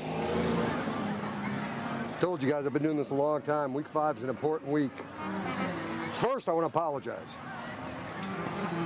We got out-coached at every level. Hands down. And I'm going to be the first to apologize to you for it. We allowed shit happen at practice. We allowed this discipline to be the way it is. Guess what? Monday, this shit stops. We're going to fix ourselves. It's up to you to fix yours. And Coach Hilber's coming in now, quarterback's coach. That's what I'm doing. And here's Coach Hilber. It's week 5. The season's not over. We got time to fix stuff, but what you do with that time, it's on us and as a group. Up here, you guys. Like, we got time. Let's do what we got to do to fix it. That's it. That's Coach Hilber's chatting another assistant coach coming in now for the Lakers. That's right. We still got time to fix ourselves. All right, it's a long season. All right, so let's come back, man, this week. All right, let's be locked in. All right, like Coach said, man, hold each other accountable. All right, lift each other up, man. All right, long season. We're in the scrum here with the Lakers. Tough loss tonight. Hey, guys. Hey, there's another assistant coach. Y'all fought hard to the end, though. So it's some good things that came out of this game, too. So don't just beat yourself up, because there's some great things that came out of this game, all right? Far as me, personally, I'm going to go watch the film, and I'm going to get better for myself, and I'm going to look myself in the mirror. That's what I'm going to do. I can't tell you to do the same, but I would like you to do the same. You understand? And we'll get better from it. You know what I mean? It's early in the season. And winning, losing sucks. It does suck. But I love y'all. All right, let's come back to practice hungrier than we ever been. Let's get better from this experience. All right? But I'm going to say this, dude. I'm going to say this. Character gets you indoors that your talent don't. Do you understand me? Yes, Coach. And some of y'all show poor character tonight. And it's not cool at all. It's not cool. Because not only are y'all representing yourself, your parents are out here, West Bloomfield High School, you got a Laker brand on your chest, and you are ultimately resemblance of the coaching staff. And I know none of these men do that type of stuff. All right, so just remember that. Your character is more important than anything. So we got to just do better as men. Y'all understand that? That's all I got to say, man. Let's just get better from this. Captain. Now the captains will be speaking tonight, calling in Amir Herring as he makes his way into the middle of the scrum to speak to his team. Amir Herring, offensive lineman, in 56. We fought to the end, but we need to get better in practice, bro. We can't be cussing each other out. You know, we wasn't even locked in on the bus for real. And during the week of practice, y'all see the things everybody goofing off because we beat Clarkston. Bro, this is what happens, bro. When you don't lock in, we don't be focused in practice. You know, like Coach John said earlier in the week, people not coming to weightlifting. And it be the leaders on the team. So we need to just get better. We need to clean this up, get back and, clean up the film. But we need to come back and bounce back against Lake Orion. Lake Orion next week at home at 7 Robert. o'clock. Next captain coming up is Rob Harris, rocking the number 6 for Lakers linebacker. Bro, we ain't fight at all, bro. This is my 3rd time losing to them. We lost in the heat last year, and then we lost in the cold with 8 players with COVID, bro. This is not okay. I don't care. Y'all need to show up. This is why when y'all don't show up, when y'all don't come to stretch, it's so simple, bro. We a team, bro. We got people cussing each other out, bro. The game ain't even over yet, and y'all cussing each other out. That's unacceptable, dude. I'm going to tell y'all right now. We ain't letting none of that slide. I'm going to be the asshole, bro. I swear. You don't like me? It's okay. We going to get it together, bro. We going to fix this stuff, bro. Oh, Rob Harris, linebacker for the West Bloomfield Lakers. Next captain coming up is Jaws, Laker running back Kenneth Jones III. Hey, bro. You know what I'm saying? Y'all talking about cussing each other out in practice and stuff now, bro. Where all that energy at when we in practice, bro? When y'all cussing each other out for real? You know what I'm saying? Y'all wait till we get out here and lose to say all that bullshit, bro. That's not cool, dog. That is not cool, bro. You know what I'm saying? What y'all gonna do to help y'all help get better, bro? Coaches, you know what I'm saying? Y'all see it in practice, man. Y'all see it in practice. No offense, but like, y'all see something, say something. Don't wait till we lose. Don't wait till we out here in front of all of these fans, bro, just to say that shit, dog. Like, come on, bro. Be real. Let's be real, bro. Let's lay it all on the line, bro, and be real. Let's be real. Y'all want to wait till we get out here in front of everybody to say all that, bro? It start in practice, dog. It start in practice, dog. If you don't want to be here, leave. Straight up, dog. It's my senior year, and I'm not going outside, bro. 100, bro. So, Tyler, clearly frustrating experience for the Lakers tonight as West Bloomfield has a very frustrating game tonight. And, you know, you can hear the frustration sometimes, maybe everyone going a little bit too far. But obviously there was a problem tonight that we were unaware of on the Laker bench with some problems in unity amongst the Lakers tonight, and maybe a little bit of the blame game during the contest, and team looked like it fell apart, you know, from up here. And now that we hear what we hear down on the field, it's not as big of a surprise. No, and it comes down to the leaders taking the charge. That's why you're hearing such passion from Rock. That's why you heard such passion there from Kenneth Jones III, getting in there and, you know, even turning back to the coaching staff and saying, look, you see these kinds of things happening. We're expecting you to step up as much as we are as leaders of this team. So plenty of things to improve for this team, of discussions to be had amongst the team, from the leadership of the coaching staff all the way down, as opposed to playing the blame game. Everybody's got to step up, and so now that focus shifts. You heard Amir Herring talking about, you know, maybe a little bit of a lull in that motivation and that fire after a big victory at home against the Clarkston Wolves. You got to answer every game. You got to treat every game like it is that Clarkston game, that rivalry game, that setting the tone victory, or you're not going to get those victories. All right, Tyler. Well, thank you very much. Why don't you come on back up? We're going to take a break, and we will certainly discuss this more. We will be right back. You are watching and listening to Laker football, and we will be back in just a moment. Don't go away. If your pet could tell you where you should shop for him or her, it'd be a place run by pet lovers. With hard-to-find food, toys, and gifts, with pet-friendly people and services, and great advice from people who really know pets, it'd be a place where his friends hang out, even that old guy, where there's a surprise around every corner. If your pets could tell you, they'd recommend Premier Pet Supply. But pets can't talk. Or can they? Premier Pet Supply, the place pets love. Fire Prevention Week is just around the corner. Join volunteer, part-time, and on-call firefighters at this year's Fire Open House. Catch up on your fire safety knowledge with live demonstrations and hands-on activities. Chat with local businesses and resources about fire prevention, see some familiar faces, fight future fires, and make some new friends. The West Bloomfield Fire Open House, October 2nd from noon to 3 p.m. at Fire Station 1 on Orchard Lake Road.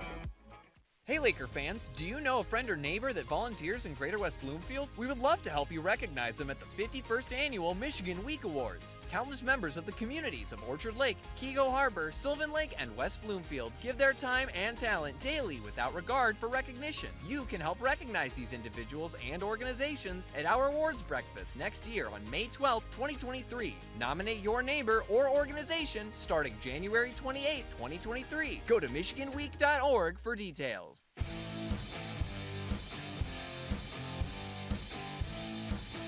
Welcome back to Laker post-game show right here at 89.3 Lakes FM, lakesfm.com. Dave Scott, Tyler Keith on the field. He's making his way back up here to the press box. And, look, a very frustrating night for the Lakers. They came in, they wanted to come up with a really big victory. And it's interesting to hear the comments, the very frank and, unfortunately a little bit colorful at sometimes. We apologize for that. There's nothing we can do about it. But very frustrating situation for the team. And we really get a chance to see what the whole picture was now.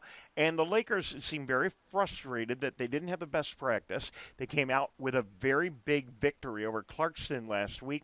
And sometimes you have a big victory and you just think you're all that in a bag of chips.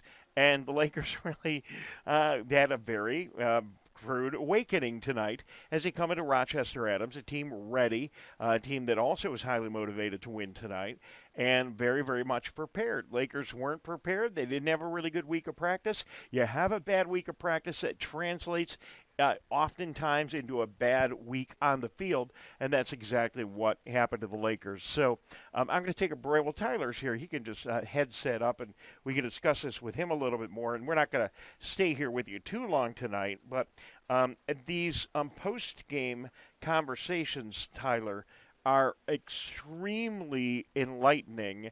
And, as a broadcaster, I got to tell you, it's some of the most fascinating broadcasting we've ever done. You don't really get an opportunity in any level of sports to hear the frank and honest commentary from the team that we hear on these post games. And I just want you to know we do everything we can to eliminate the profanity, and I'm sorry about that.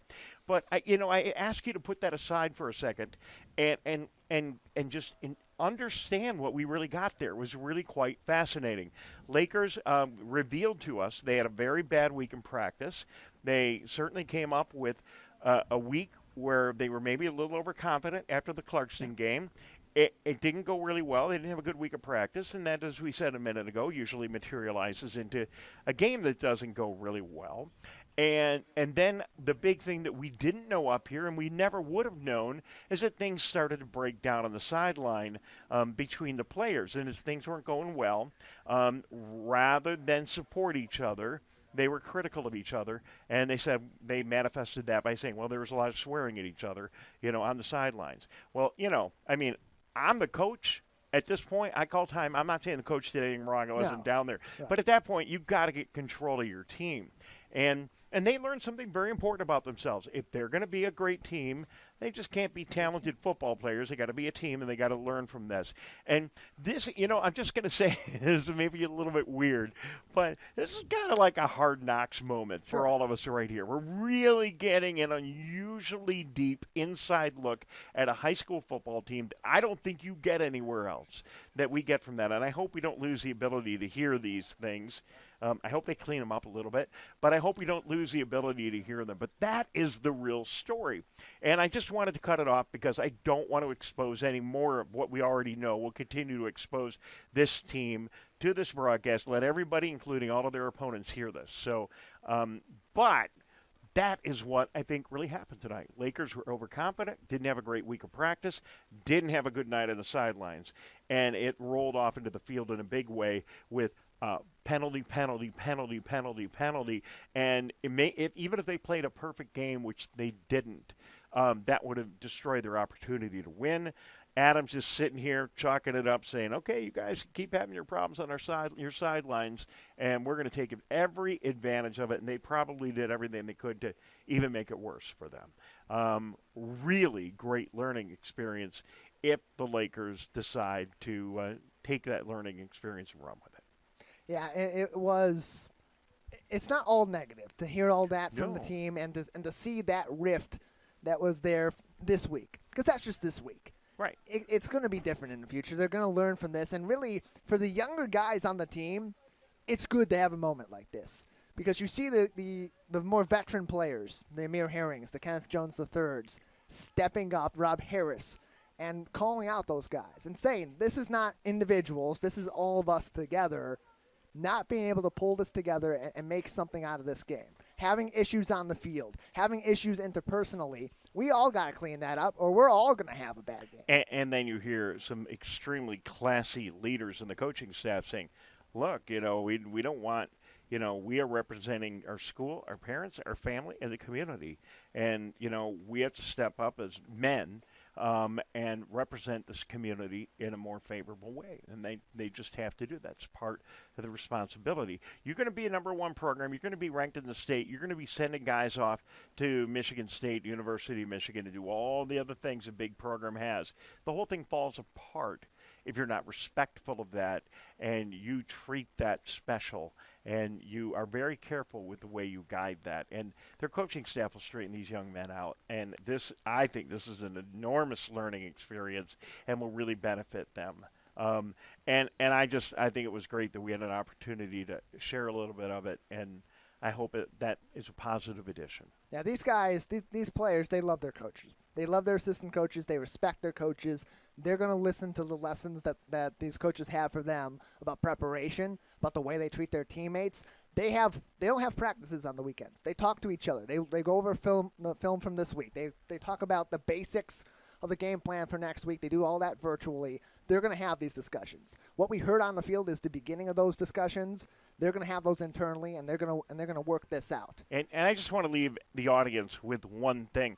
I don't want you to think we are exploiting a closed locker room scenario. No. This happens on the field with parents, friends, fans, other media. It's a very transparent enterprise that goes on after these games. I like it. I think it's good.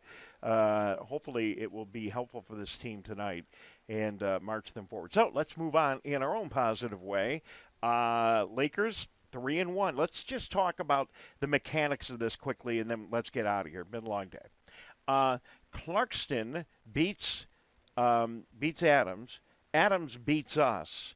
And all these three teams now, if we all three of us win out, I wonder how the points are really going to end up, because we're all getting each other's points right at the end of the season. And some mathematical, minuscule number somewhere along the way that's impacted by somebody else all of us played is going to decide who the ranking leaders are. And we don't know that. I don't think it's an absolute certainty that should all these teams win out, that we're going to be playing back here again.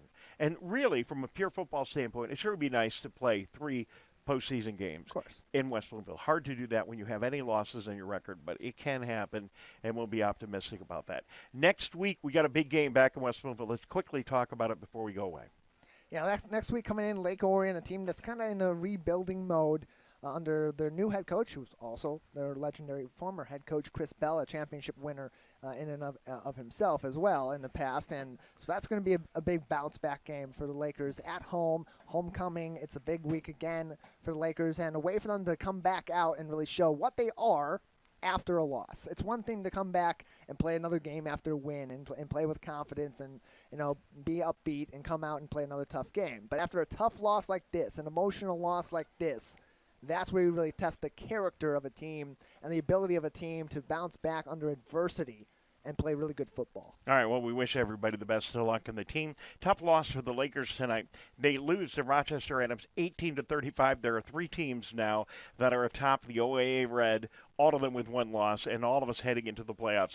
The final chapter of this thing hasn't been written. We'll stick around and see. So thank you for joining us. We hope you enjoyed our broadcast tonight, whether you watched, listened, or whatever. A huge thank you to John Atwater, who did a beautiful job tonight making all the TV happen. I can't wait to go home and watch the replay. Thank you very much also to the Catonis, Dominic and Matt Catoni on camera tonight, to Calvin back in the studio. Downtown Calvin Brown, touchdown hometown Calvin Brown? Whatever. We'll go with any of them. He back in the studio making sure that we got on hometown Calvin Brown, making sure we got on all of our outlets. I don't want to minimize the hard work that he puts in each and every game, and he didn't get any of the bright lights. So, Calvin, good job on everything this week. Thank you, and thanks to the Greater West Bloomfield Cable Communications Commission. And final thanks to all of our sponsors, Premier Pet Supplies, the Orchard Mall, the Michigan Week Committee, Deb and Ken Macon, and everybody else who's a part of the broadcast. And Tyler, final words, anything? And a tough loss, but you know what? Lots to learn from this game and to come back next week and continue to have a strong season because, as you said, Dave, each of the teams that top the OAA Red having strong records, one loss on the docket, and so it's anybody's game now in the OAA Red division. All right. Everybody have a great weekend. Enjoy your weekend, and we will see you next Friday night back at home in the Swamp. For the whole crew, I'm Dave Scott saying good night. Final score, Rochester Adams